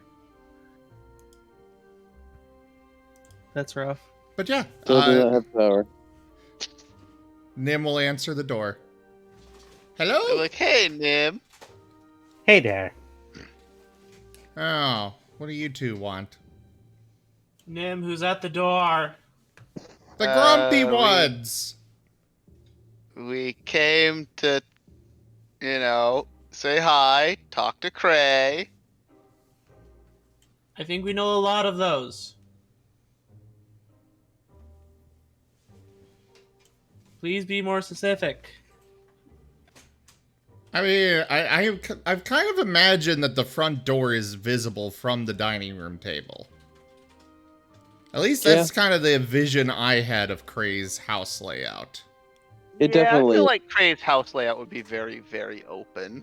It is. Oh, I thought he was just creaking the door open slightly. In my head, It also kind of looks like an insane asylum because it's filled. It's covered like the walls and floors are covered with pillows. The walls aren't, but the floors are. I've always kind of imagined that, like in my head, it has been you got the front door, and then a little space, no walls blocking. But then on the other side of that space is the dining table, directly ahead. And then to the left is where the living room is, or, that general type of area. Off to the right are the stairs going to the second floor. And then the kitchen is off to the a little forward and to the right, and that has walls, is what I have always imagined, but that's because Cray hasn't given us a layout or anything. All right, I need to make a map for that. Unfortunately, I cannot do that. We might need a map for this, because at some point in time, there's no way that we're going to avoid not fighting someone in here with how often I think we've already fought people, haven't we? Yeah, I was gonna say there was a fight in his backyard. Or even like having to like retake the house. It's gonna happen at some point. Someone's gonna steal your house because it's basically our base of operations. I mean, to be fair, the last time somebody even attempted to go into Justice's room, an army came to retake it. So I think he's not worried about that. I mean, to be fair, that only happened because they touched the orb. Touch. So anyways, Nim will move out of the way for the two of them to go in, and, well, there's Cray right there. Excellent. You two are just in time for breakfast. Now I'm getting, Godfather vibes of Nim just moving out of the way, and there's just Cray on the other end of a long table. Cray presents his hand, which has a ring on it. I stick out my hand so you can kiss my ring, but upon further inspection, you notice it's a spooky spider ring.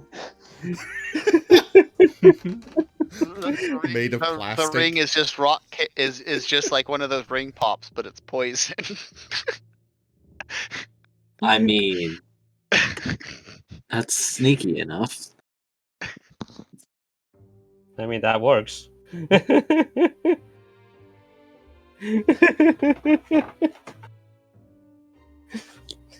Well, I'm actually hungry. What did you make for breakfast today, Nim?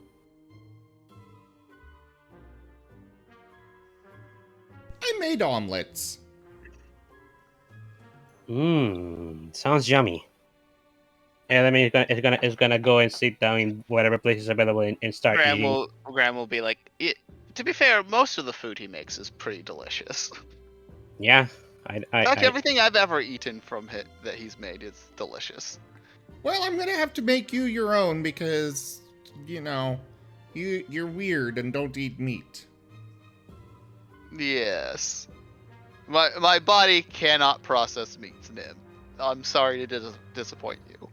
Very weird. I mean, to be fair, eggs aren't meat. Or I guess you could. They are. He could probably. I feel like Graham could probably eat like a veggie omelet. Num num num num. Nim just sends out a plate of veggies, uncooked or anything.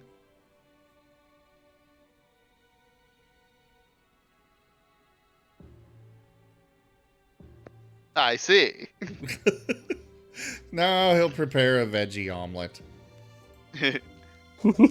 Graham will thank him and happily indulge in veggie omelet. Veggie omelet.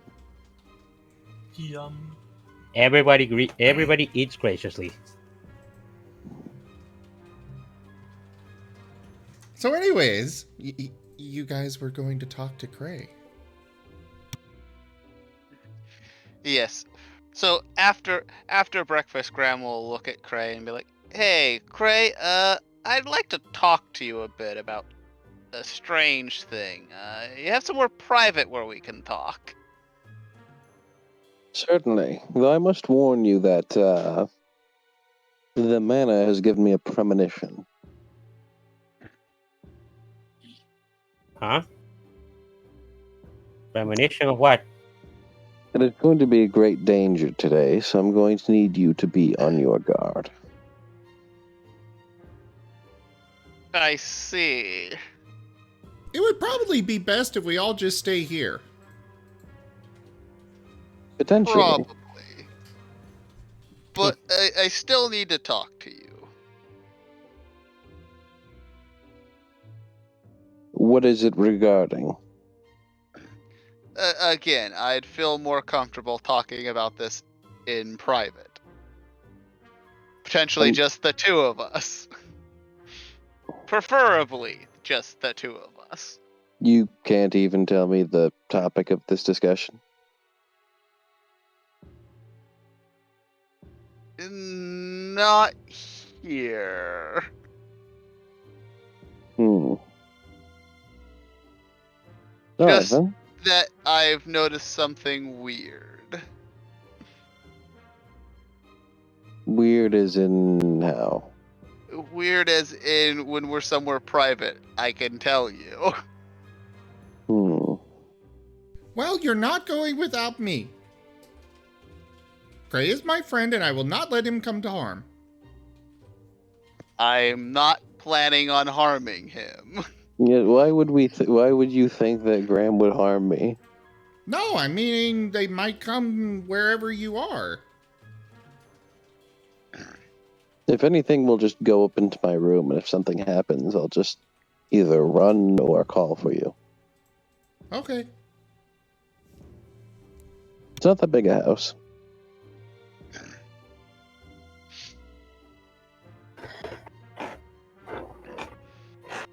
Well, Graham shall, I guess, follow you up to your room then.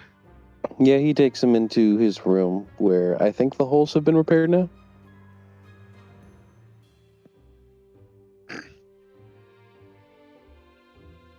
Did you?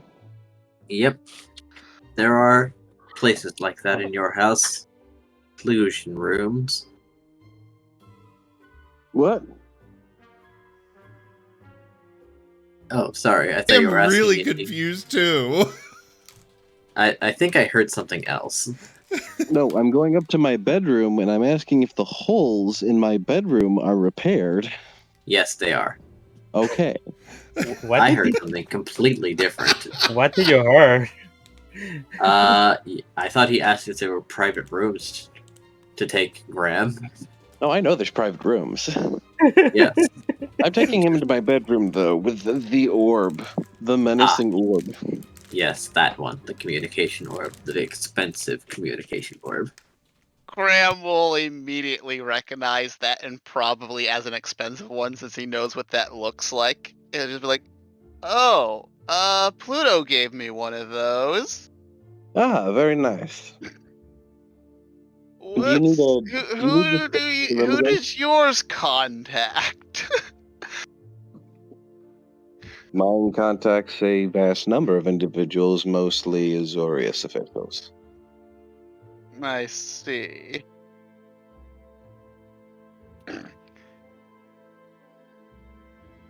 Anyways, so, I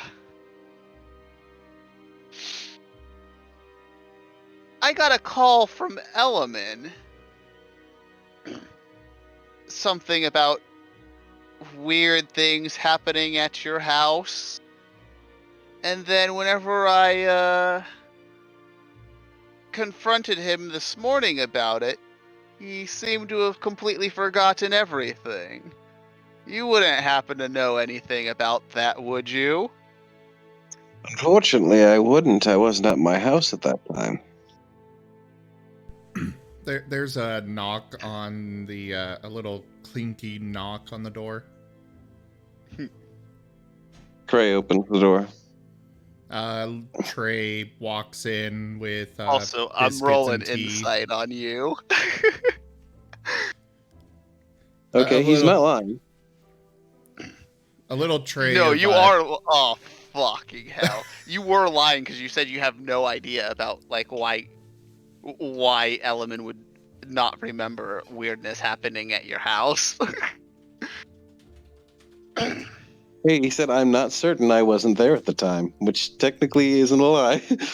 No, you are. You very much are certain as to why. You know exactly why. Just because you're trying to double talk a lie into not being a complete and utter lie doesn't make it still not a lie. Just be like, oh, I wasn't there personally, but I know exactly what happened. the point Cray is making here is that he's not actually lying. He's saying one thing that is true, and as, you know, it sounds like the answer you want, but he's actually answering a different question.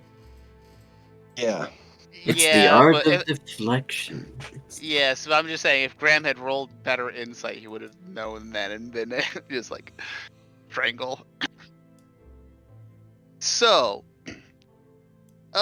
perhaps you know why he might have thought you were Demir because of it.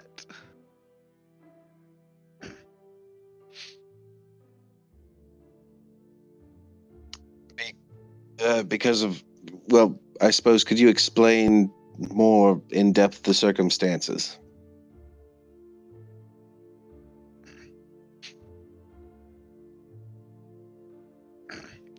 Well, apparently, him and Balcasa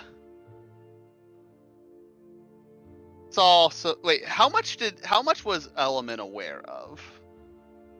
Balcasa pointed the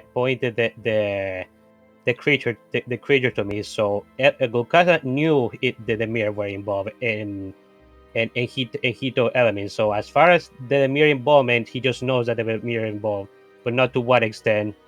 And by the time he and Balcasa arrived, the whole thing had already happened. So he's not aware. Oh, but you were in his room when it was like destroyed and shit like that, right? No, I wasn't. Oh no, I mean like not when it was happening, but the aftermath.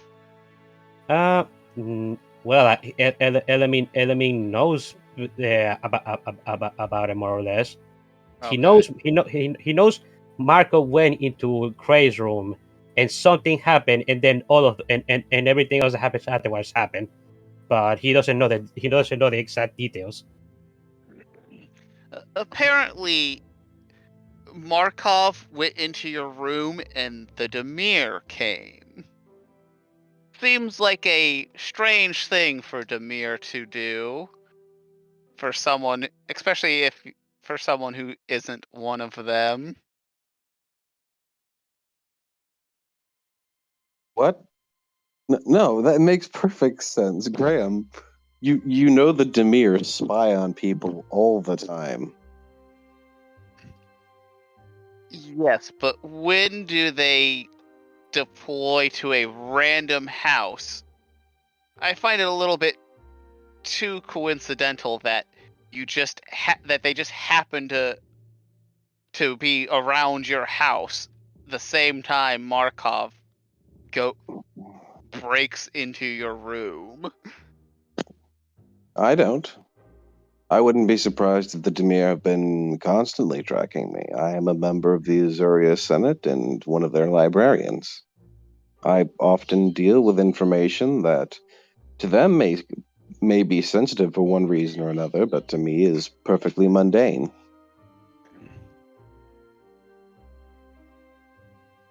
As far as I'm aware, they could be trying to expunge some forms. Maybe they were looking for the seal to my room to be broken or something of the sort.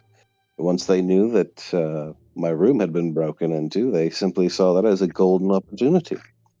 Is that high enough for Graham to figure out that he's trying to hide something?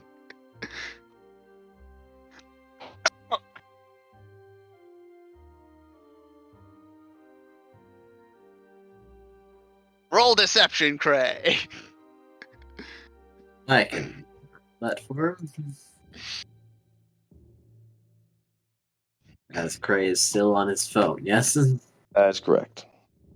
Oh my. The power's popped on like twice and then turned back off. Cray, Mm-hmm. you are not proficient in deception. You have rolled a 3. Okay. I will point out there is a community reroll. Community reroll. Cray, would you like to use the community reroll? Does the group want to allow me to use the community reroll? I approve. Go I'm for okay it. with it. All right, majority has accepted. Majority. All right, send it. 14. 14. Just one short of actually going against Grams. Oh. So Graham will narrow his eyes a little bit. What are you hiding? Azuria's secrets. That's kind of exactly what I just said. I have many papers connected to the Azurius here. Why would the Demir wipe Element's memory just for being near this? Because that's what the Demir do.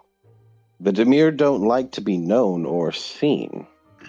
If he saw one of them, then it stands to reason that they would try to cover their tracks. Look, I don't know what you. I feel like you're hiding something. You've been suspicious since day one. You're very strange for an Azurius. You seem to never talk about yourself or your family. You clearly have a lot of money and influence of some kind. Yes, I'm Azurius. Look, I'm just gonna say this.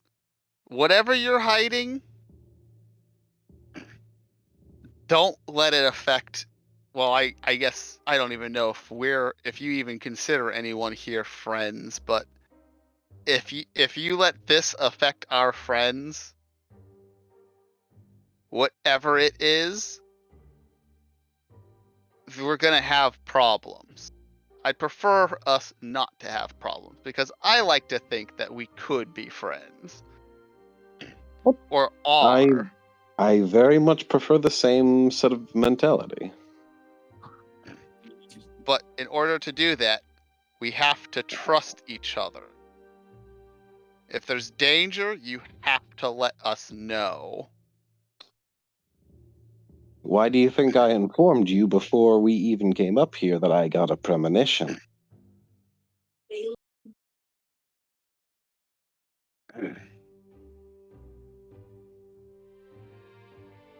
You know what I mean. I can tell that you're hiding something. I don't know what. I'm just letting you know. If you want your secrets, fine. Just make sure it doesn't affect our friends. All right, well, Or put them in danger. Just like my family was gonna do some shady shit. It's why I let you all know before we had any interactions with them what they're about. well, then I shall simply state that if something is locked, protected, warded, hidden, especially within this house, it is done so with good reason.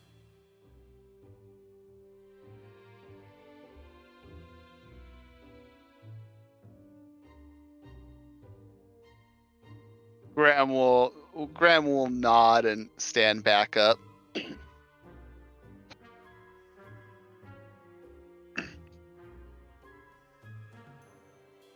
And head outside. I will state that they haven't found the scroll yet. What scroll? The scroll that summons the black piece of mana should the guardian fail.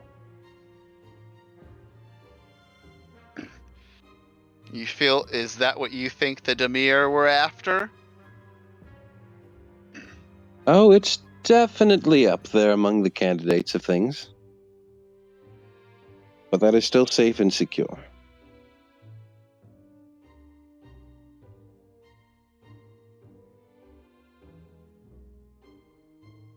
Graham will just kind of give a little bit of a nod and finish heading out the door. Gray will follow him.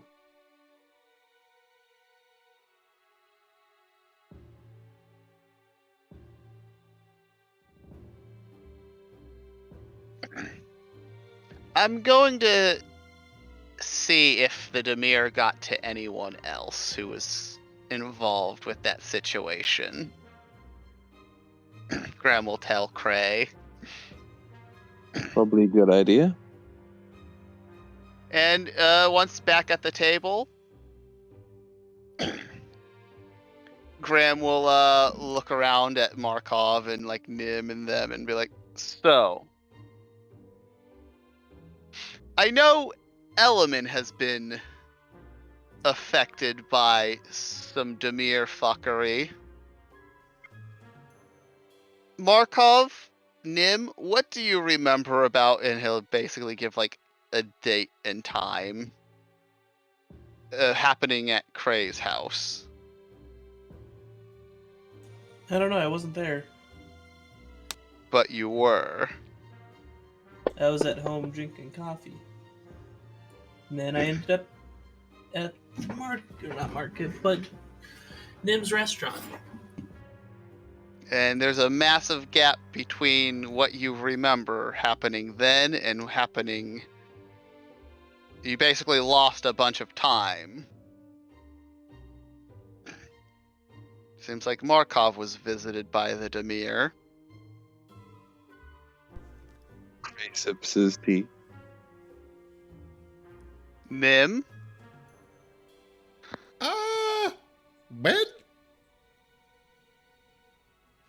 Graham will give the date that it happened, or like however long ago. Like in days. It was like 2 days ago. Then yeah. 2 days ago. Assassins went after Raylel. What happened that made assassins go after Raylel? I'm not really sure. You can't remember? Wasn't it because you he took off your head? No. I didn't call them. Oh. Okay then. Markov. I mean, Markov and Raylel broke into Cray's room, and then Cray told us to get out because there were assassins on their way. And we'll look at Cray. Wouldn't I remember going into Cray's bedroom? I would not. No. I thought you said you didn't know what. I thought you said you weren't there. How did you warn them about assassins coming for them as soon as they break into your room? If I called you weren't him there. Yeah, I called Cray Yes. to let him know. He called me, he informed me, and I, at that point, figured that someone was going to be coming. Again, I don't actually know what happened, I wasn't there. But that being stated, from what I was told, I knew it wasn't going to be good. Not only that, but, I mean, clearly they didn't come because Raylel's fine. And so is Markov, but... Yeah, everything's fine. I mean, Markov had his memory wiped, but... Either they were really bad assassins, or they didn't actually come. There's a surprising lack of any sign of a scuffle.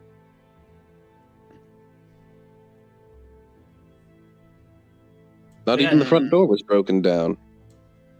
You know, now that I think about it, that makes it even weirder that they were in your house. Yeah, now that I think about it, yeah. How did they get into Cray's room? It is fairly warded.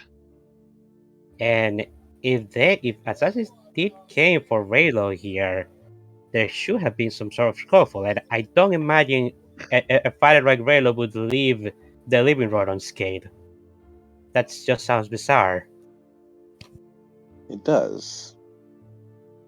I have to wonder if Raylo has something to do with it.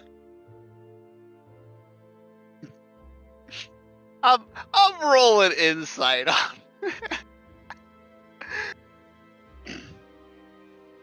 Let's see. Can I determine that you're trying to pass the buck? 17. Cray, what would you like to roll against that? Is there anything I'm proficient in that I could roll? History, perhaps? Really? No, I know that's a bit of a it stretch. either have to be persuasion or no. It had to be deception. I'd say.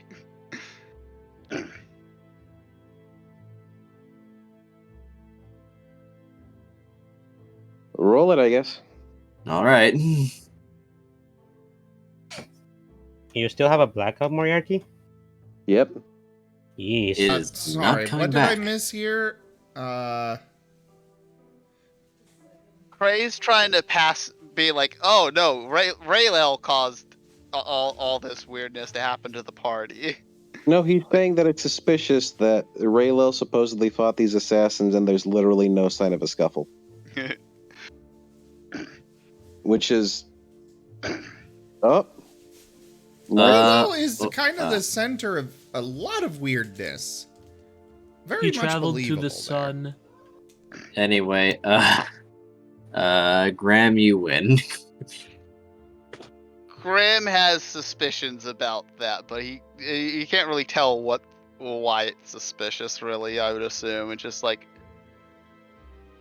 maybe we should talk to Raylel then. Actually, is a good idea. Maybe he knows more about what happened. Well, let's start heading over there then. Or at least I will, because I want to know what the Demir are. Have all your questions been satisfied? At least to this point? I think so. Because you really haven't checked in with all of the party. I was checking in with the people who were involved. I doubt the Demir are gonna All right. engage you people haven't who checked weren't. in Terracona yet. Were Terracona and them there too? Yeah. Okay, then yeah, Graham will also check it with Terracona and basically anyone who was there. What?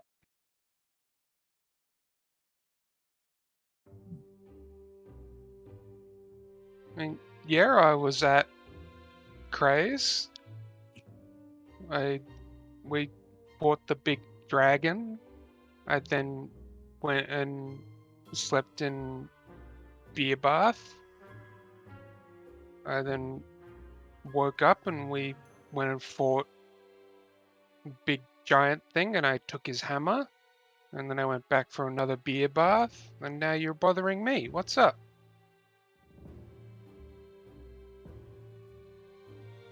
Okay, you also remember nothing. Whether it was because you're drunk or whatever, I don't know.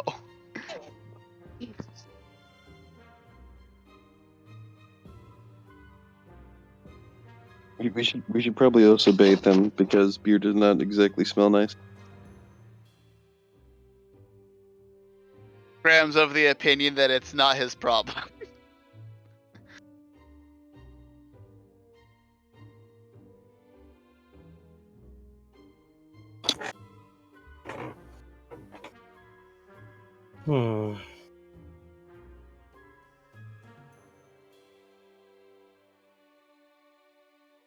I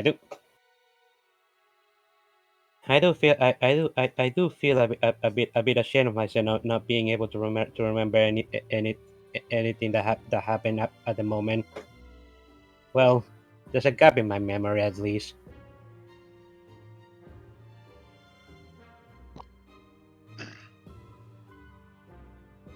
Well, I'm going to go ahead and continue investigating this, Cray. Would you like to come along? Absolutely. I do want to know what happened. And Graham will make preparations to leave to go meet Raylel then. He just already assumes that Nim does not want anything to do with Raylel. A safe assumption. It'll basically just have you basically just leave it like an open invitation for whoever wants to come to come. Who's joining us?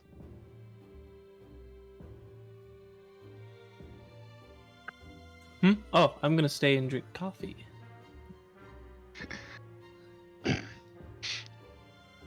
And also use this time to go to bed. My God, you just woke up. No, IRL. Ah. Oh man, fair enough. Okay, well, you have a good one, Markov. Take it easy. Sleep well. Y'all Take have a wonderful it day. easy. And I'll catch up tomorrow watching the video. Yeah. Sounds Later. good. Bye. Yeah, I should probably get ready to head to bed myself, but I can stay up for a little bit longer. All right. All Do you want Element to join? I don't want to be in the scene. Yes. All right. What's going on? We're gonna go find... meet Raylel. Yeah, we're gonna go find Raylo to figure out what the hell happened because he's very much fine and there's no signs of a massive fight. I guess Nim will tag along, but mostly because he's worried about Cray and wants to keep Cray safe. Oh. Aw. Yeah, actually, given your premonition, Graham will just be like anyone who's not staying in the house should come. Anyone who's not staying in the house should come with us. Yeah, that's probably a good idea. Like we're not gonna split the party today. Except for Marco, but that's just because his player is out. Sleep well, Markov. Are you coming, Terracona? Sure.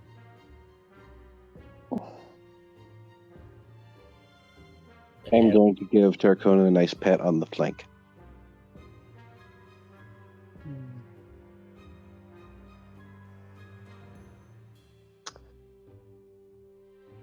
It's an interesting question about centaurs.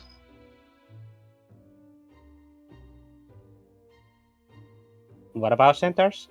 Interesting question about them. Do they have 4 lungs? I don't know. That is a very good question on how any of their internal organs work. That, especially it. I think either their organs are extra large to accommodate for how much. Maybe their lung, maybe like the torso part, like the torso and abdomen part. That's like where like the lungs are, and then the lungs. You know, like it's just all one set of organs, but they're just larger and spread out between the two bodies. Lungs, okay. I heard tongues, and I'm like, why would centaurs have 4 tongues? How would having 4 tongues even look like? I mean, there's plenty of Have you never seen things. any alien? Yeah, literally, like every alien ever. Yeah, like the tri-jaws open up, and then they have like all those fucking horrifying tongues. I'd like to submit Exhibit A, Pleakley from Lilo and Stitch. Oh. Fair enough. I think he only had 2 though, but yes. I believe Same idea, to answer the question though, I believe that typically they are considered most people accept centaurs to be basically exactly the same as the 2 individual parts. Okay, yes, they would have 4 lungs. Okay, now here's the weirder question then. How does the esophagus work then? Because then that extra set of lungs that's in the horse body needs a tube that goes all the way up to the human head, that goes through the human anatomy.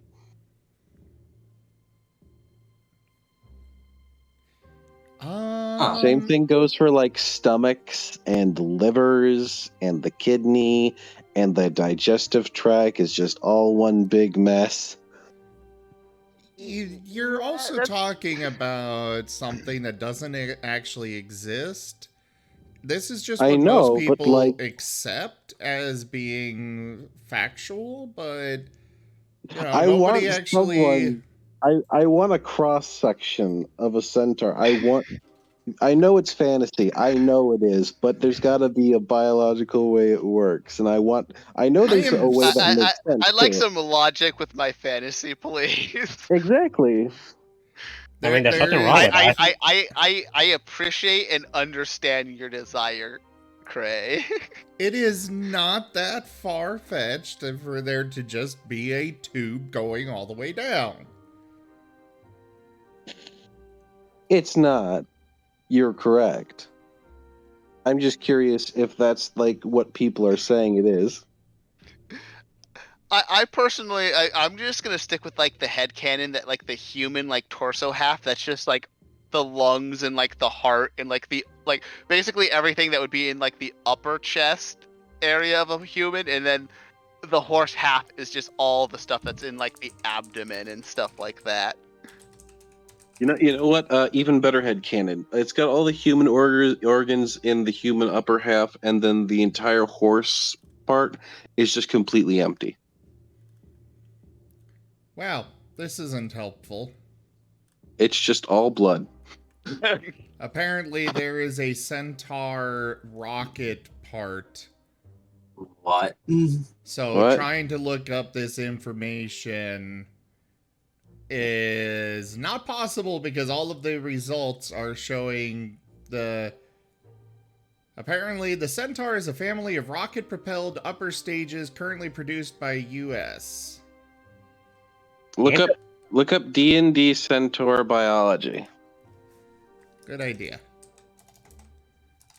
You know, if we're actually gonna go to the nation, we should go do that. Yeah, let's go do the Raylel. Figure out what happened to Cray's house. Yes. Back to the Izzet district. I feel like we go over here every other day. Okay, apparently somebody has actually drawn this, and Is it above board? they actually drew the penis on there as well. Okay. I'm okay with this. But it's not. It's more of a anatomical, you know, all the organs and stuff rather than actual. I'm curious to see. I'm curious to see this. I'm posting it. Now that it's posted, let's move on. Oh, hey, that's basically what I was saying. That's what I was going to say. Is that it's basically what Eisen was saying.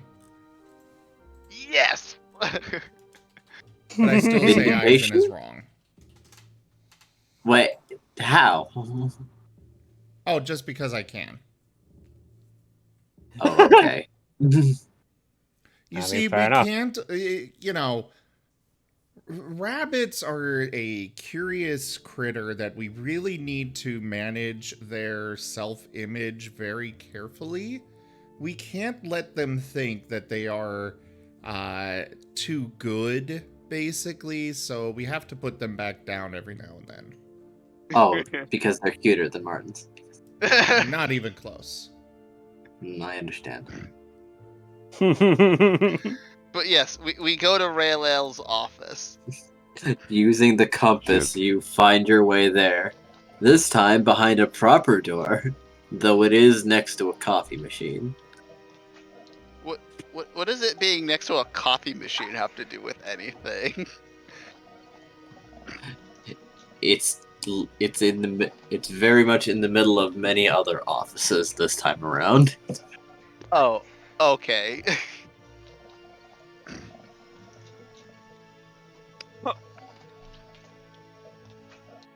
Well, Graham will head into the office.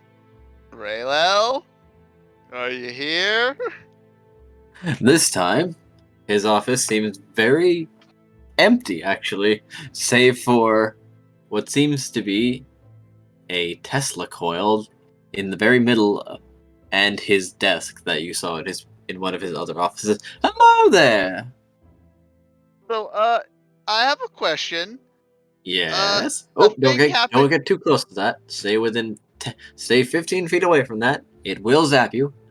Okay. Our friend Cray here, his house was visited by Demir. I was wondering if you know anything about that, because apparently you were there.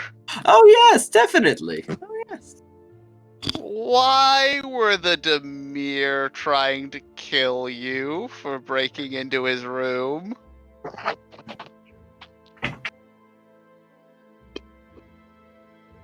Well, because I touched his communication orb. Why? At least I'm assuming it is.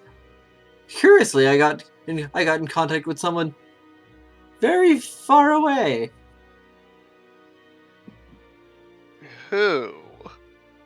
An Orzhov man, of all things. Then he hung up, and a lot of things attacked me all of a sudden. An Orzhov man? Very curious. Who He was this very man? displeased. He was...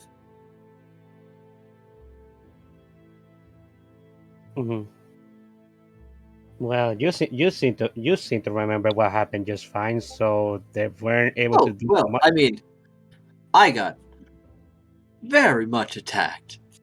I do think I actually died. For a little while, anyway. And then I decided it was time to open up and take everyone on a trip around the world.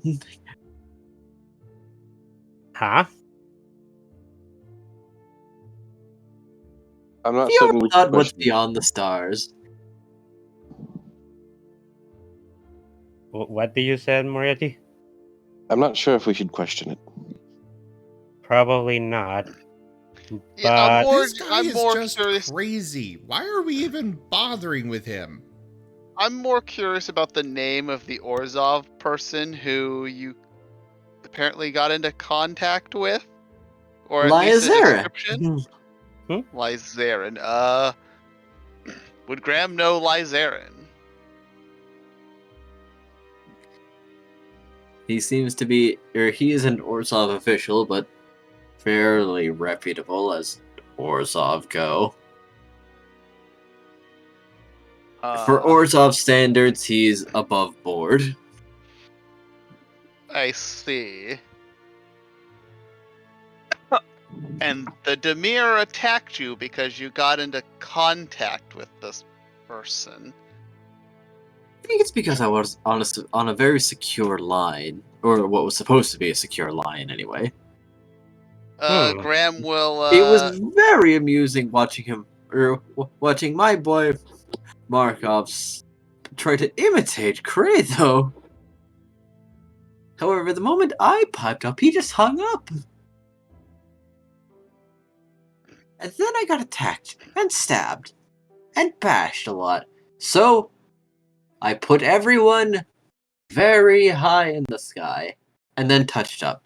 You know how it is. I've been taught very recently that I'm responsible for my own destruction.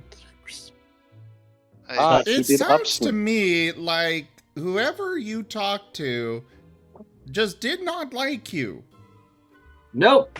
So all of this Cray. probably has nothing to do with Cray. It's just one of Cray's friends that doesn't like Raylel, which I Very don't like possibly. Raylel either. So I mean, if he's above board, I feel like assassination kind of falls into that category of not being above board, which seems strange. Craig, Oh, that's why fine. was this person's contact in your orb? What business do you tend to do with him that might draw the Demir's attention? Honestly, not quite sure. Usually, when I deal with Oratov individuals, it's mainly just contract work. They like to make sure that their contracts are official and, even have the Azorius seal of approval, regardless. Especially when they want to be above board. You know, I can't think of anything specific that would draw the Demir into things. the fact that Raylo teleported it into the midair kind of explain how there's no scuffle mark left in your house. Though. That would explain it. Well, I think we might need to... How high of a rank is this Lazir person? He's lower management. Okay. Grandma, I think we should see this Lazir person, because if the Demir are willing to kill for him being contacted, or him using the Demir to try to kill Raylel for being seen... Oh, that's fine. These skirmishes happen all the time. I feel like that might be something we might want to investigate. I might have lashed out a little excessively this time, though. This time, have you gone into a scuffle with this person before? No, I just meant people whomst assault me in general. Oh, fair enough.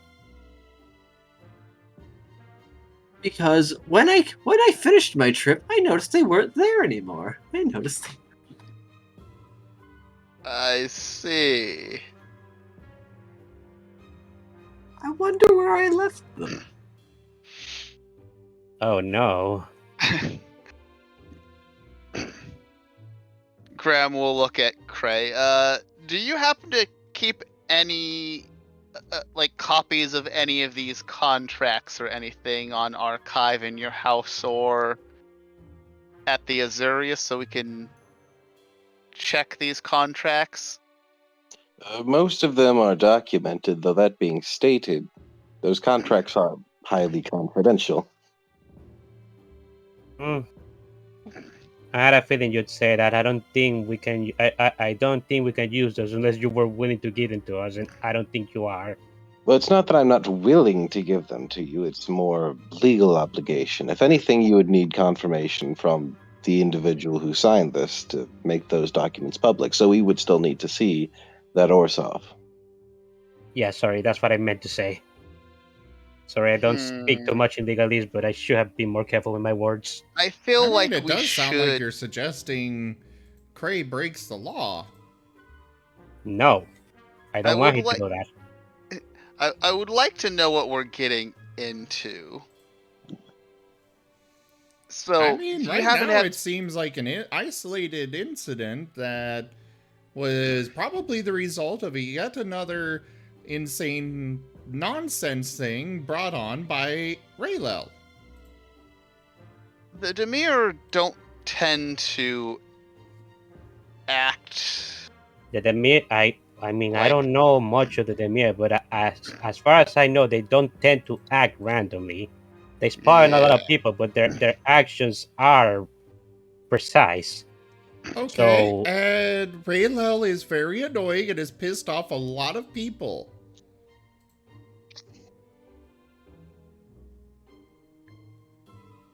Hey, Demir, do you think he's pissed off? We still don't know why the Demir even showed up. Well, it's not like we can really ask them. Exactly. We just know it had something to do with your communication, Orv.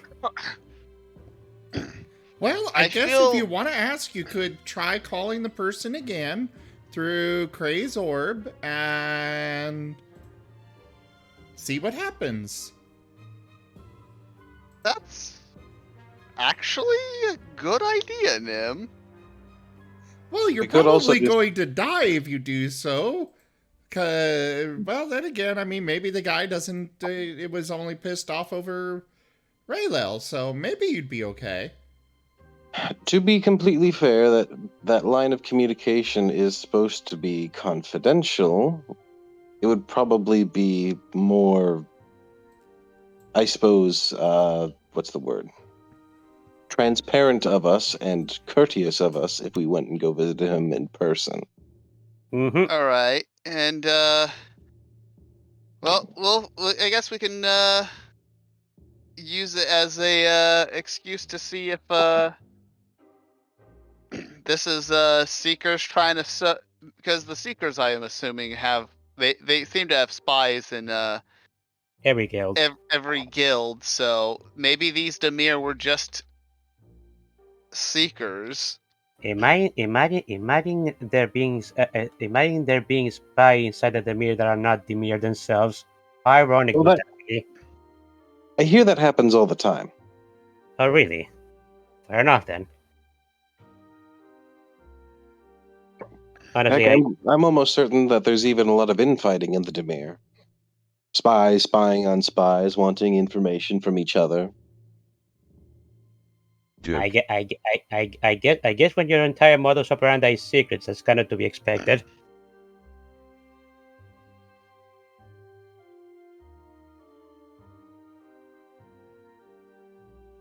Well, But the memory wiping thing, that's what really gets me, is that they didn't try to kill anyone who saw that. They just wiped their memory.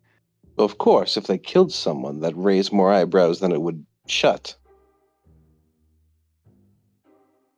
That's how the Demir operate. They're not assassins. They're ghosts. Not actual ghosts. Not like Orzhov ghosts. You understand. I do. Well, let's at least investigate this and make sure this Lazov person, Lazarius, is not a seeker. well, that's like a good idea. Because an above board Orzhov is a little suspicious. It's not unheard of, but considering a bunch of suspicious things happening all at once, I feel like there's too many coincidences coinciding for this to be random. Mm-hmm. Well, thanks a lot for the information, Relo. You were a big help. Toodles.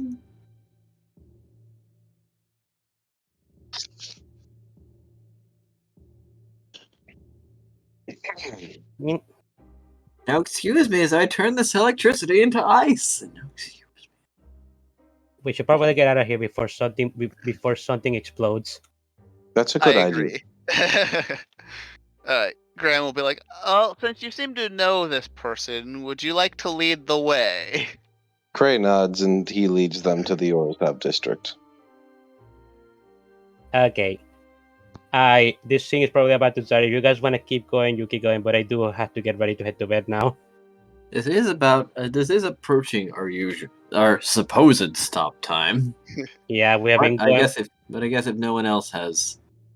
We've been going overs for the past few weeks, so I kind of feel like our official end time it doesn't really matter anymore. So Graham, did you leave your potato behind? Graham brought it with him. Our official end time is midnight central. Oh, okay. Oh, so we've got another hour. I should also. Well, no, that'd be for us on the eastern coast, because I know there's quite a few of us. That would be 1. I thought the official end time was 11 Eastern. Huh? When did it increase by 2 hours, or was it always like that? It increased to that several weeks ago when we kept going, or like 2 months ago or so, actually. Yes. Okay. We just kept going really late, so he was like, "Okay, I'll just put the start time to later." Well, Not start time, but the end time. Yeah, I can't really stay up late for that long of those times, but I that's okay. Just make sure you watch the recording so you're up to date. Yeah. We can end earlier It's just that's kind of what we're scheduled for now, and No, I get you. Okay, fair enough. Well, if you guys want to keep going with the zing, that's fine with me. Just Digicam roll for me if something All right. happens that requires combat. there's also the fact that, we each kind of do our own things, so to really fit Fair. in everybody, we kind of need the extended time. And Yeah. like in my case, I don't mind going last because, I'm gonna be You up can for stay. several hours anyways. Mm-hmm. We should say we definitely should wrap this section up at least because Graham won't be here, so it'd be kind of awkward. Yeah. Going into the paralogue right. if No, like I'll be here. I'll be here next week. Okay. Oh, nice. Good. Because I was supposed to be working today, but I'm on vacation, so I'm not. That's why I could be here today. Oh, nice. Wonderful. Well, my weekend will stay with us longer, but I do gotta head to bed. So hope you guys keep having fun. All right, you too. All right. Okay, later, guys. Bye. Bye. I'm happy to continue though if you guys want to continue. Well, if everyone can, I suppose onwards and onwards. Also, worst case scenario, we could just be like, Elliman got called away to deal with it, like his recruits or something, because Elliman's the one person in this party with like actual responsibilities besides maybe Cray. Yes. He has a job. Yes, you have a Nim job. has a job. Guild responsibilities. Yes. Oh, so are you saying that Nim's job is not as important as their guild responsibilities? Yes. Yes. Well, let me just point it out this. Nim's job has actually paid him. Oh. And very well at that. Yes, thanks to them suing. No, he got a paycheck. Yeah, he got a really big paycheck. Yes. Hey, so when are we getting paid from our guilds? When do we get our You know, with everything that's happening that has been slipping my mind, don't worry, I'll go and calculate that. When do we get paid for saving Ravnica? I assume that gets a paycheck. I charge hourly. You'd be surprised. Does our guild pay us like a monthly like wage or something? That's what I'm curious about. Probably. Especially because at this point we're kind of investigating the Seekers for the guild. To be fair, they actively asked us not to do that, and even directed some of us away from that, and we still went into it anyways. That was before we kind of became integral to this investigation, though. And kind of stop and inform them of like the before the temple thing. Yeah, no, we were basically on our own and like could get into a lot of trouble. After the temple thing and the whole attack on the Azurius Senate, yeah, no, I think shit kind of changed as far as their opinions of us doing what we're doing. I still don't think we're technically sponsored, so to say, but Fair enough. But I also feel like guilds would probably pay wages as long as you're like doing like tasks or jobs related to your guild work. Probably, yeah.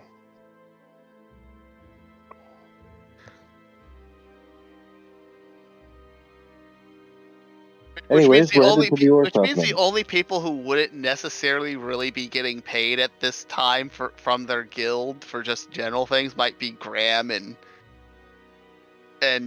Nim, because they're the only people who you're kind of doing things very independent from what our guilds normally do. Also, Marcov is also on a technical. Markov's technically on vacation, and I'm sure they probably detract part of your pay for the housing. However, Markov got rehired as Raylel's assistant. But they would probably detract. I really hope they don't detract payment from Marcov, because that living space does not warrant detracting payment. It is relative to. Well, he also, before this was only a sewage worker, so. Yeah, I guess you're all right that the guilds do provide us with basically room and board, so they basically feed and house us. So I guess that would probably take up most of the pay, if not all of it. Yeah, that's why I said calculate it instead of flat rates, because also the majority of your money should be coming from getting missions from your representatives. That's kind of what I'm imagining. Like, you get a monthly stipend from your guild, which is basically they just take it and put it towards your house or whatever, depending on your job, and then as well as room and board basically. But then you get missions, and those are that's your spending money. Anyways, we're going to Orzhov Man. Yes. No, the Orzhov man, out of character. The Orzhov man, that was your mother, or no, father. So he's scarier. He's not quite as scary as your mother, but. But debatably. But he's scarier than he's letting people know, considering he's lower management. More than likely. Potentially. Well, all right. We get to Orzhov man. You are stopped at the doors of the main temple, asking what business you have here. Cray is going to show his Azurius pendant, saying that I have business with a client, and he's going to give the guy's name. I don't remember it off the top of my head. Lyazar. Lyazar. Then they ask why you have a small army with you. Yeah, they're going to step aside for you and question the others, such as the Dragontar, and what looks like. Actually, no. They step further back once they see an ash fell. Oh, okay. Like, nope, never mind. They don't even question it. Graham will be like, Graham will just be like, they're with me. Yep. All right. Have fun. Graham hates that being part of his family has perks. Part of him is like, I kind of wish I had to fight these people to get in, or trick them instead of them just being like, oh, you're one of them. Please go right in. He's thankful and hates it at the same time. Darn that double-edged sword. I can't help but think that the Azurius temple, the main one, it's got the stained glass church windows, because obviously it does its Orzhov, but it's also just straight up a tower, like a skyscraper tower, but just with the church windows copy pasted up the tower. Mm-hmm. I feel like it's what the hell is that one? That one cathedral that took 50 years to build because of all the crazy ass I think they might still actually be building it, but it's all this crazy ass molding, but it's gold and stained glass. I have no idea what you're talking about, but okay. Actually, no. I think the Orzhov more clean looking things. They really have a church aesthetic with the stained glass. They really have that. Oh yeah, absolutely.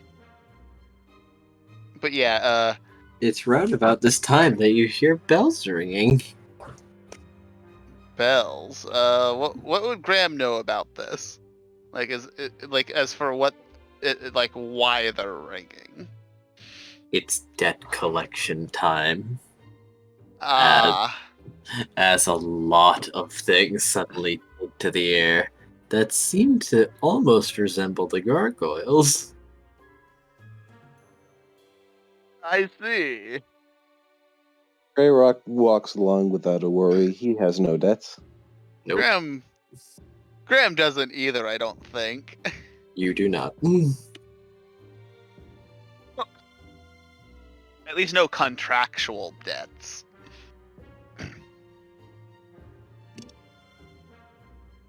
Everything is fine. For you, anyway.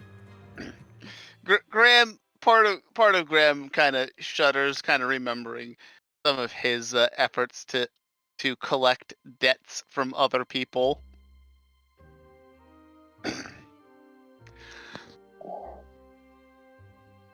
Anyway, Yes. Grey's going to go up to the office. So how much business do you do with this Lazarius?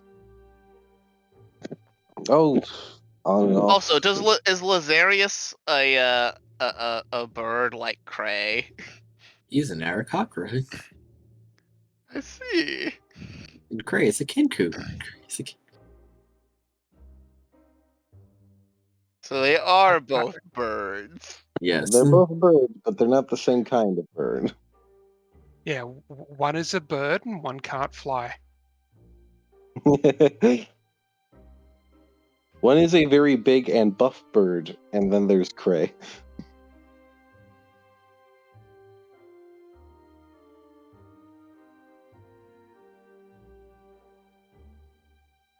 Yes. So we arrive and Graham will knock on the door.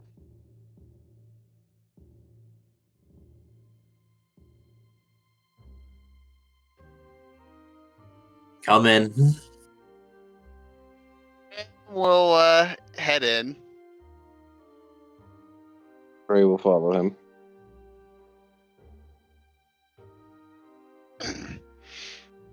Hello. He's going to look up and look over to Cray, and then the rest of you, like,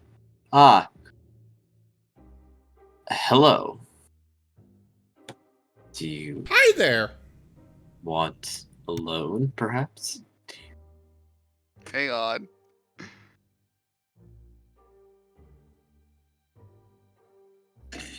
Is there anything suspicious about the way he's looking around at us? Well, he seemed surprised to see Cray in a pleasant fashion, and then sort of froze up for a moment at the rest of you. Like, eh.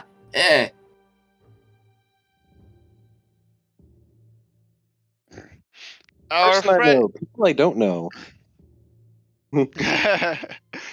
First, our friend Cray here says you have business dealings with him. We're investigating a possible Seeker incident.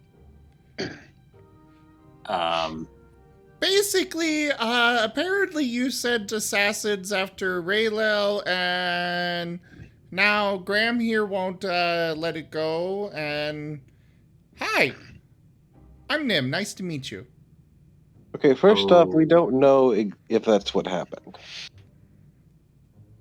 This is Nim's interpretation of it. Yes. Graham was like, sorry. We basically, some Demir assassins came after one of the guild representatives for is it a Raylel?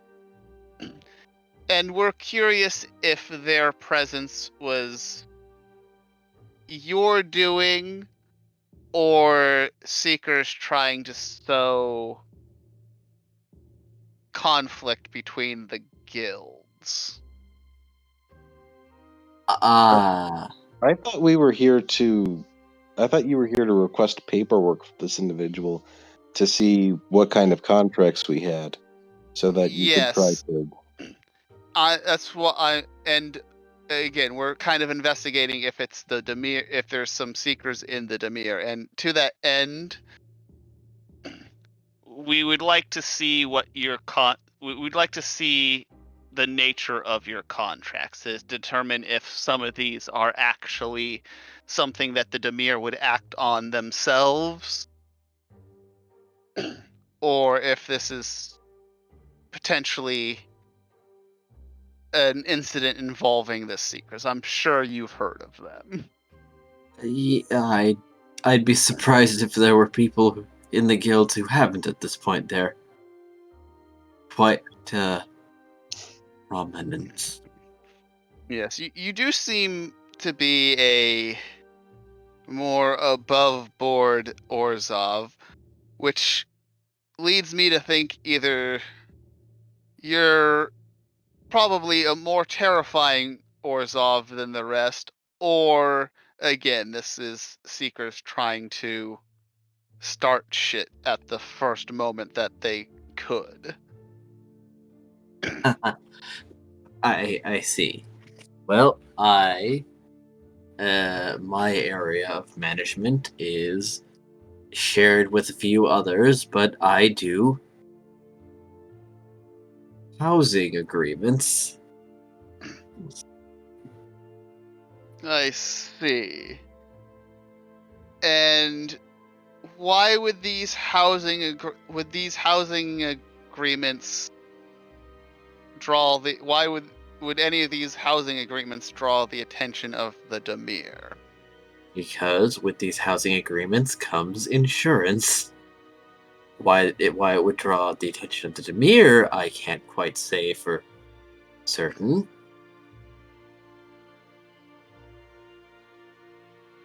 You think it's about money?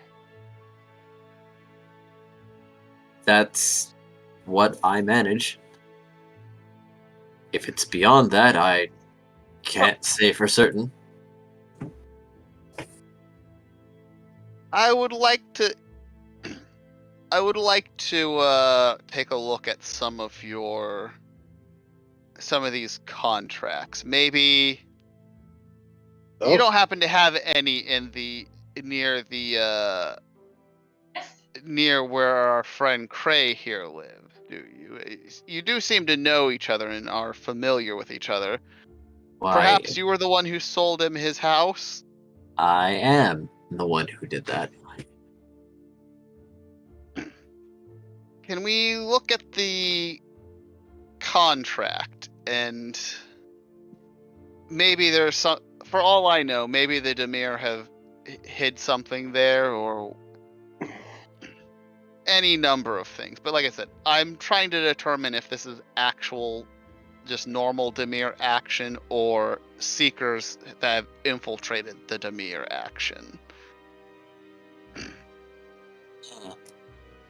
Of course. I'm sure if there's a reason that the Dimir would come after us, it would probably be in these papers.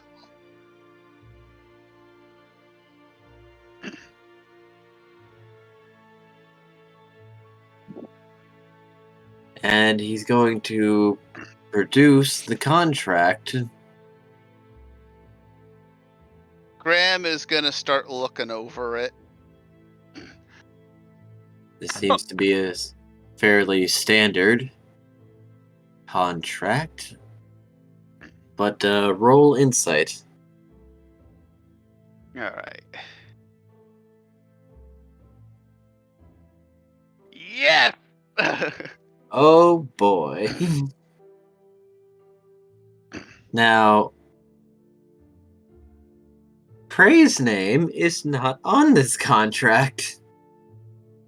Oh?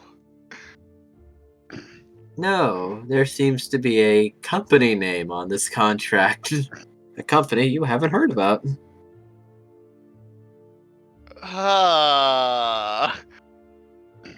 Graham is gonna wave Cray over. Cray steps over. Do you know this company?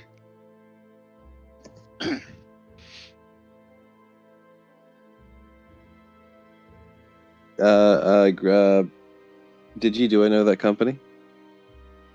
I'll send you a DM. Okay. Do do do do do do do. I mean, that was going to be one of the things that I was going to specifically ask soon. Like, Graham's going to check the names on the actual contract.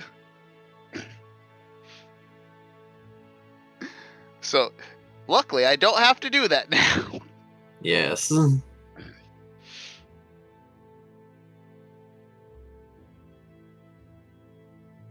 Graham would Is also- there anything around in the office that looks like it might be nice to chew on?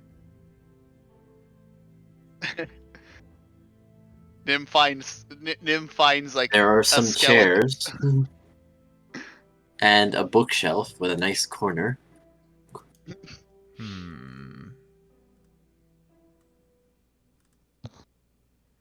Actually, I feel like I've got bones.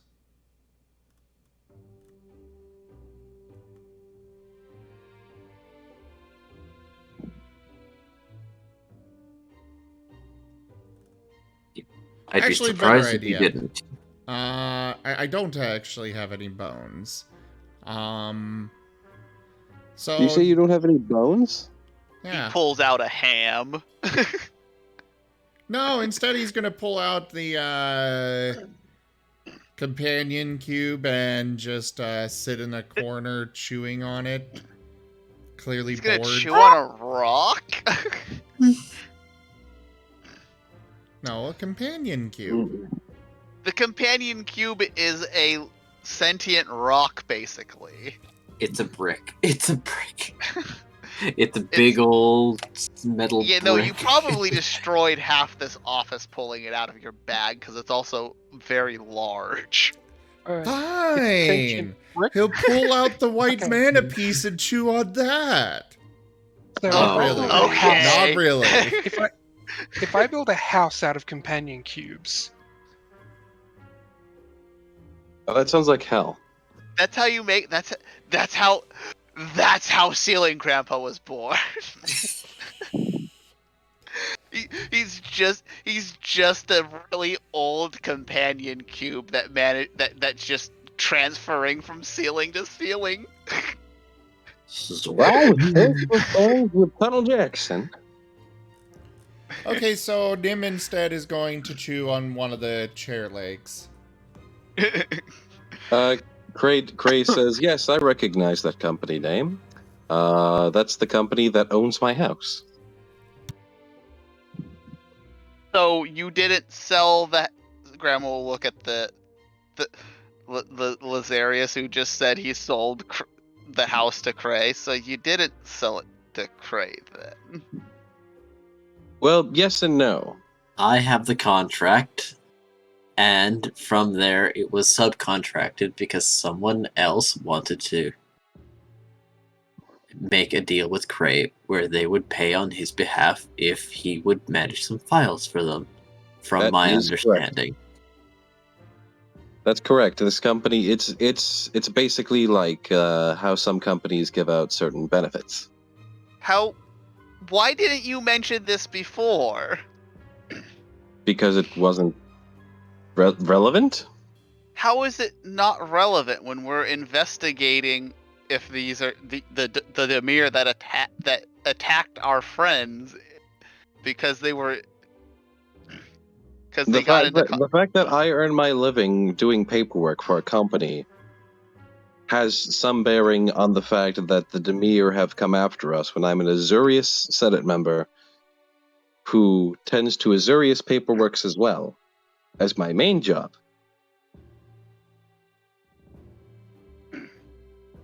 I'm sorry, I this entire time I've simply felt that this whole series of attacks was specifically to invade for Azurius files and paperwork.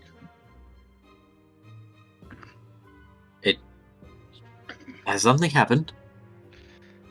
There was a lot of strange coincidences that just so happened to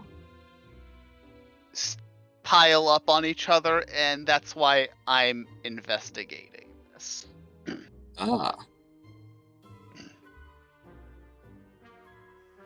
Because Quite the there was boring just matter, to be precise.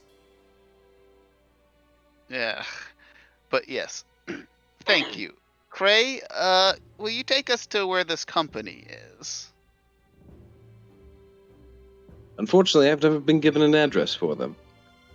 You've never been given an address for them. You don't find that a little suspicious? It is somewhat suspicious, but it's truthfully not the first time that's happened. It Graham could be. will look at Lazarius. Do you know where this company is? Unfortunately, they came to make a deal here, and as long as I'm getting money, I didn't need to pursue it further.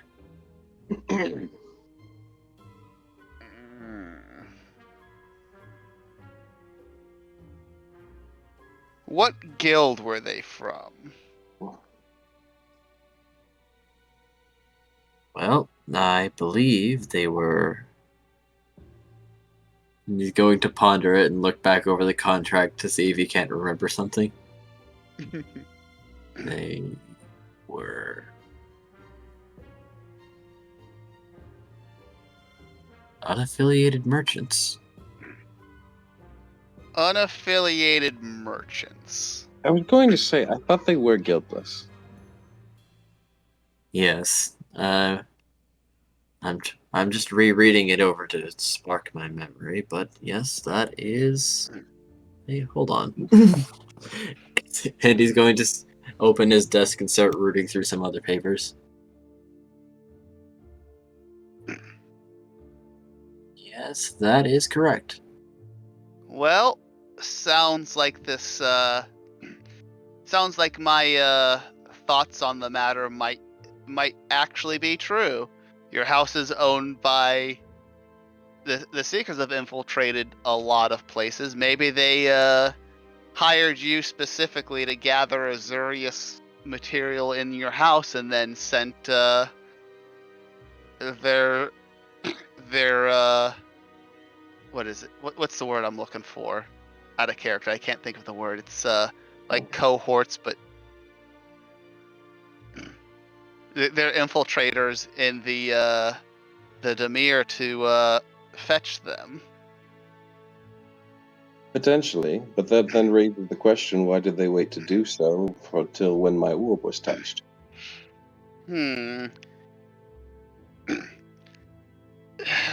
it was a coincidence, but I suppose we all have been getting a lot more responsibility and knowledge. Maybe they just thought things were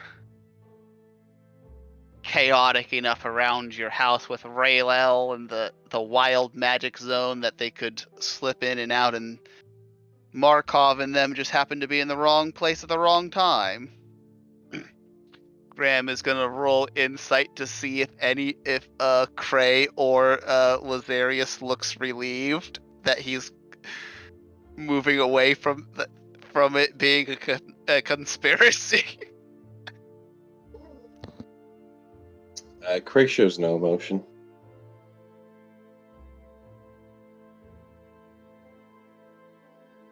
I don't know why you can't just accept the possibility that perhaps it really is just because Raylel is annoying and he happened to call somebody that hates him and they found out where he was, so they sent attacks.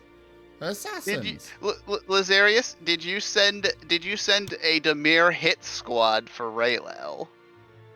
I didn't send any Demir, but I did request some giants go to secure the location after the communications that should have been for Cray were answered by 2 other individuals.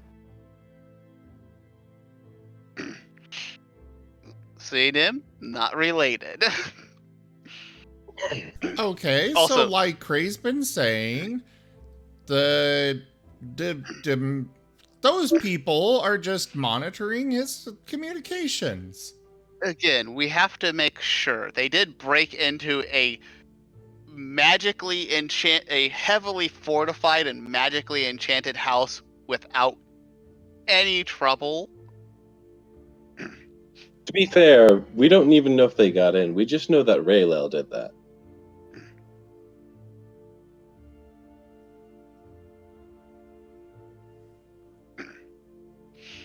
Well, again, I would still just like to make sure that they're not associated with the Seekers. Also, Digi, the Lazaria, my insight roll to see if Lazarius or does Lazarius look relieved that I'm starting to move away from it being a conspiracy, or that he's involved with what happened there? A bit, but he seems to be thinking about some other things now. I see. Graham will be like, well, at the very least, we should make sure your house isn't owned by people involved with the Seekers. Especially if they have enough money to own things and they're guildless. I know merchants can have a lot of money, but... To be fair, it doesn't make much difference if it is or isn't. I feel like it does. Well, if it is, I've changed the locks and have everything warded. So even if it is, they shouldn't really have much of a way in. And if it isn't, then there's nothing to worry about regardless. If it is, it might mean that they've been planning things for far longer than we thought. Because it very well could be that they had you in this house, and or any of the files that they could have given you could potentially be some kind of spell scroll or something else used to scry. There are several reasons why we should potentially look into this company. Well, their scrying mechanisms would see no more than me doing their paperwork in a dimly lit room. It's not really anything special there, and once they're filed, I send them back. It's not like they stay around. Or they could, well, if it's where you keep all the paperwork, there is a chance they could be gleaning things from your other contracts, though. That's not exactly how scrying works. If you're scrying from an object that's inside of a book, they can't open that book and read the book. You know? No, but I'm pretty sure they can see things that are around it. That's correct, but I don't leave things laying out and about. I keep things tidied up and only have things out when I'm working on them. So if they're trying to use their papers to spy on me, all they're going to get is their papers and the general decor of my room. Otherwise, everything is kept inside of its proper files and only brought out of said files at the proper time. Also, I've got internet back, so I'm going to switch over. Bada bing. Now I don't sound as bad, probably.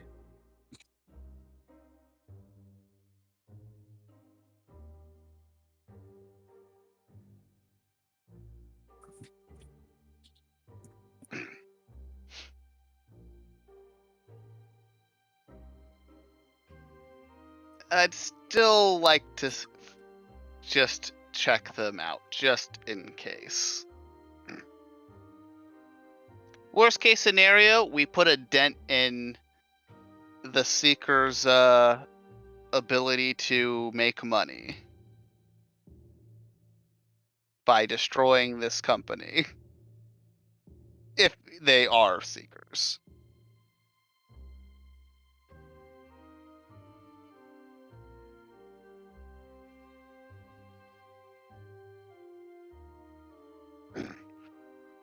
What guild did he say that they were from? Oh, they were guildless. Yes. Huh. Cray, you must certainly know where they're based at if you bought the house from them. He said he did he did some paperwork for them, and they paid for his house for him. It was a rather simple arrangement. I really didn't even need their business address. I met with an individual in the library. As far as I'm aware, they may not even actually have an office location, which for certain businesses or practices, that honestly isn't terribly uncommon. Can you Though I get in should state, contact with them? certainly. Then let's go ahead and do that. I'd have to send them a letter by mail, and we need to wait for that, though, so it's nothing instant. All right.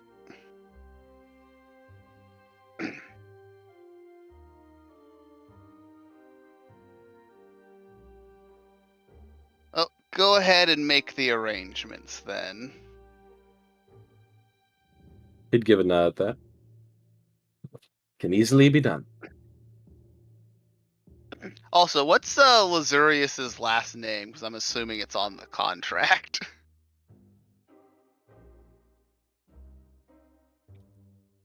Huh. You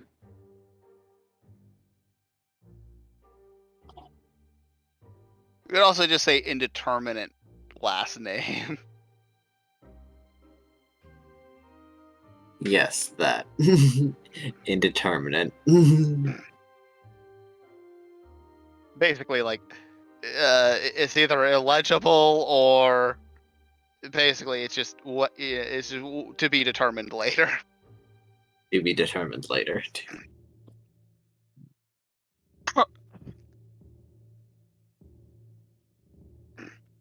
All right. Graham will thank Lazarius for his time and head out. Last name is Monofal. Monofal? Yeah. I see. Well, alright.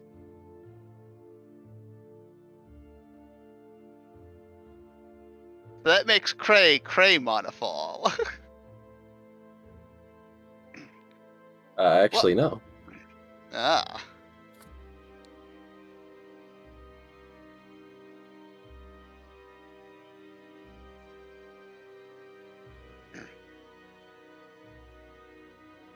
So are we done with this now? Yep, for now. So, Cray, how long have you known Lazarius? He seemed quite happy to see you. I'd say at found least his name. I found his. Found whose name? Lazarius's. Yeah, Monofal. Yep. Nim is going to start walking off as soon as they get out of there. Well, no. He does want to keep Cray safe. Things are risky. Before we go, I do ask if he has any business for me. Oh, no. Unless you want to change the contract, there's not much to do. Or unless you want to start a new contract. But I doubt you need more property.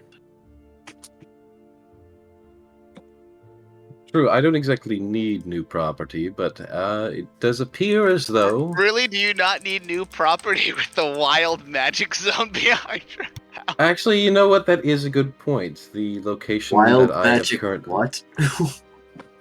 Yes, so these individuals decided to plant a tree in my backyard, and at first that was of no consequence. And then they stabbed a ham into it, and there's something strange about this ham. I think an Izzet fiddled with it or something. And now this tree is producing wild magic actively within my backyard, and has been contained by an Izzet member, but at the same time, that alone is of concern. Given these also allegations regarding the meddling of these guildless individuals and other such issues, especially with Raylel now owning most of the property surrounding that property, a look at changing location may indeed be required, which is going to be a pain in the ass because I certainly know that that's going to require new security and warding. He's going to put his hands together and close his eyes. Certainly, that is a very nice avenue on the Transguild Promenade. Indeed. Perhaps I can try to resell the property and make up most of the expenses that way. Resell the property with a wild magic creating tree in the backyard. The only person who would buy that would be Raylel. Well, Raylel is rich, probably. There might be some other neighborhoods within the Transguild Promenade of similar quality. Just a reminder, the area that we've been calling the Transguild is actually just called the Center. Ah, yes. And the Transguild Promenade is just a highway. Oh, okay. There should be some neighborhoods on the Center, which may be sufficient. I'll start making a catalog. That would be much appreciated. Don't worry, I'm sure it's going to be good business. So now you're for going you. to listen to me about moving? Well, yes, now that the Demir have legitimately attacked my house, yeah, you know what? That's probably you know, a good red flag. When it was and the just fact that Raylel was that's- moving in... You know, when it was just Raylel, that's manageable. I can take care of that. When it's Raylel and the Demir, well, now there's issues. He's giving huffy borfs at you.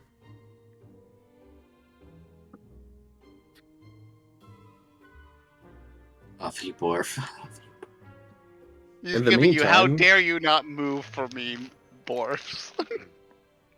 Kind of In a the combination of that as well as a I told you so. And yeah.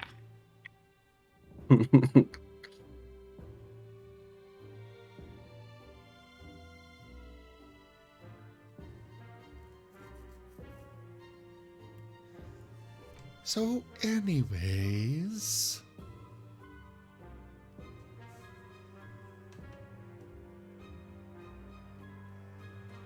Yes, the things of happening. Yes. Great, So, come with me. Graham will be like, you know what? Maybe we should all just kind of go in on a place and just get some... Maybe we should actually, like, you know, a place where we can actually, It's kind of no fair to Cray if we're using his house as a base of operations and not helping him with any of that. oh boy.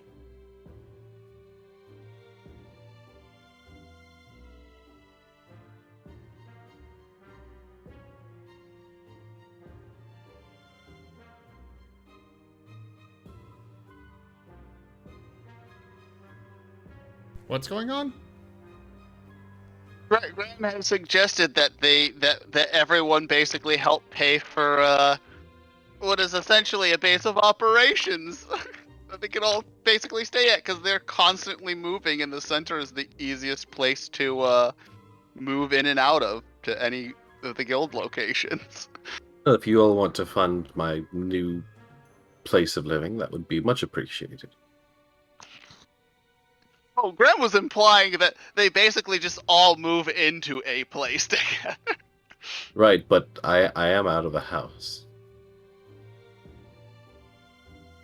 I don't want to live with Elemen.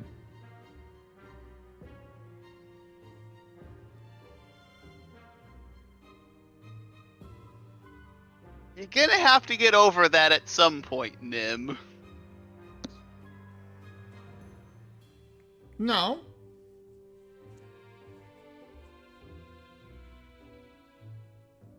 No. End of story. I mean, he really doesn't have... there is no reason he has to get over it. No, he said, and he never did.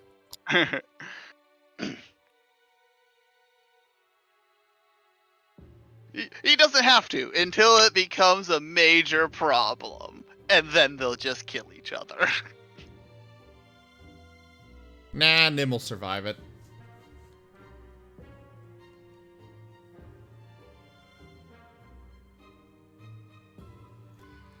I mean, sure can try.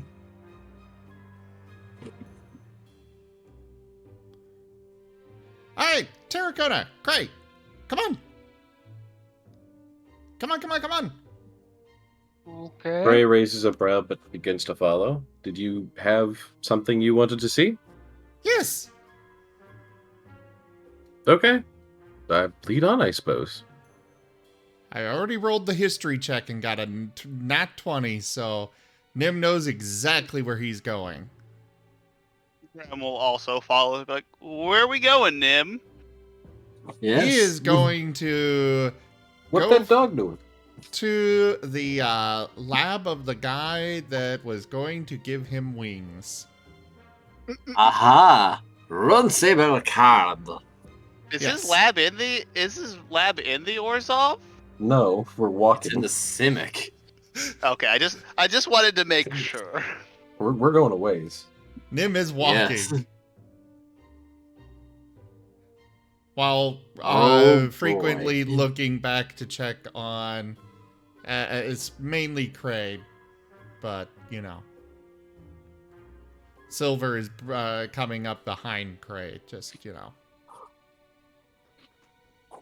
Because Nim wants to go get his wings, especially after the testing thing, chamber, place. But he wants to protect his friend, so... yeah. Graham will just be like, "Where are we going, Nim? We've been walking for a while." Well, I don't know why you're coming, but... Because Cray is coming, and we're kind of, sticking together so we don't die. Oh, I thought Cray was the only one in danger.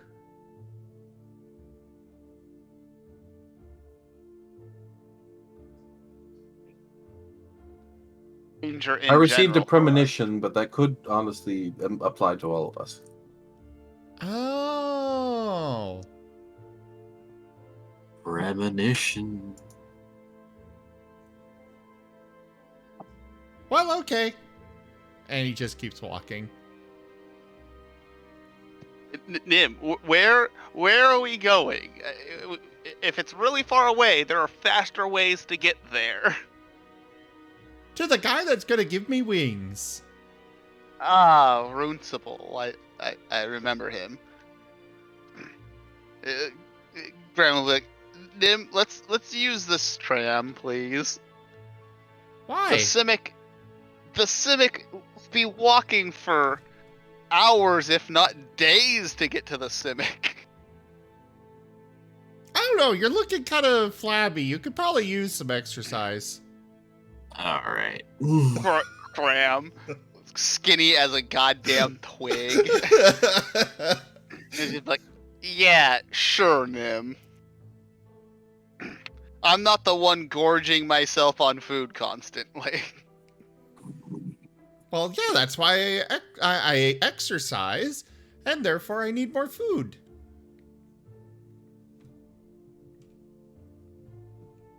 But fine. I guess we can use that contraption thing. The thing that looks like a bus but doesn't sound like a bus, so it's okay. It smells like a bus.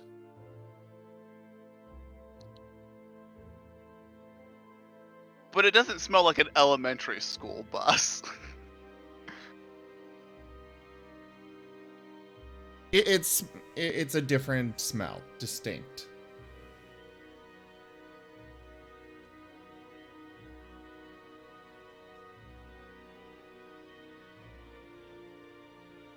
So yes, we go to Runcible Cod. his situation seems to still be the same. It seems more like a studio apartment that has been turned into a lab. And he is still the short, manic little man he was before. What? What do you... Oh, you! Hello! Yes! Can I have my wings I am now? Ron Simon Child! Oh, yes, Well, I know. Can I have my wings now? Did you bring wings for me to graft onto you? I thought you were going to find me some.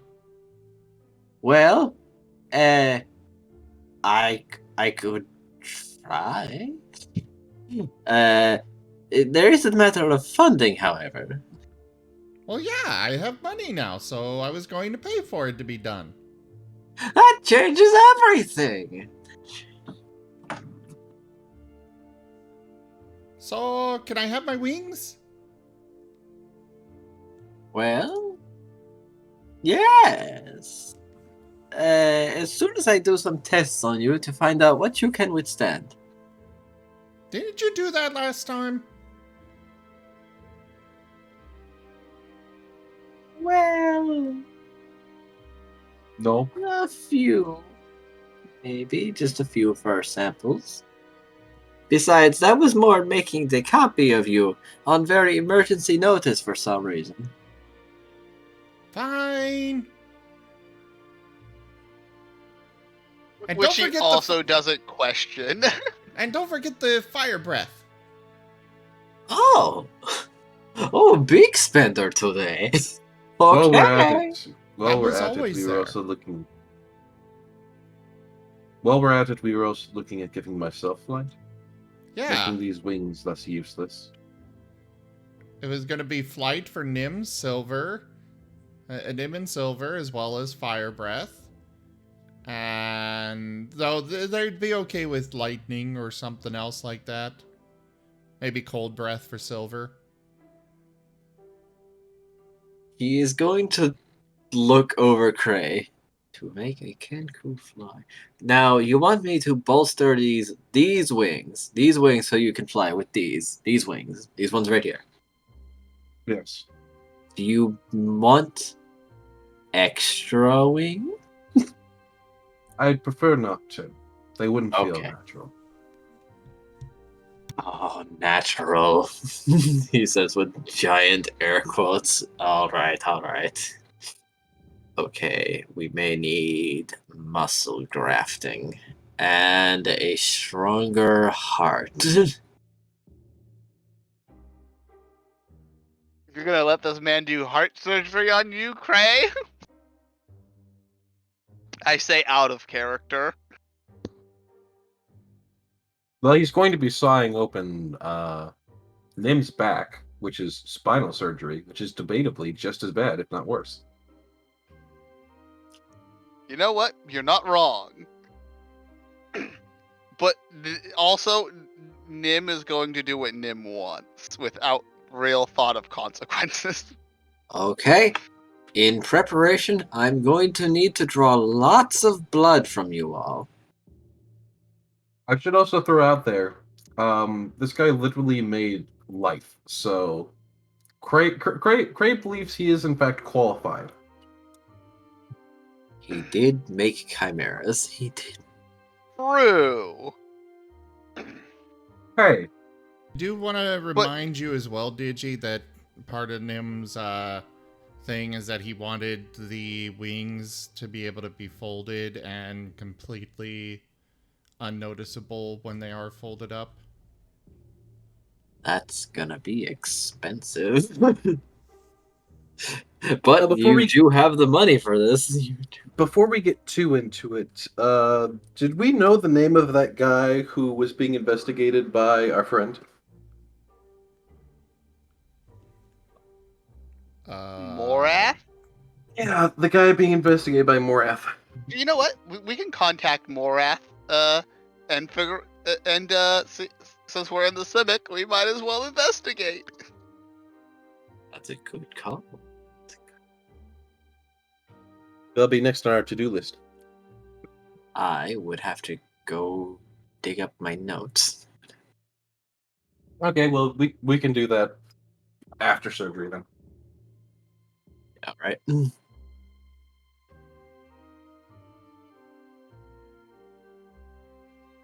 Well, it sounds like it's gonna take him a while to find the things for Nim.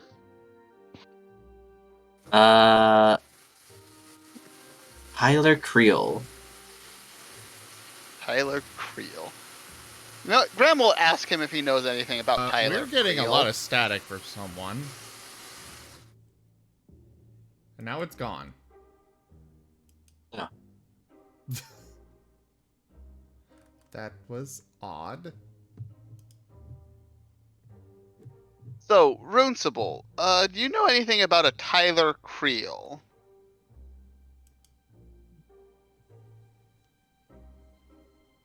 Tyler Creel. Yes, I do!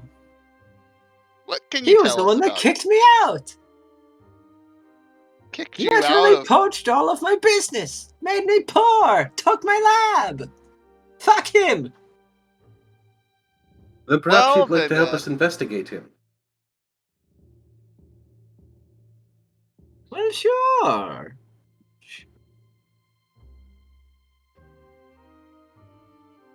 I mean, for an appropriate discount, we'd be happy to run him out of business. His eyes narrow.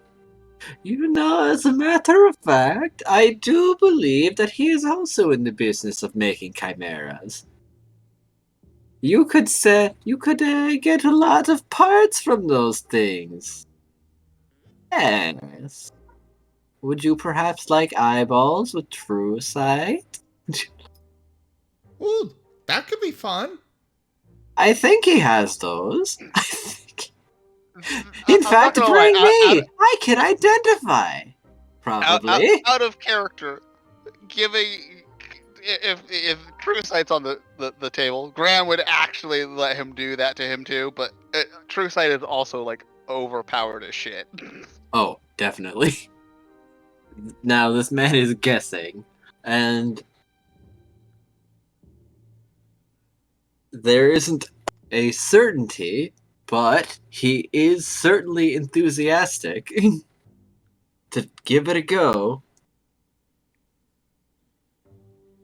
Well then, yeah, let's take him out. Oh boy, I'll pack my things!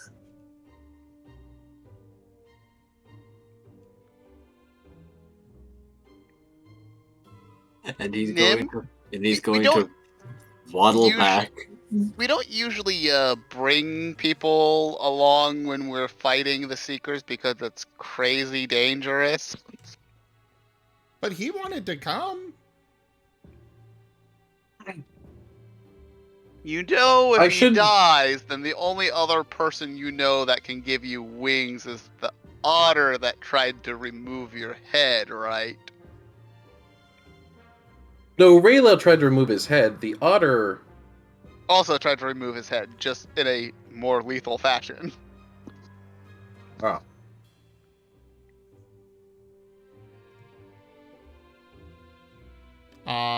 The otter is Runcible, actually, I think. No, that was Red's character. Oh, right. Well... Okay, you just stay in the back. I will get the best pieces, he says with a hacksaw. As long as I get to have the first pick of them. Seems reasonable. I'm sure you'll have plenty of other parts to work with. Oh boy. Plus, you'll get your lab back, and they'll be out of business. Being dead.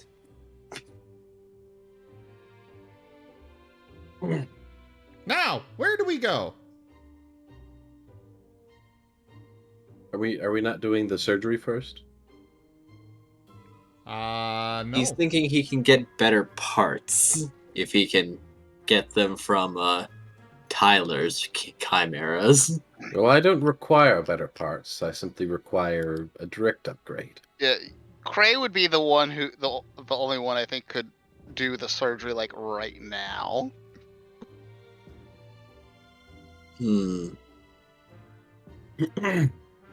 Well, okay. I'll get ready. Good. Is there any reason why you feel... He just glances him over. Well, unprepared? Usually, there is a...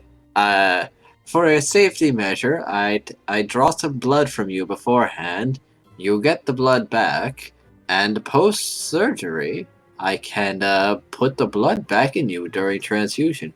Because blood leaves the body during surgery. Right. But if you want to do it now, maybe you have enough blood in you to be fine after surgery. What I mean by now is that you still do the blood thing. Yes, of course. We just take our time, and then once you are done doing the surgery appropriately, then we proceed. Yes, of course. Also, you're not replacing my heart, correct?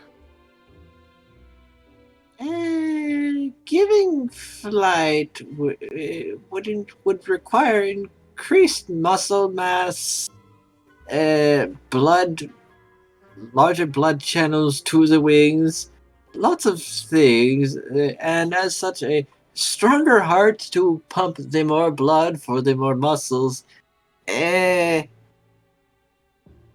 It could make strain on your heart if not bigger heart, but also newer heart might mean rejection. Living things is better than making chimera, or harder than chimera in some cases. So much rejection instead of suspended in a nutrient solution until you can force connections. Why don't you just work on the heart that I already have and not give me a different one? Perhaps with certain supplements.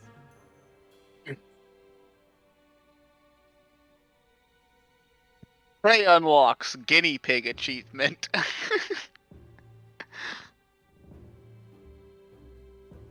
I am not fluffy. Okay. You will be after this. As long as I keep getting my coins, I shall do my best.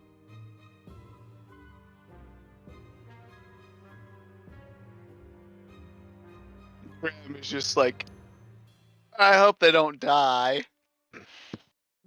Do be advised. No, Dad. No. He's not saying that out loud. He's just thinking it, though. He's thinking it real hard.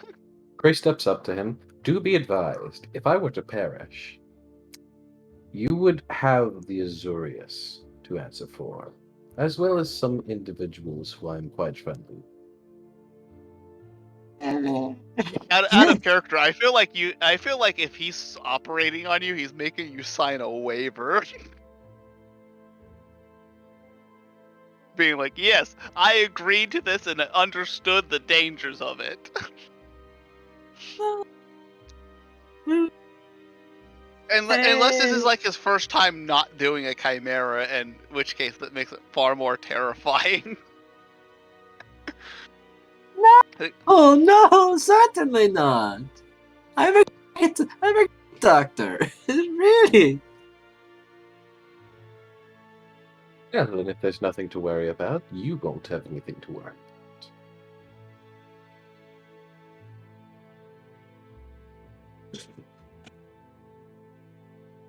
Let's get the blood transfusion. I mean blood drawing. Yes.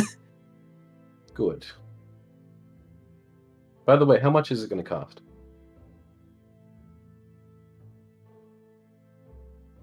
Well, the surgery itself, to make sure it is done very well, I will need 60 platinum.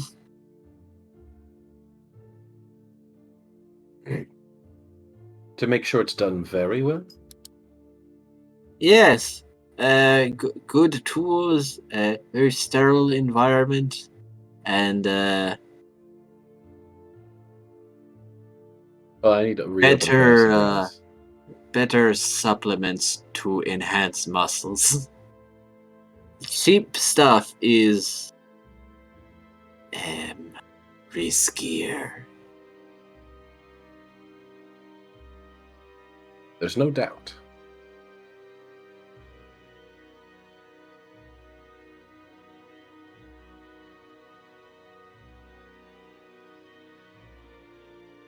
Give me a second, I'm almost back in.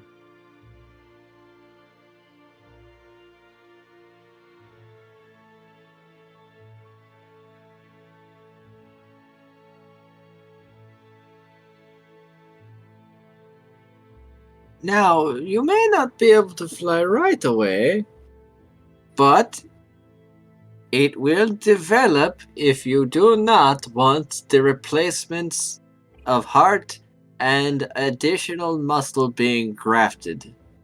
Wait, what?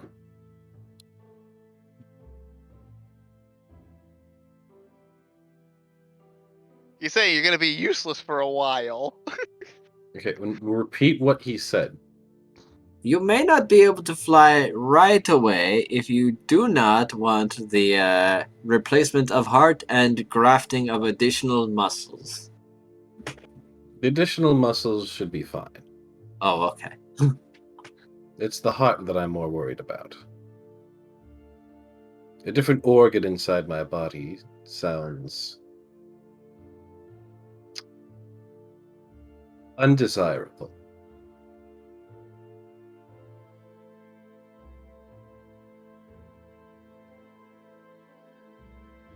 Yes. Of course. Of course. How many platinum did he need? 60. Okay, 60 platinum. Gotcha. So that puts me 60 platinum. Math. 60. Okay. I should point out that I have 6,840 platinum pieces at this point. Yes. So, I mean, you could give him more and ask, are there even better things? You know what? I'll toss in an extra 40 platinum. Oh!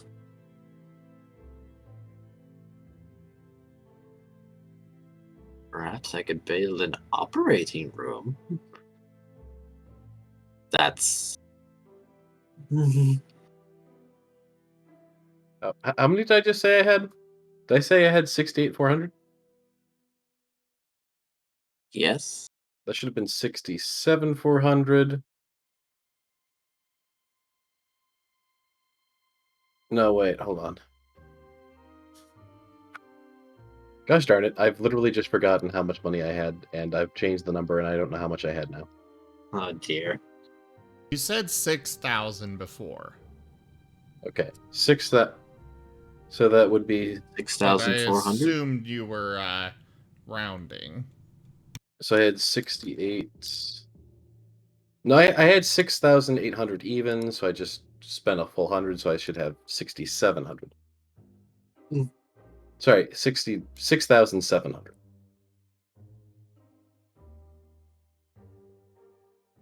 Okay. Make me a Constitution saving throw. Constitution saving throw. Alrighty then. I'm paying good money for this.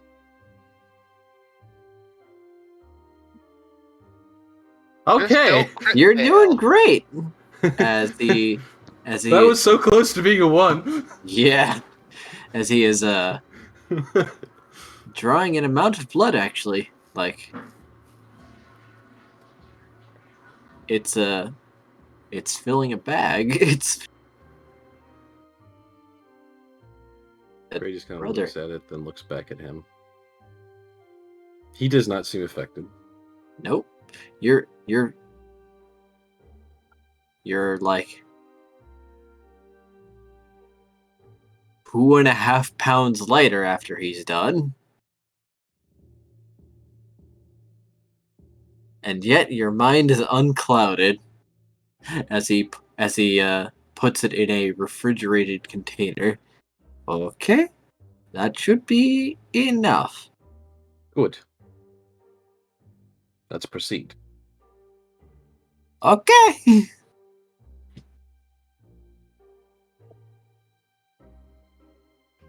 And little man is going to get his gear and start moving.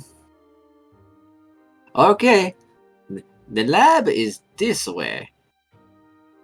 I hope everybody's ready.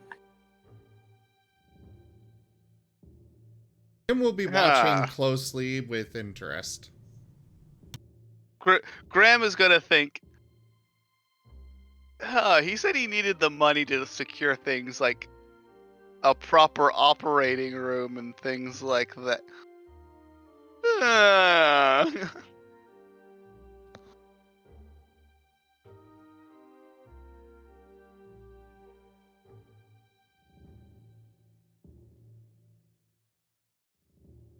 And I do believe that soon we're going to be getting into very likely combat, so this might be a good time to call it for this week. Why is there combat? You're going into a Simic man's lab, and you're likely going to get him on the defensive. Why? Because Simic scientists really don't like people who come uninvited. We're talking about literally invited, though. He's talking about the other guy that we're planning on raiding his lab to. Yes. Oh, I'm talking about I'm talking about the current surgery, though. Like, how does that? Oh go? no. Well, he's drawn blood, and now he's getting his things to go and buy the supplements he's suspecting he'll need to enhance you. Also, probably a healing scroll to put blood back into Cray before he starts the surge. That would be helpful. He took blood, but he didn't put any back in him, so Cray's still a pint or two low. That's why Graham was like, I hope he's not just going to start. A pint? He almost took a quart. No. You see, he's just going to leave that blood out of there. So that way there's less mess when he's cutting in and stuff. You know, if there's less blood to bleed out, then it makes his job much cleaner. He removed the blood to make room for the heart. Oh, no. He specifically asked no new heart. Yes, I know, but it's funnier. Yes. So, of course, that means he's going to have to leave it empty.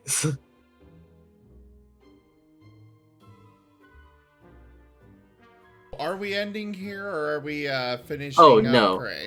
If you're not going to Tyler's lab right now, then I can definitely continue. All right. Because I would recommend having the full party. I would. Okay. Also, we'll finish up Cray. Graham will go while waiting for Cray's surgery to end.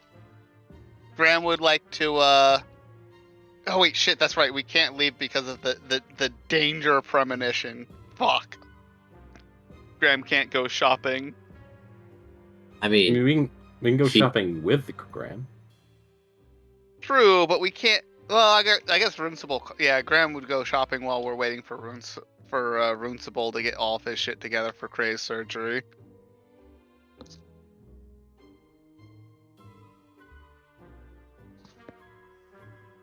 Let's see. How let's find out how much 6,000 platinum gets me.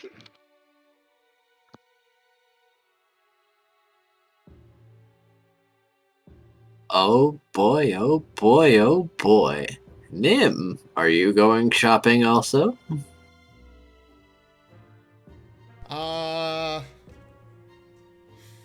Nim's gonna be getting a lot more stuff, and he'd rather make sure he has enough money. Plus, I don't know if there's really anything that Nim needs. Well, he could tell Graham about something nice he found.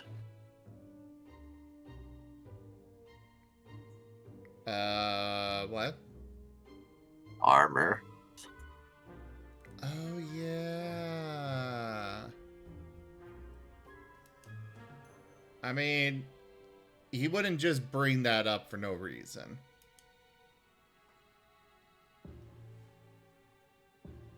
I mean, at this point, Graham was like, "Okay, I'm gonna go look for to see if I can't find a better armor and weapons." Oh, well, you should go to this place. And insert information that I have forgotten here. Yep. All right. All right. I'm like, thanks, Nim. I'll check it out. They do sell like magic armor, right? Oh yeah, that's what I'm wearing. As Nim appears to not be wearing armor at all. All right. Because he's got it all invisible right now.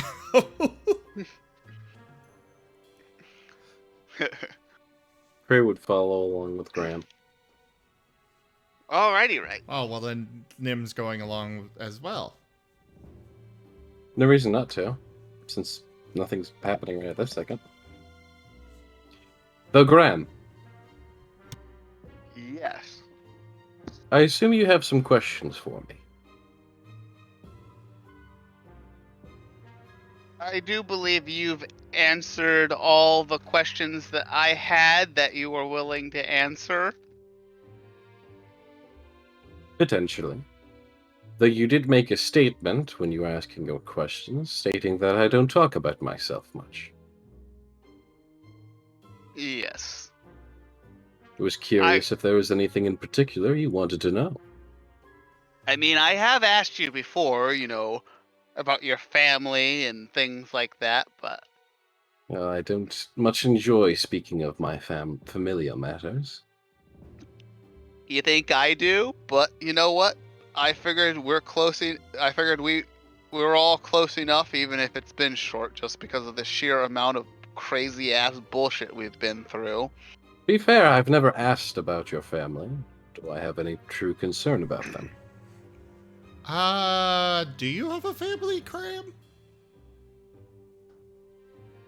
Yes. You said yes, Cram. I was hoping nobody would notice. I'm like, are you talking to Cray or are you talking to Graham? Yes.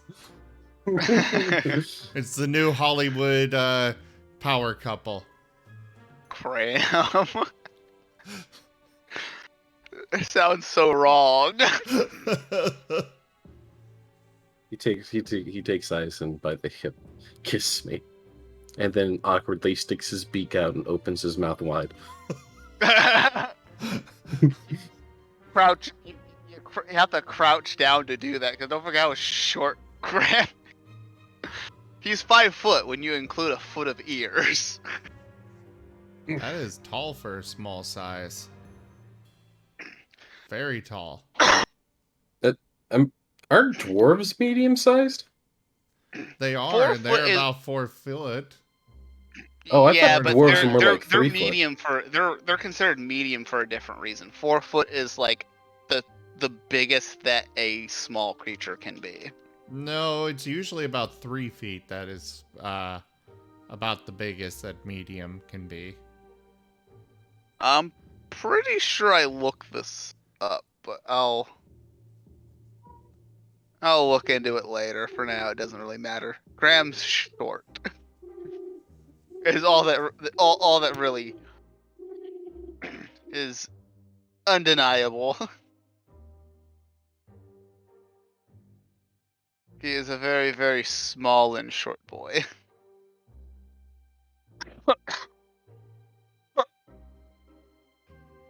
Well, following Nim's directions, you certainly find yourself to the shop, even if you do have to give an odd password here and there, just to be allowed inside at a bar of all places. Weird. Very weird. Is this a black market thing?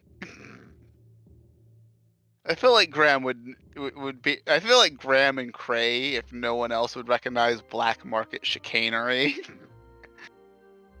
Okay, It's so certainly at least a very supposed to be a membership club. I mean, Nim's kind of a member now, I think. You figured out the password from a recommendation because you had a very high persuasion roll. Oh yeah. Well, either way, Nim is accompanying them. Yeah. Also, Small is 2 to 4 feet tall overall. Interesting. So, with I don't really count ears- Graham's ears as really being part of what anyone would consider height. So, Especially because they're not you're- standing up all the time. Like his height can literally change depending on if his ears are standing up or not. I also don't think you've got foot-long ears. I was making a joke. Okay. I honestly think he does. Like, look at those ears. Look at the size of his head. Like, But I think looking they at do the make... ears compared to the full body, those ears are not a quarter of his entire body height. All right, we need to give him bigger ears then. Come on.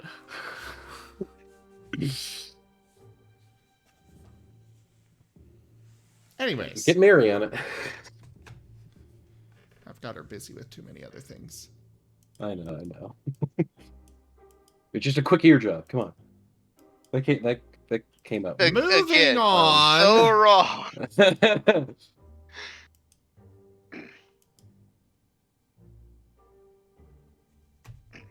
So before we divert too much, was there anything you wanted to ask me, Graham? Look, I just curious about, who you are, your past, just general things about you. Because again, as far as I'm aware, no one really knows anything about you. Not even Nim, who lives with you. Well, I'm a member of the Azuria Senate. I have been for a good portion of my life. But you have all this. You have a crazily warded house, a family you don't want to talk. There's a lot that I'm curious about, but the real question is, are you willing to talk about it? Depending on the topic of conversation, there are many things I'm willing to talk about.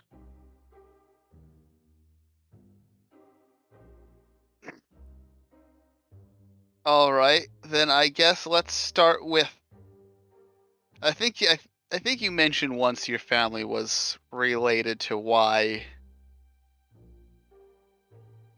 you have your house is the way it is. What does your family do? Like, I know you don't want to talk about it, but I'm genuinely curious.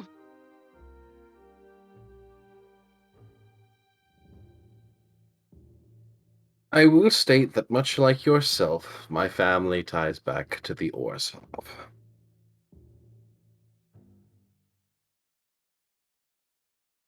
I see. As Well, influential members of it, they are a source of funding, though I do not appreciate some of their contrivances, nor some of their policies in raising adolescents. I can certainly relate, as you know. He bows his head once. Hence why I do not going about asking you about your family. They have a well enough known name that even I am aware of them. Mine are not so infamous, mind you, but regardless, they are ties that I generally do not like to speak on.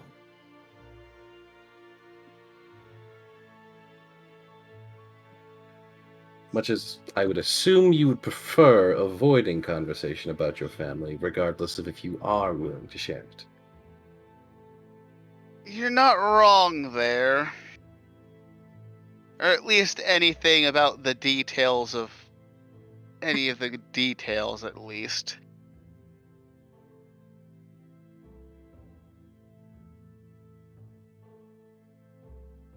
As they're all unpleasant and horrible. Agreed. So, you also left the Azurius to try to make your own way then, I guess? Not exactly.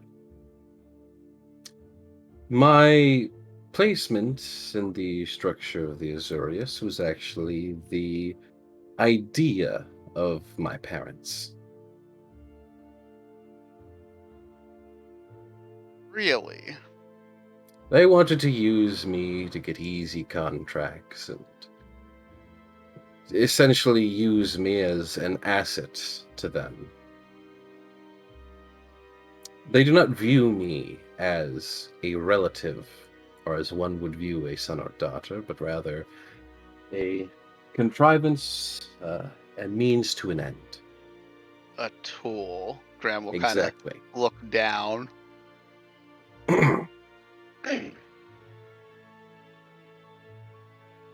As such, I try to avoid doing business with them. And when it is inevitable as part of Azurius duties, well, I don't give them special treatment. I'd rather not give them the benefit. I'm well enough with the Azurius as it is that there's not really much they can do about it. There are some things they didn't really plan ahead for. Like you taking your individuality out? Indeed. From a very young age, they had, let's say, strict training, so to speak.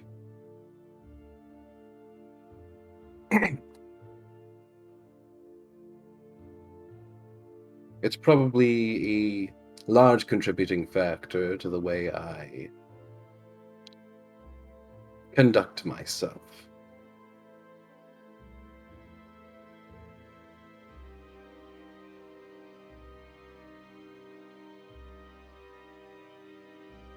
Why I've had the feeling that you were kind of suspicious from day one.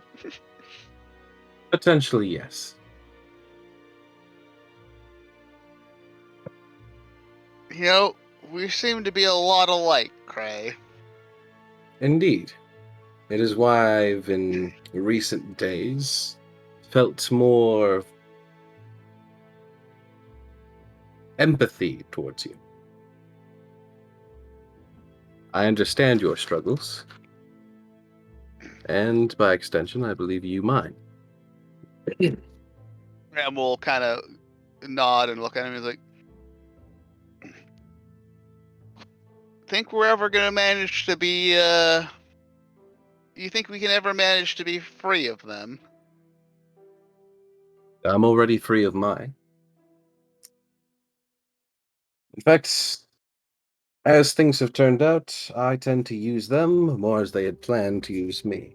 It's nothing more than a bargaining chip and an occasional tool to influence the Orzhov. If anything, their major goals have entirely backfired, which has only allowed me to gain my freedom more. But with your family and your connections and the situation there, I feel as though you have much more of an uphill battle. For one thing, I know your family didn't plant you in the Celestia.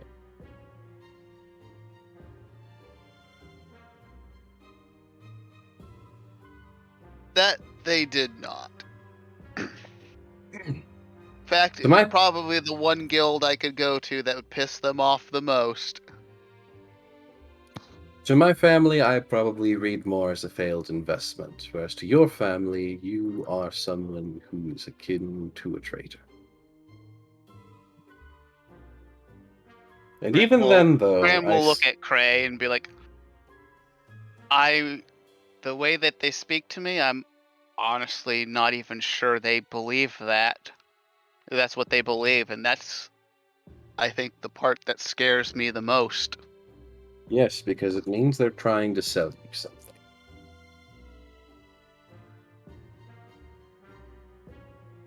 They're trying to get in your good graces, because the moment the moment that they can start using you, and then get behind you, pull out a knife.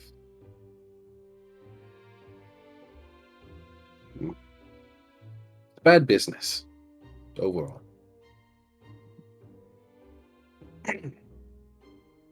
I mean, this may sound a little crazy, but whenever I talk to them, it feels like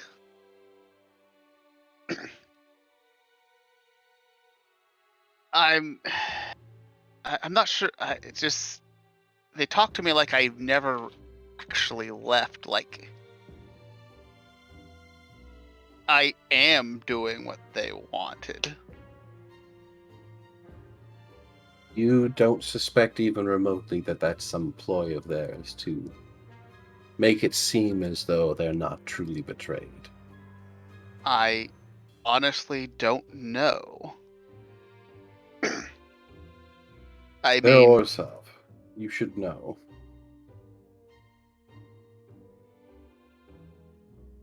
Especially with the Shadowfell family. Those are known for being ruthless. If you are seriously not heavily considering that every word out of any one of their mouths is an act or a ploy on your goodwill, well, we don't usually tend to deploy this kind of deception, though. how often do people of your family interlope? Is interlope the right word? Interloping, I think. I think you're referring to elope. Maybe it's just a look. Yeah. Eloping is a marriage thing, I'm pretty sure. Because eloping is basically where you get married without the ceremony and all that crap, I'm pretty sure. I thought eloping is like where you get married and run away. Yeah, it is running away to get married in secret, but either way, we understand what you're getting at. Yes.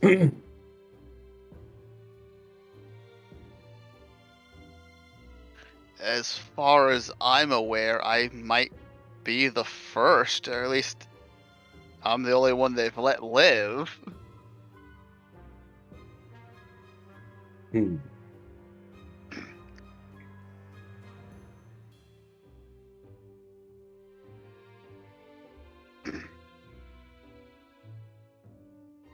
then there's the fact that even though I left them and am trying to act in a different manner than how my family does, I still have my powers. I know I still a little bit on the bloodthirsty side at times, but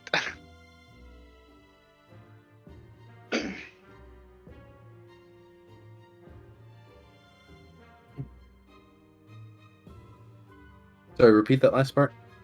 Graham was saying, like, he's like, I'm trying to be different than the rest of my family. Sure, I'm a little bloodthirsty at times, but you know, the patron still hasn't like stripped me of any of my powers. How connected are you to your new guild? To be honest, I've known you for a good while now, and most of your tendencies and behaviors honestly relate back more to the Orsov than any form of Selesnya.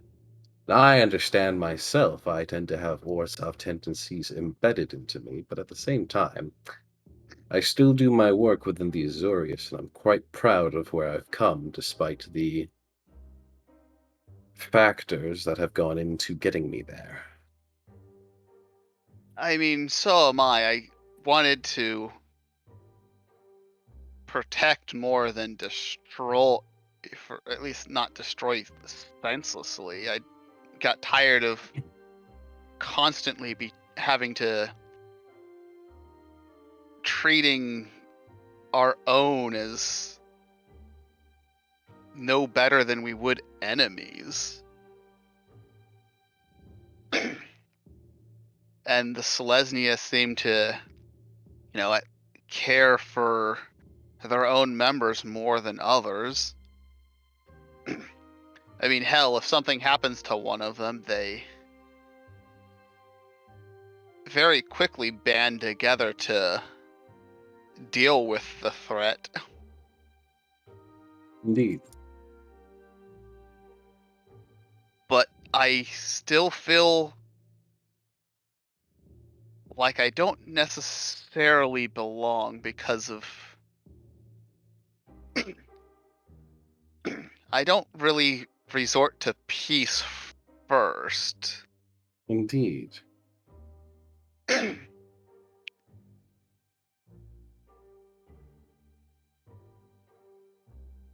Unless, of course, I realize that I'm out of my league then.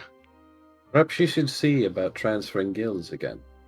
Maybe the Boros or even the Azorius, potentially, are more up your alley. They still are individuals who protect. I'm not entirely sure.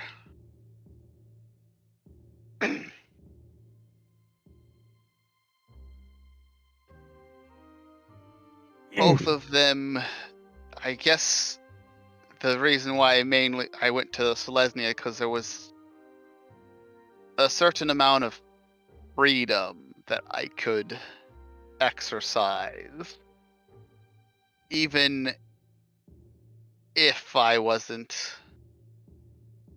necessarily the most devout Selesnya. Sounds at that point that you're just using the Selesnya for their benefits. Truthfully, I would say to go to wherever it is you feel as though your soul takes you, in such a manner of speaking. Just because you're going into a guild does not mean you need to be a guild extremist. You should come join me and my friends at the Gruul. We have lots of fun. Nim, the Gruul are the one guild who does the most damage to Ravnica. Right in front of the Izzet, because the damage they do to Ravnica is on purpose. No, you're wrong. You're very wrong. I'm pretty sure they literally attack the city in order to destroy it so nature can take over. You're correct there, but there is one force that does the same thing in a much more destructive fashion. That being Rakdos. You're right. But they don't necessarily just destroy. Well, no, they don't. But if you've ever seen, yeah, no, I get what you're saying. It's basically Rakdos, Gruul, and the Izzet for the most damage done to the city on a constant basis, and when it is in fact a pastime of their guild leader to just go about the streets killing everything, it's Yeah. 3 out of what, 6?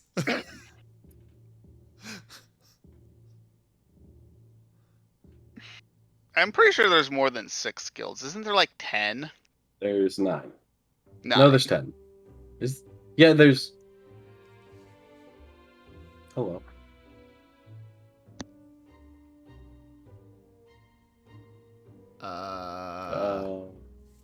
There's one for each color combination. There's 5 colors.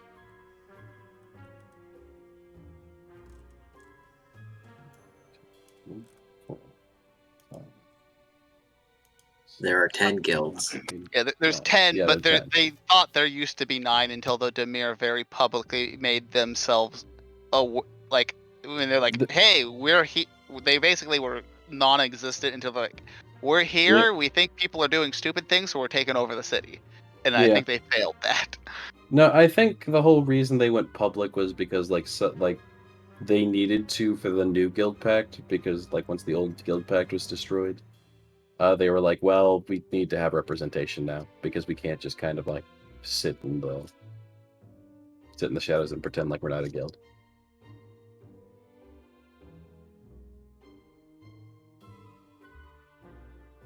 Anyways. But yeah, you should just, I suppose, take a look at your guilds again.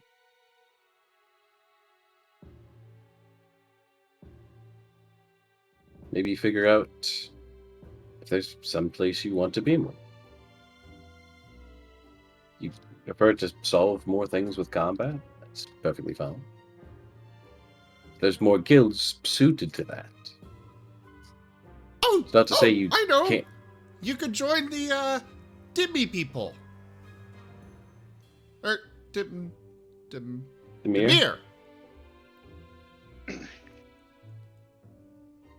I'm not sure I have enough subtlety for the Dimir. To be fair, I do believe the Dimir also hire various thugs and whatnot, so maybe you would still be in line with them.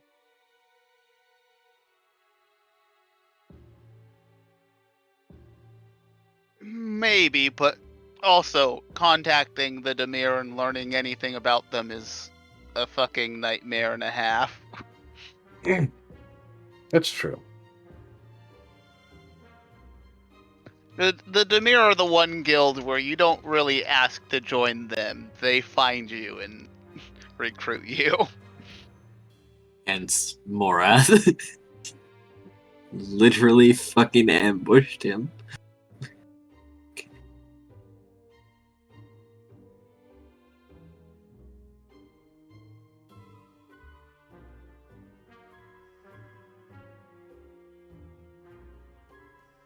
Well, okay, it's decided. And Nim is going to start walking up to people in the shop and just being like, my friend here wants to join the Dimir. What? Ram is going to facepalm.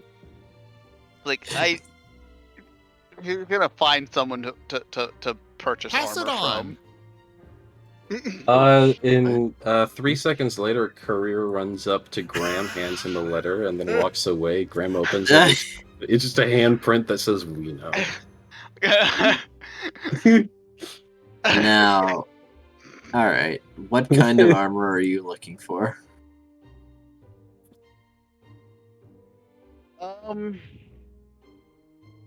Light, medium, or heavy? The kind that protects you. Yeah. I'm looking for either a breastplate or half plate.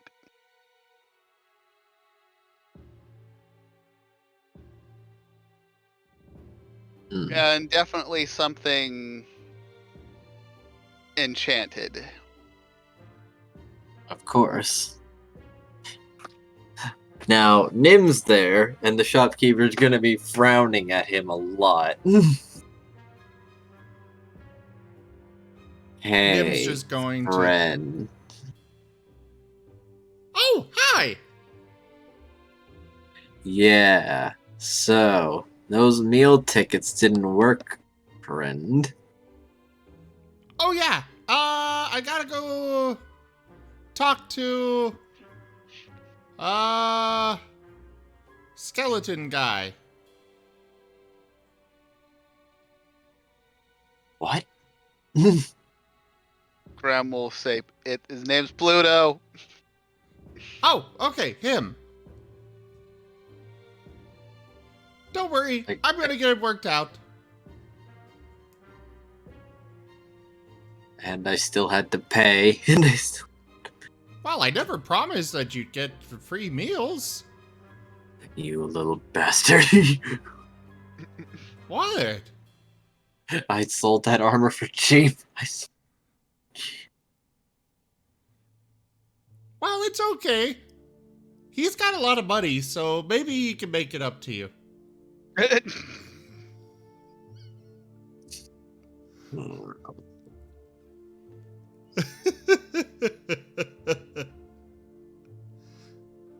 Nim, if you make me pay extra, I'm gonna be pissed off.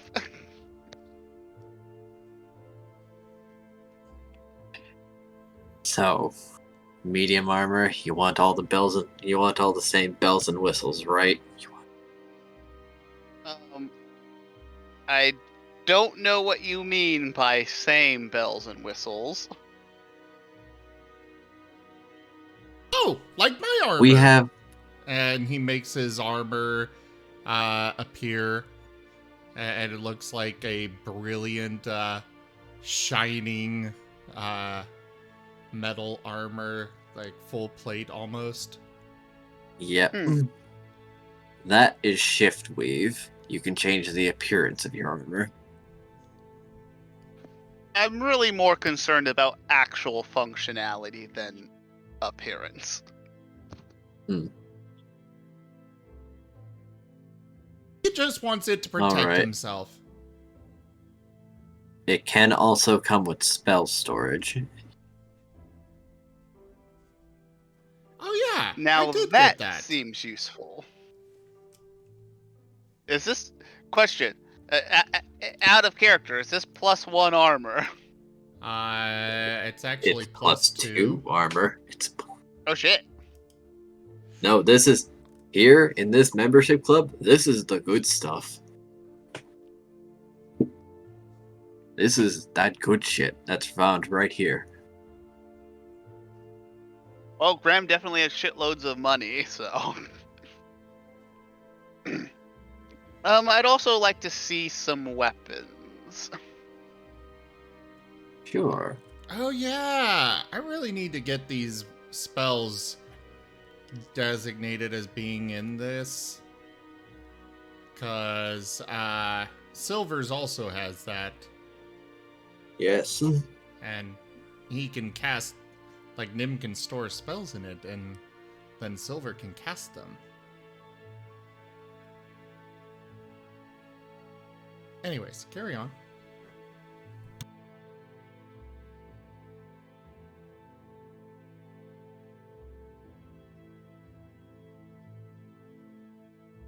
So yes, Graham will also ask to see some weapons.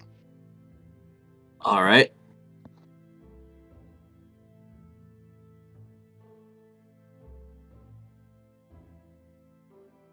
And he's going to show you the list of weaponry.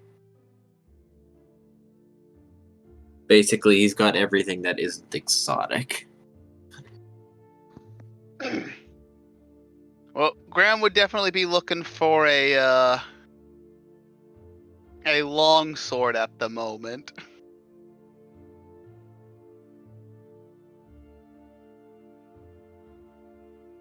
There are long swords, but there do seem to be a few unique ones. Oh, like?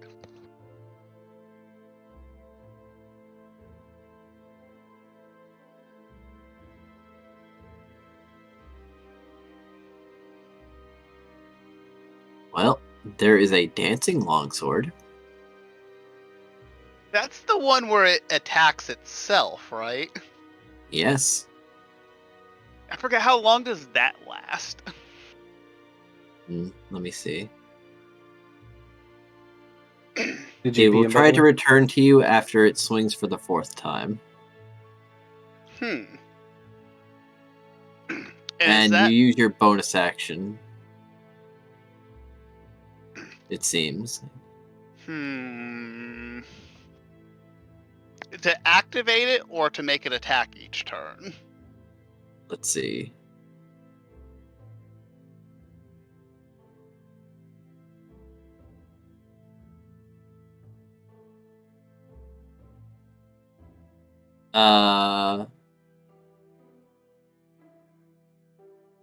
Habit attack. You can make it move and attack with your bonus action. So it's basically like a spiritual weapon that doesn't require a spell slot. That is correct.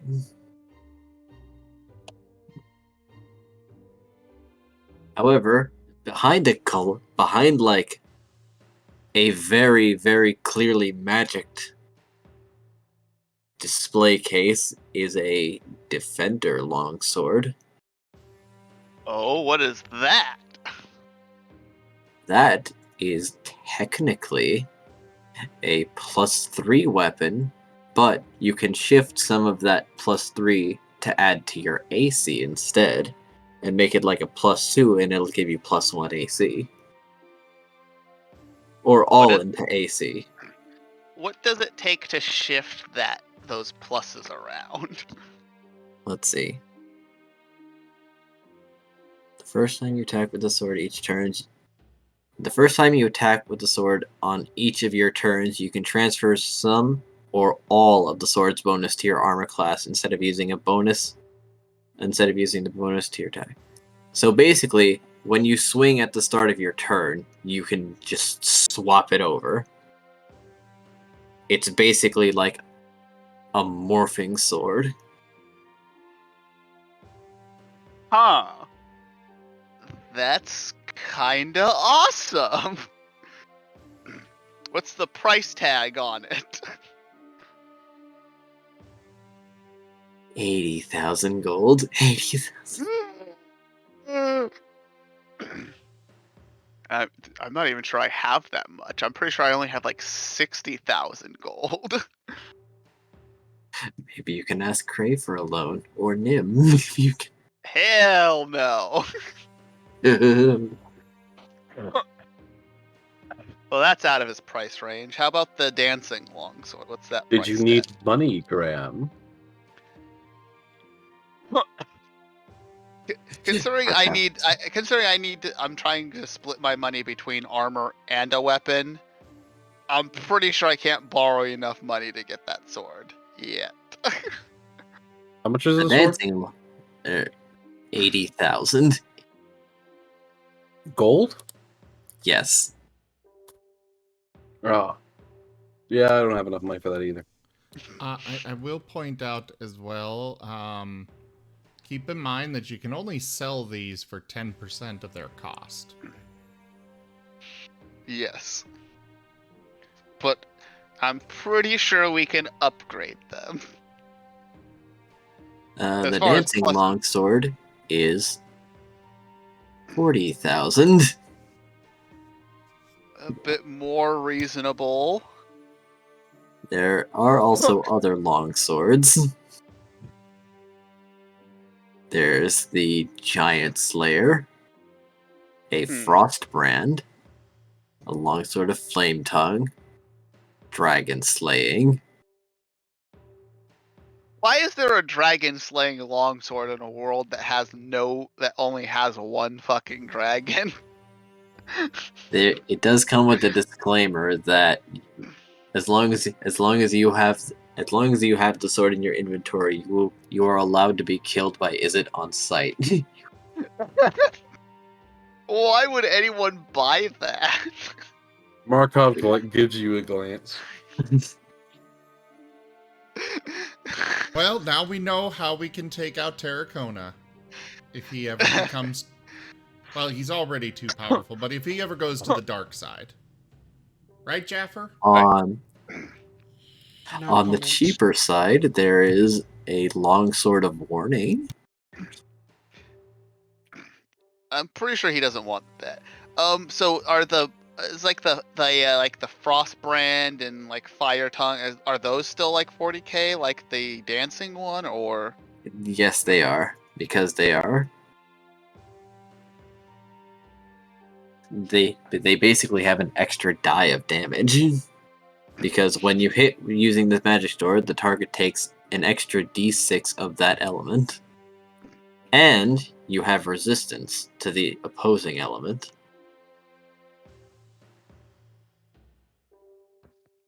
Such as the Frost Brand, you deal a d6 of cold damage, and you have resistance to fire damage. And in freezing temperature, the blade sheds a bright light in a 10-foot radius and a dim light for an additional 10 feet. When you draw this weapon, you can extinguish all non-magical flames within 30 feet of you. This property can be used no more than once every hour. Huh. Basically, these have lots of utility. Is there a lightning one potentially? Let's see. So I'm kind of curious what the utility on that is. No, there does not seem to be a lightning one. Unfortunately, just ice and fire. Just unless I make one.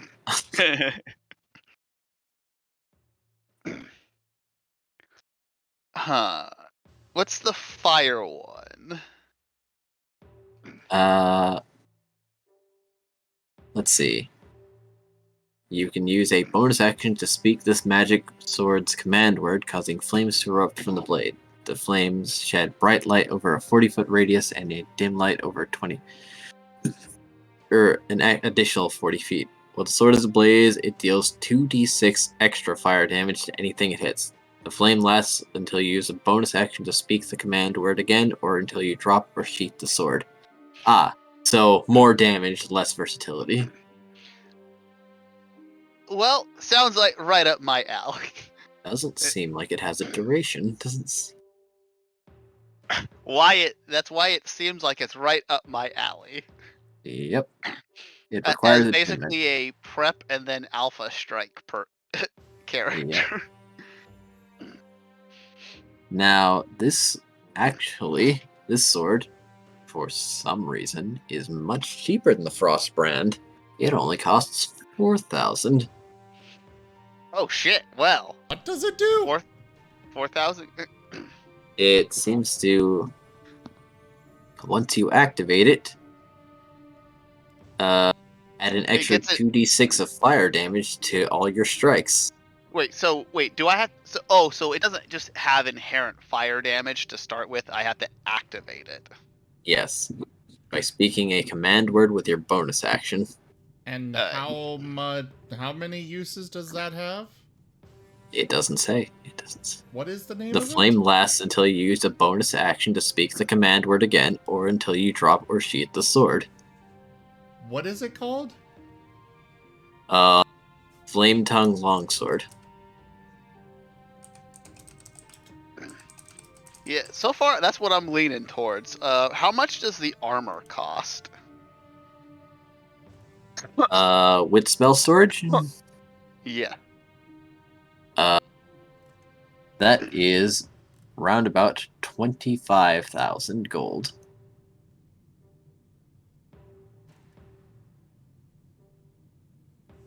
So 4,000.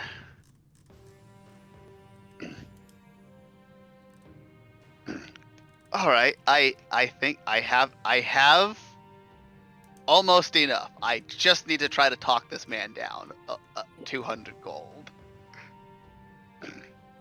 I mean, you could just offer them more. Wait, no, never mind. I have like 60. I have like 60,000 fucking goddamn gold. I can purchase both things.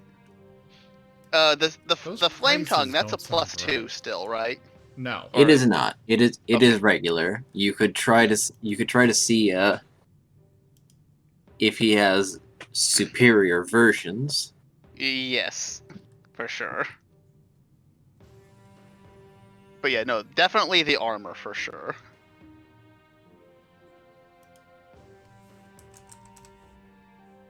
And is that half plate or is it basically just whatever armor type I wanted? It can be any armor type. Alright. So yeah, that would be half plate then. So hopefully he has a better flame tongue. I'll look in the back. Now, these are expensive. You get that, right? I am aware. I mean, what are you... So, what's the armor you're looking at? Half plate. Half plate, is it +2 or... Yes. With spell storage.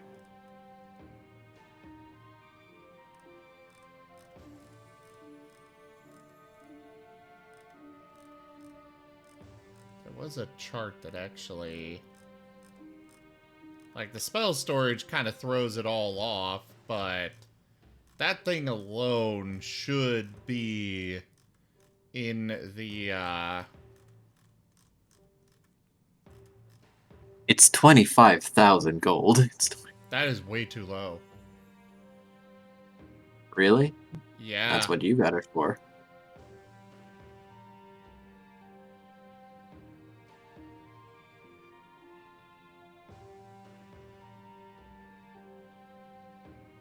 But you added... The +2 would make it about 25,000. It's the ring of spell storage that bumps up that price. But, you know, up to you.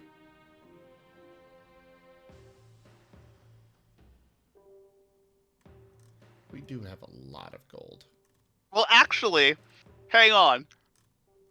Graham is going to do something he's going to regret and see if he can't subtly use his family name to get the prices bumped down, like implying that this would look good for them to the Ashbells. Come on, come on! God damn it! Not I bad, mean, but I mean, he seems to get the impression that you're from a prominent family, but he doesn't recognize the name. Because most people who know are either high in the Orzhov or their targets. Fair enough. Alright, well, Graham is basically just trying to convince them that, you know, basically, like, his family will look kindly upon any purchases today. So technically speaking, with the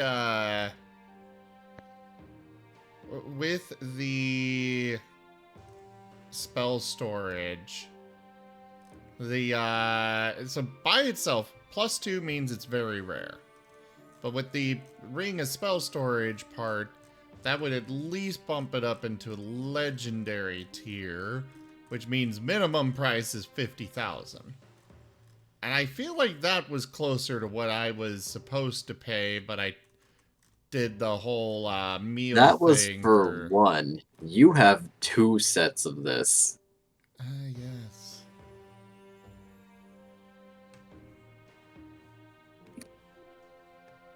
I mean, better to get some good equipment. Just don't be looking for better weapon, though, as well. Because, yeah, those are going to also be very, very expensive. I mean, to make it fair, I could retroactively take more platinum. Because, quite frankly, I am taking guesses at how to price these things anyway. Yeah. Like, yes, this sounds right, because magic item prices are bullshit. Well, also, we're a high magic world, too, so rare magical items aren't quite as rare either, You know, that is a good point. So that would actually be that's why. Yeah. I forgot about that. Yeah, so 25,000 would probably be a good price for that. The armor. Yeah, because this is a high magic world, and the is it just exists in the... Yeah. Yeah, they just make this shit for fun. They'll make like a they'll make like a +3 like weapon and then use it to cut cheese.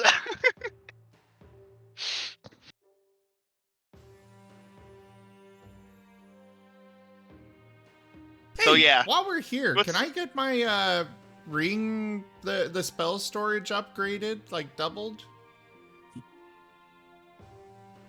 His eyes are gonna squint at you. Alright, for starters, that's absurd. Why?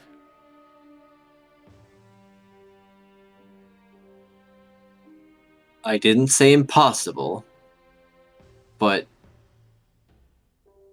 a bigger spell storage ring? You are looking at way more platinum than you have any right to. I mean, we all kind of got more platinum than we had any right to have. Yeah, we did kind of save platinum? Ravnica and take down a massive greedy boy's entire transport.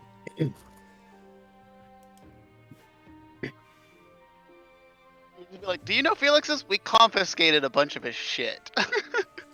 Well, he did just give a number. Cray! That is a very specialty item that you're asking for. Cray! Yep. Can I borrow some money? I'm talking about, like, mad scientist fueled by alcohol and nothing but pure spirits. And Sorry. your armor will have on it made by Raylel. What was the question? Can I borrow some money? It depends on how much. 20,000? Welcome to the hamlet. That's likely not possible at this moment. But... How much does Cray have? 67,000. Platinum? Yes. So 2,000 of that is what Nim needs. No, Sorry, did I say no. 60? Said, I meant 6,700. Yeah. He needs 20,000 He said 20,000 platinum. You said gold. 20. No, I'm pretty sure I said platinum. I don't remember what you said, but I assumed... my brain assumed gold. Well, he was reluctant to, like, even consider selling you this thing because it is absurdly expensive, and you're buying this armor. You bought 2 sets of this armor, and he doesn't think you would have enough. But yeah, so Well, 25,000 for the armor. How much for a better fire tongue sword? Well, if you want it to be a +1, you're looking at least triple the price. So 40,000? Oh, how about we sell? That would be 10 times the price. Hang on. Yeah, no. Okay, what are you That wanting? would be 12,000. Okay. For A what? +1 flame tongue. How much for a +2? Quadruple the original price, minimum. Would it be about the same as the armor, or more? Higher. Like how much higher? What was the cost? So the original sword cost would have been 4,000. Yes. +2 would probably, based on that number, put it about 16,000, I would say. So actually less than the armor. Oh. See, when you said no, probably quadruple about 20. that, I thought you meant like the 12,000? Oh, jeez. Considering it would probably be closer to 20,000 actually, but either way, it's still less than the armor. All right. We'll rough it down a bit to 19,000. And this is gold, right? Not platinum. Yes, this is gold. No. The double capacity spell storage is 20,000 platinum. Because that would still only take a single attunement slot. I mean, it still only lets me have up to level 5 spells. But just 10 levels of spells that I could store. That is very good, though. Oh, yeah. That is. That armor would basically make you would basically give you like a warlock's like spell slots. Oh, he's mostly wanting it just for silver. And Be with my silver, spell carrier. Well, no, it's more so silver's got more utility things, because like right now I put in there 1 cast of shield, 1 cast of thunder wave, which was the damage. I decided to give him that. And then 1 cast of life transference, the healing one that does damage to him. But otherwise, like, Blur would be really good for him. Perhaps Enlarge Reduce. Maybe a counter spell casting. Probably not on that, though. How much was the sword? At base, 4,000. No, for 2, I'm going to just say 19,000 gold.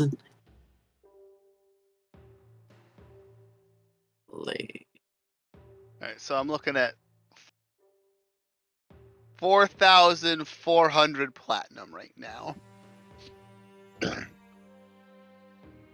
Yes.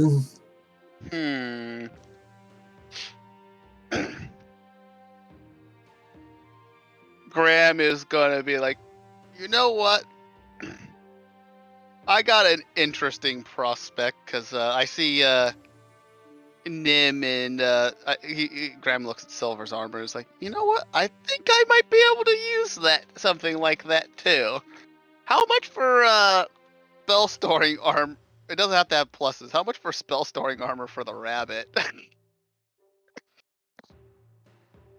For the Just record, your storage? rabbit would not be able to equip it or use it.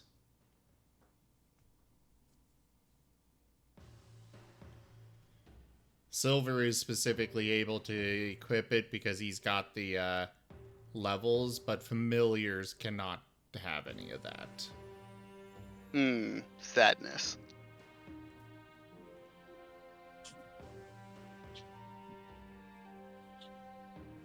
Oh, then never mind. Graham will be like,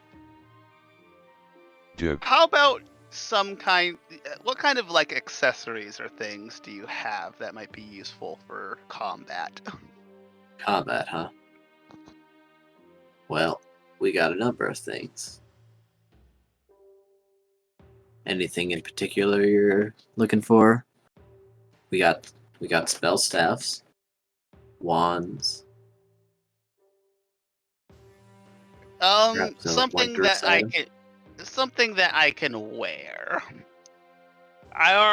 My hands are already full with my sword and casting magic.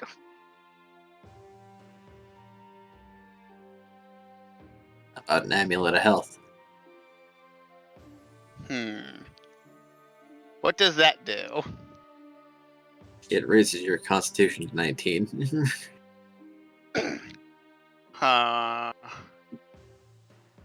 That's that's a sizable change, but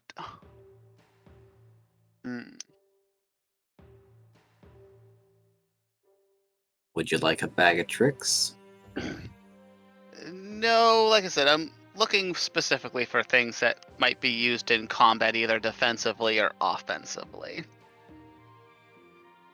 You want a wand with spell charges? Again, I don't want something that I have to use a hand for. All right.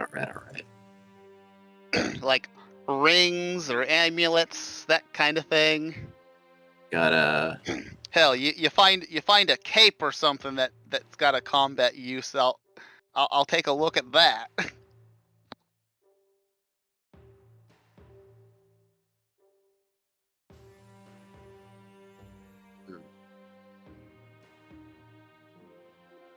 Actually, that's a question. If my armor has a ring of spell saving, and I have like some other accessory with the spell saving, As long as you have attunement slots.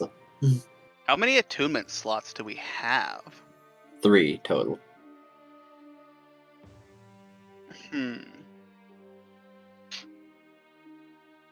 There is also the rare item that doesn't require attunement.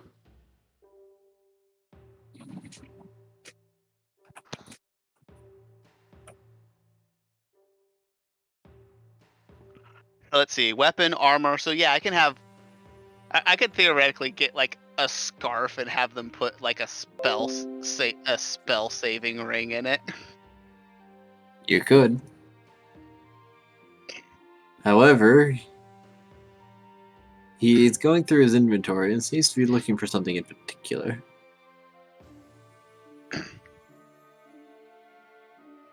Before pulling something very nice out. Oh? How about a mantle of spell resist? What does that do? It gives you advantage on saving throws against spells.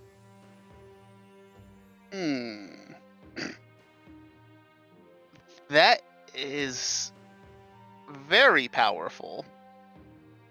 5,000. Only 5,000? It takes an attunement slot. And only works for spells. That's fine. Which is good. Yeah, spells are the dangerous things. Not that melee weapons can't be dangerous, but I'm more afraid of a spell and being like, I need you to roll a save, because there's things like, power word, death, like the ray of this, and there's just so much bad shit in spells. So, yes, I will take that.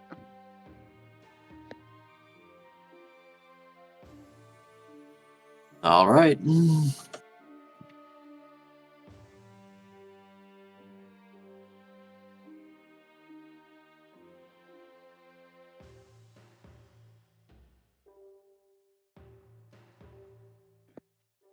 Oh my goodness, I still have so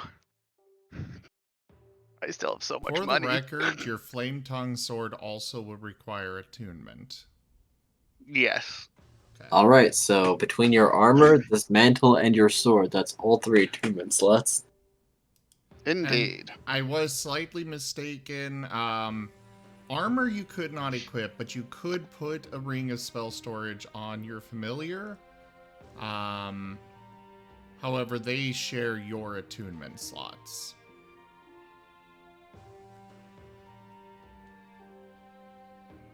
Not quite worth it. Yeah. All right. Altogether, that's 49,000 gold. Or 4,900 platinum.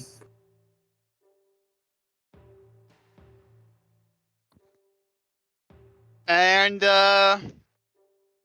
Graham will pull out his bag of holding, which would probably have been the other thing that he would have looked into buying if it wasn't for the fact that he just stole Felix. Yep. He seems floored that you are carrying that much on you. And I will just drop them in stacks, counted out onto the counter. Jesus Christ. Jesus.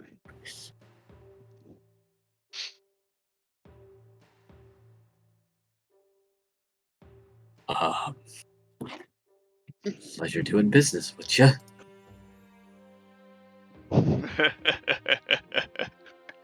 have subtracted total. Alright. And feel free to check your inventory for the new niceties. Yay! Are there any things that don't require attunement slots that are... Because like I don't know what any of these like magical items are for... Great fun! Right, Boo? Well, he's got a few potions, but Oh, not wait. very many. How much extra would it be to get the flame tongue longsword to be made out of mithril?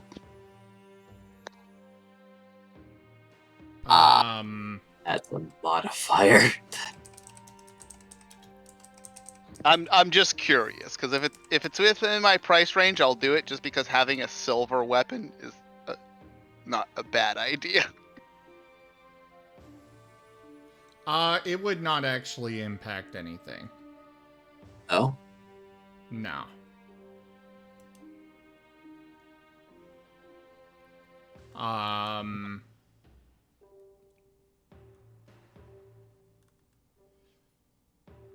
Basically, I mean, you would be able to,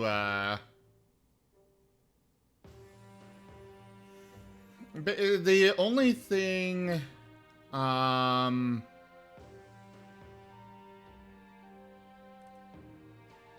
yeah, there's nothing official about mithril, but either way, damage resistances like that aren't really a thing in 5e.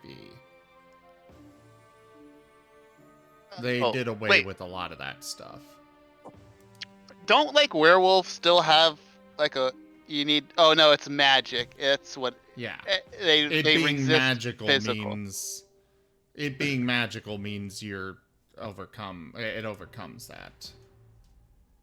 Isn't there like a thing where you need it to be silver or something of that sort if it's not magical?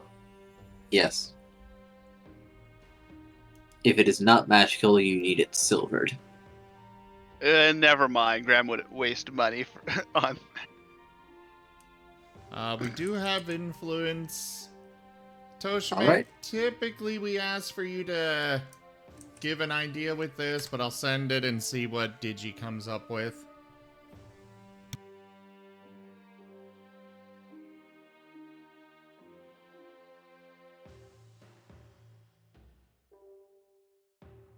Alright. Whom should I present this to? Does Toshime have a preference?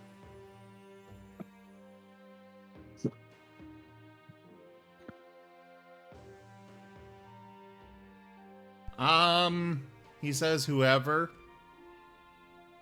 Alright. Well, since it was specified added with the purchase, Graham, there's a ring that you didn't ask for. Graham was like, "What's this?"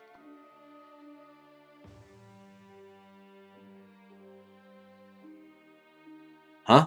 Oh, that's, well, we're allowed to give little trinkets to people that, actually spend a large sum of money and that we, want to come back. That is a ring of 3 fishes. Of what? A ring of 3 fishes. What does a ring of 3 fishes do out of character? Well, it's a ring with like a little snow globe on it, and if you look inside, you can see 3 fishes swimming in there. You can break the ring, and they will become normal-sized fish. Interesting. Thank you. I got like a crate of them. I don't even know where they came from. So we just started handing them out commemoratively. People like free things.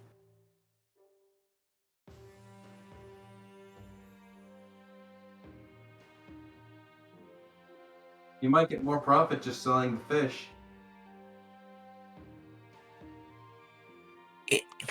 Maybe it's fancy. It's unique, I guess. It is kind of like having an aquarium that you wear and don't have to take care of. And if you're really and if things go to complete shit and you need emergency food, you got emergency food. Yeah, that's the spirit. You want some alchemist's fire?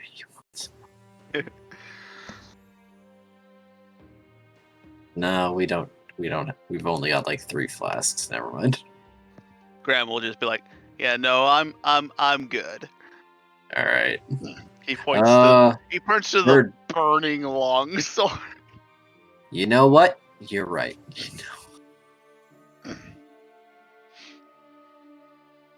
So you, Birdman, you want something?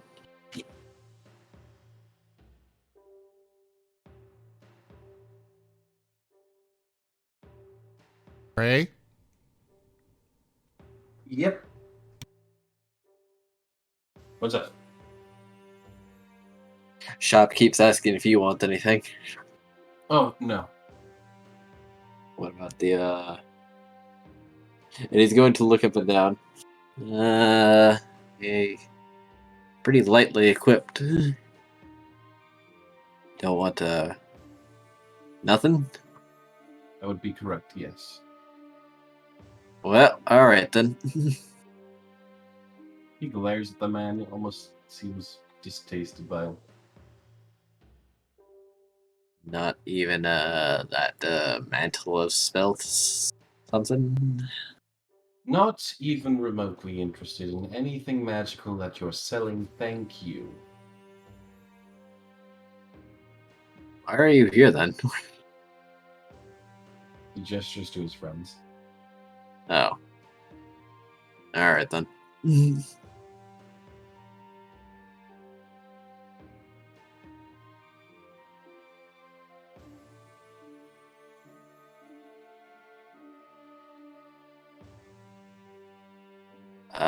Well, if that's everything, a good day to you. Good day.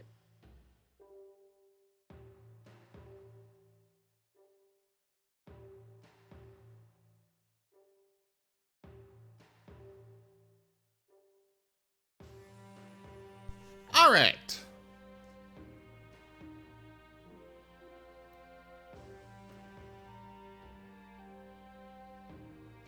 So we got anything else we're doing, or? Oh. I should state, I guess, The for surgery. interest. What, Moriarty? The surgery.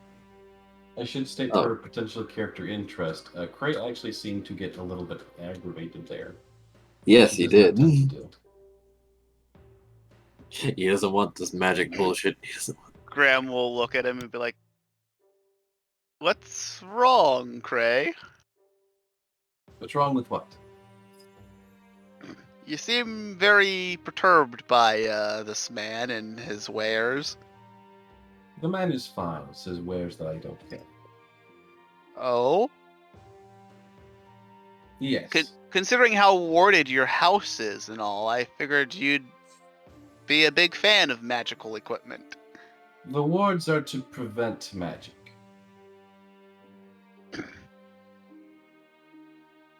I see.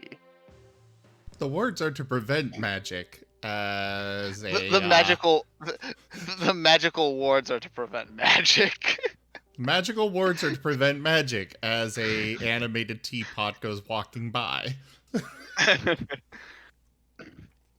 I get it was 2d6 for the fire damage once it was activated, right?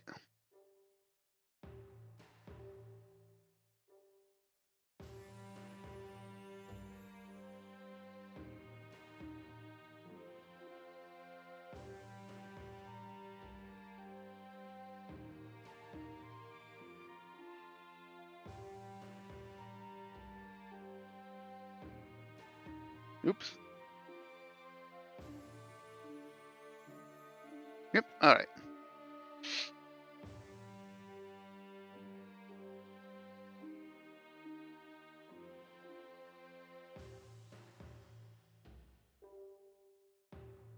All right.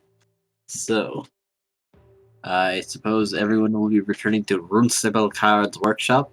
Yeah. Crime will wait for a little bit and like, if you want to talk about why you hate magic, you can talk to me. I promise I won't tell anyone.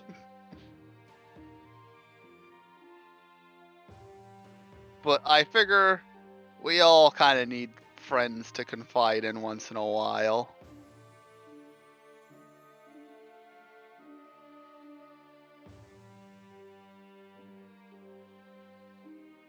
All right, what did you say? Graham was basically offering, if Cray wanted to talk about why he hates magic, so much that he'll use magic to prevent magic. He's like, I'm here if you want to talk about it, Nothing much to talk about. I find as though magic cheapens one. He says, besides Nim, the wizard. He's And the cleric hexblade. Yep. I see. Did you have a bad experience with magic? No. I simply feel as though it as a general ideology is incredibly flawed. Magic is often used and taken advantage for in our day-to-day lives. For many people, it sometimes might not even be earned. It creates undue waste. I would rather prefer to build and improve upon myself without the need of magical implementations. My own connections and my abilities that I've garnished are that of my own, and not necessarily of a magical nature. They are done with a form of channeling. It's something different. Not quite sure I can explain it properly. Fair enough. I suppose that's a fair point of view. In a sense, I have achieved something that magic itself could easily mimic, but I have done so by training my body and mind, instead of relying on magical equipment and the like. And I believe that I am stronger for it.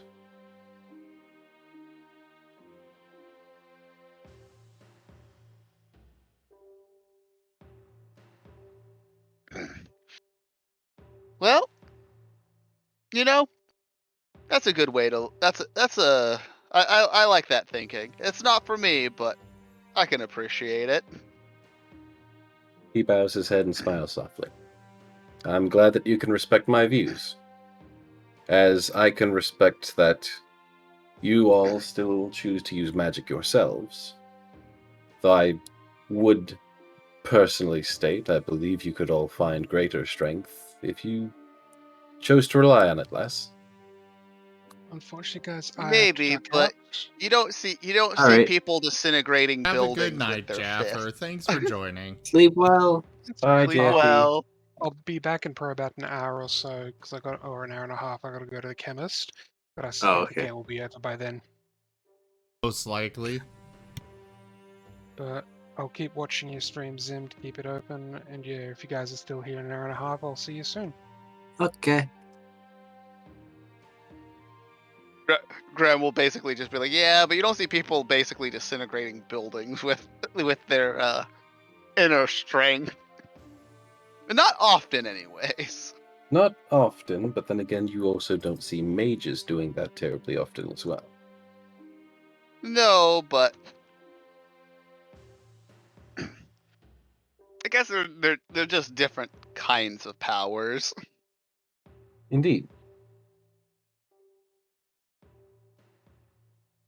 Although But I with enough suppose time- I do one thing I envy about you, although it's a little bit too late for me to change how I do things, is at least you kind of know where your power's coming from.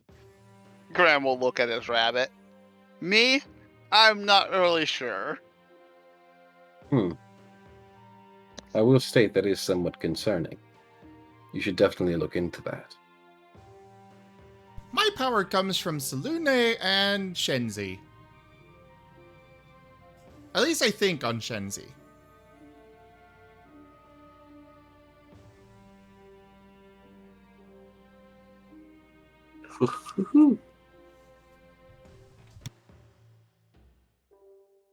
You know, my family believe that our power comes from the from a entity that's represented by the moon as well. I'm not sure if I would. I'm not sure I would classify it as a god or goddess, but it's powerful, to say the least.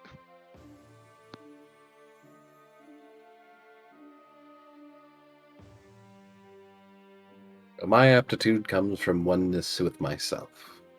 And I must state, it is something that I feel is quite rewarding if you can ever find yourself in such a similar process of thought.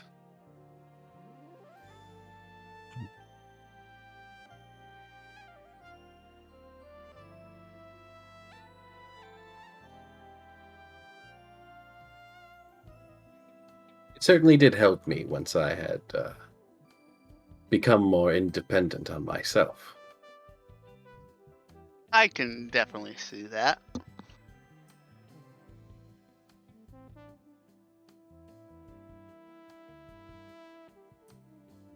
Anyways.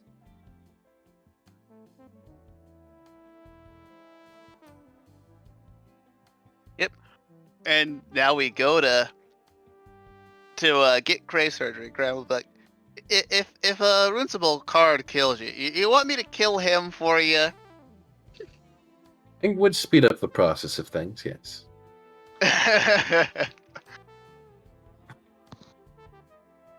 Well, when you come back, the place looks cleaner, at least, and there is a table prepared. So, quick question. Will you be doing anything important within the coming days? It is more than likely we are going to be directly dealing with your associate, let's say. Perhaps give yourself time to rest. There's not going to be much time to rest, regardless of if we were dealing with your associate or not. I'm not exactly going to have downtime anytime soon. Oh no. Okay. How long would you say he needs to rest if he does? Well, magic healing could accelerate the process, but 2 weeks maybe. If that's the case, then I suppose the allowance of magic in this situation could be allowable. Oh boy. He's going to put a stack of scrolls next to him. It's anyway. How long will it take with the inclusion of magic? If it settles correctly, maybe 2 days, 1 if we're lucky. Alright.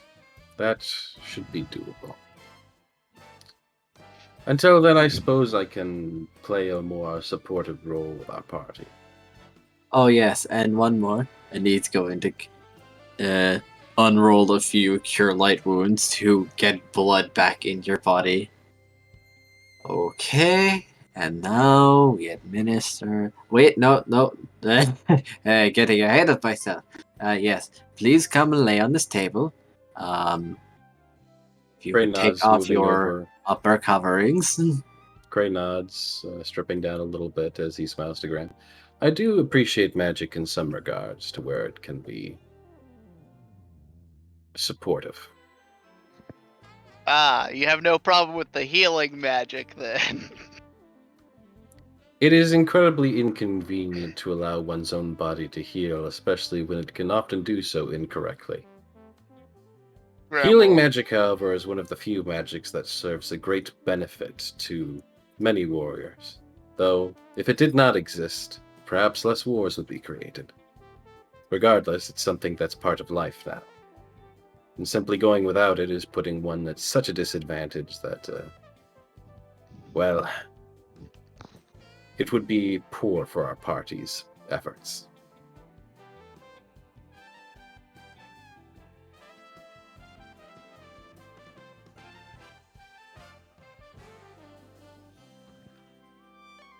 I agree.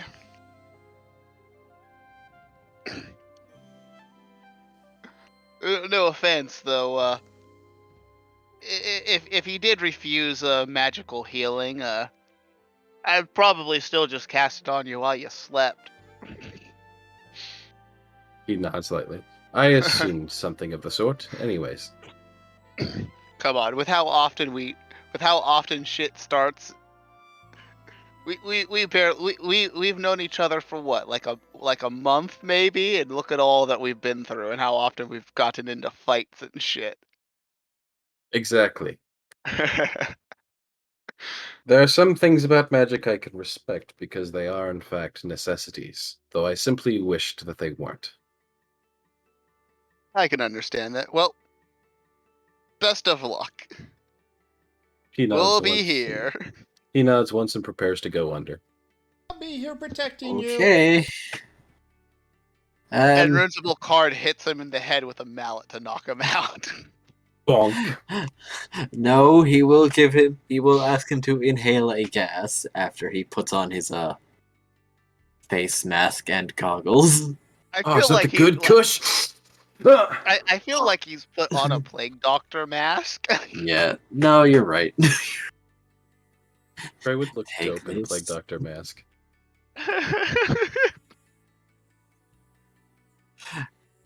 Okay. And Cray's like, I'm having second thoughts about this. Too late. Too late. And then Cray just ragdolls Half-Life 2 style.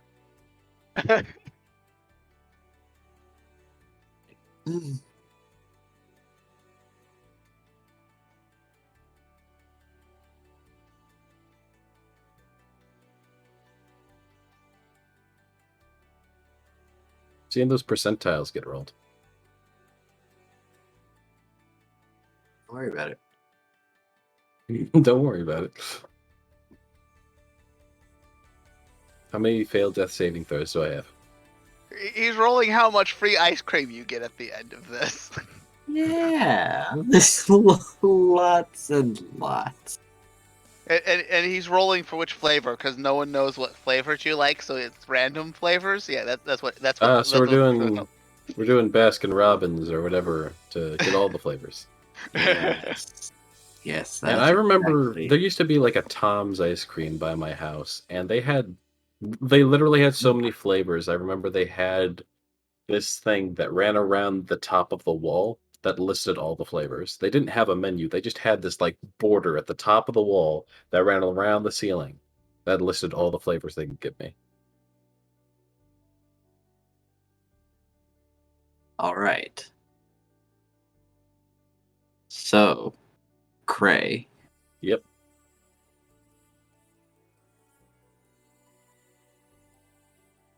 Am I dead? No, you're not dead, but okay. I'm going to message you something. Okay. You may have mutated slightly and grew a third arm.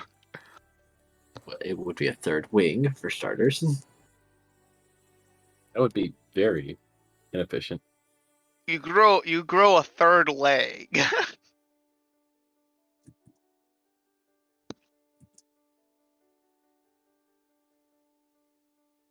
You're now really buff.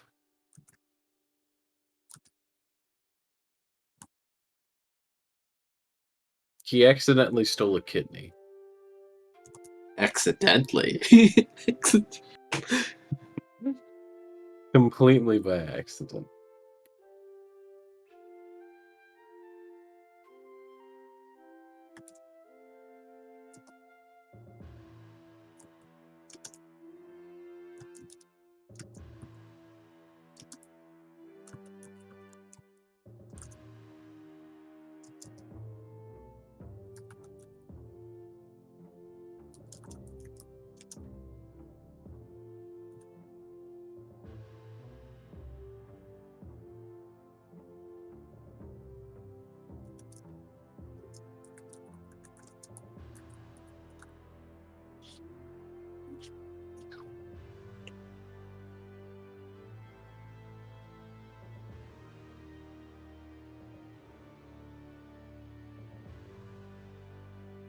Dun, dun, dun!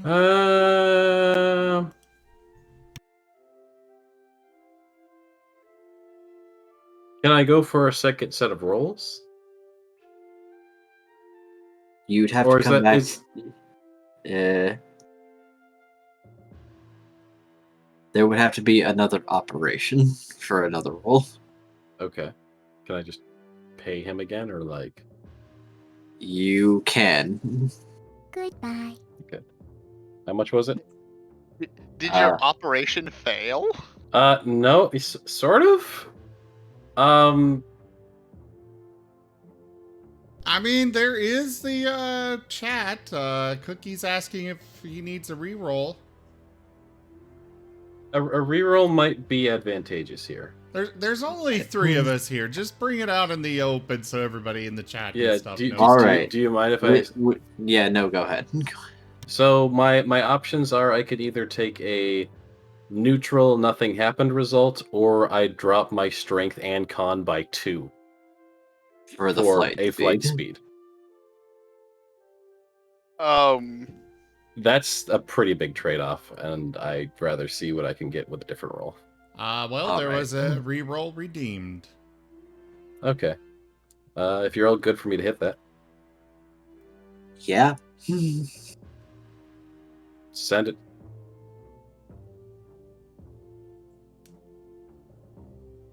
Because yeah, a -4 to my general attributes is not worth the flight speed. I'm sorry.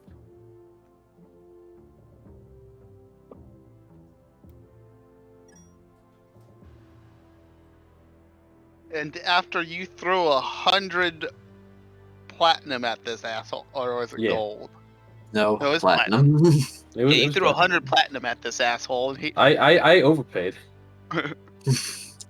Hey, for a flight speed, naturally.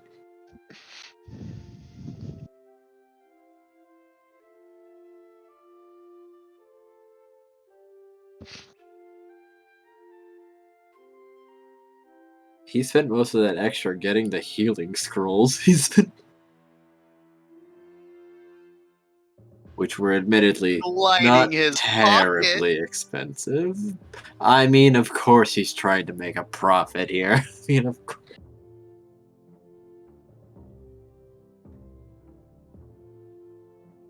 All right, this goes better. How much better?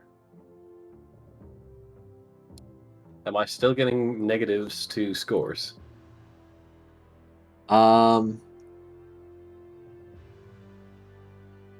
Only to con.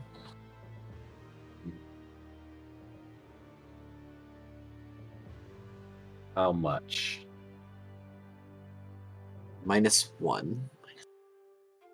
That's doable. Does that lower my HP though? It will not affect your current HP. Okay. it'll just affect your future HP. So it's a permanent -1 to con? Yes. Yeah. But Cray will get his 30 feet of flight speed. Do I get a plus to anything? Actually, since you're a monk, the monk skill does increase your flight speed. How does it? As long as you're unarmored, yes.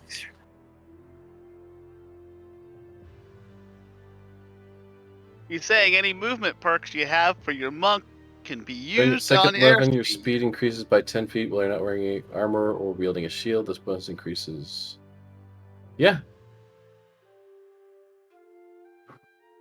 So then your flight speed is equivalent to your move speed. Huzzah. Congratulations. A successful operation. If Cookie. a risky one. Cookie is asking, would Greater Restoration fix the con loss? Or is it because he chose not to get the new heart?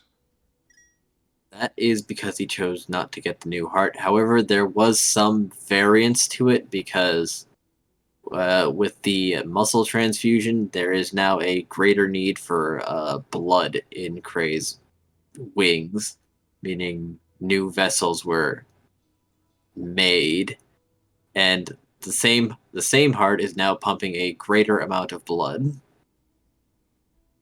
So if he had gotten the new heart, he would not have the -1 to con.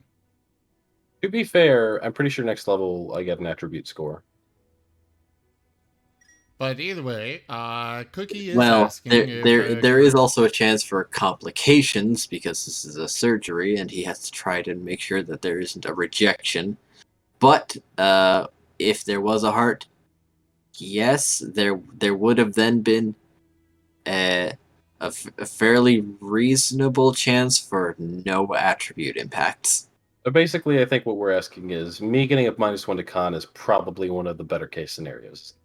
Yes, because what would I the absolute best case scenario be? Would there be no negatives, or would there actually be a positive? There is a slim chance for a perfect score that your heart is in fact strong enough and could support it, but that is like 2%. Okay. Well, so this is probably this is the best case scenario within reason. Cookie, Yes. Are you asking like in the terms of having a like redeeming an influence for like a greater restoration?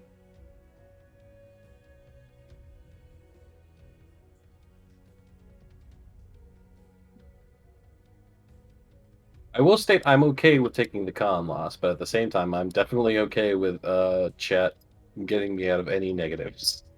All right. Well, Cookie is saying that they were considering doing influence. So up to Cookie. If you were to accept an influence for that, what level would you want, Digi? For no consequences. Considering that this would have direct impact and mitigate the basically cost of his flight speed, it would probably have to be game breaking. I was gonna say personally, I would personally say it should be at least game breaking myself, because this is like straight up direct attribute manipulation. Yeah. An attribute for a character is a big deal, and even though it's taking away my +1 to con, I am okay with this. But if they seriously want to spend on a game breaking just so that I can keep my +1 to con, it would be a major for this. But either way, Cookie only has the coins for a major, so if you're requiring a game breaking, then that's what you're requiring, and they don't have the coins. Well, if anyone else would like to donate to Cookie so they can do their game breaking. Donate to Cookie, or if Cookie can make a donation, because I'm pretty sure donating does get coins, right? Yeah. Yeah, donating does get crowns. A charitable donation to the channel, or if anyone wants to assist Cookie with... You can't assist. Or maybe if Toshime is still around. Tosh. I know they had a donation goal, by the way. Crowns. Yes, they did. That's why you have your potato. Oh. Yes, that's why Emery is accompanying Graham. Good God, Toshime has more than enough crowns. Oh yes. Toshime, you still in chat? Toshime has probably gone to bed at this point. And fair enough. This is where we are going to call it. Okay, fair enough. So it's at this point now or never that chat can do anything. Yep. To help my boy get +1 to his con.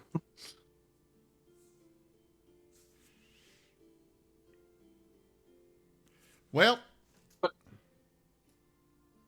But as I stated, I'm perfectly fine continuing like this. I definitely feel like getting at flight speed is worth a 1 point attribute trade-off.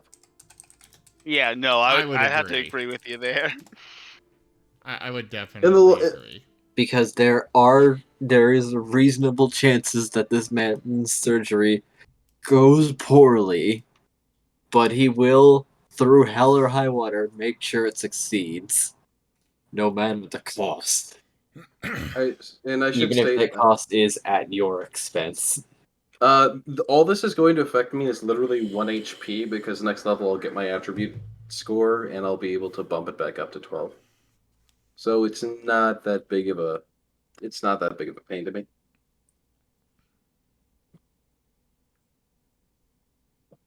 Fair enough.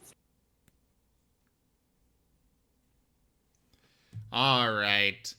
Well, thank you everybody so much for joining us today for Guild Tales Dungeons and Dragons. I will be back tomorrow / later today with more streaming, depending on your time zone. Check out our website, zgfgaming.com. We've got links for our Discord, Telegram, Twitter, Patreon, all those things there on the website, as well as down in the description below.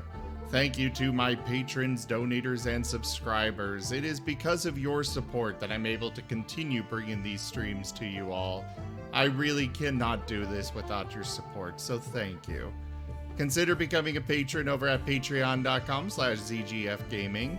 It is one of the best ways to support the channel, though you can also do so by simply sharing it around. But for now, again, thank you for joining, and I bid you all the most fondest adieu.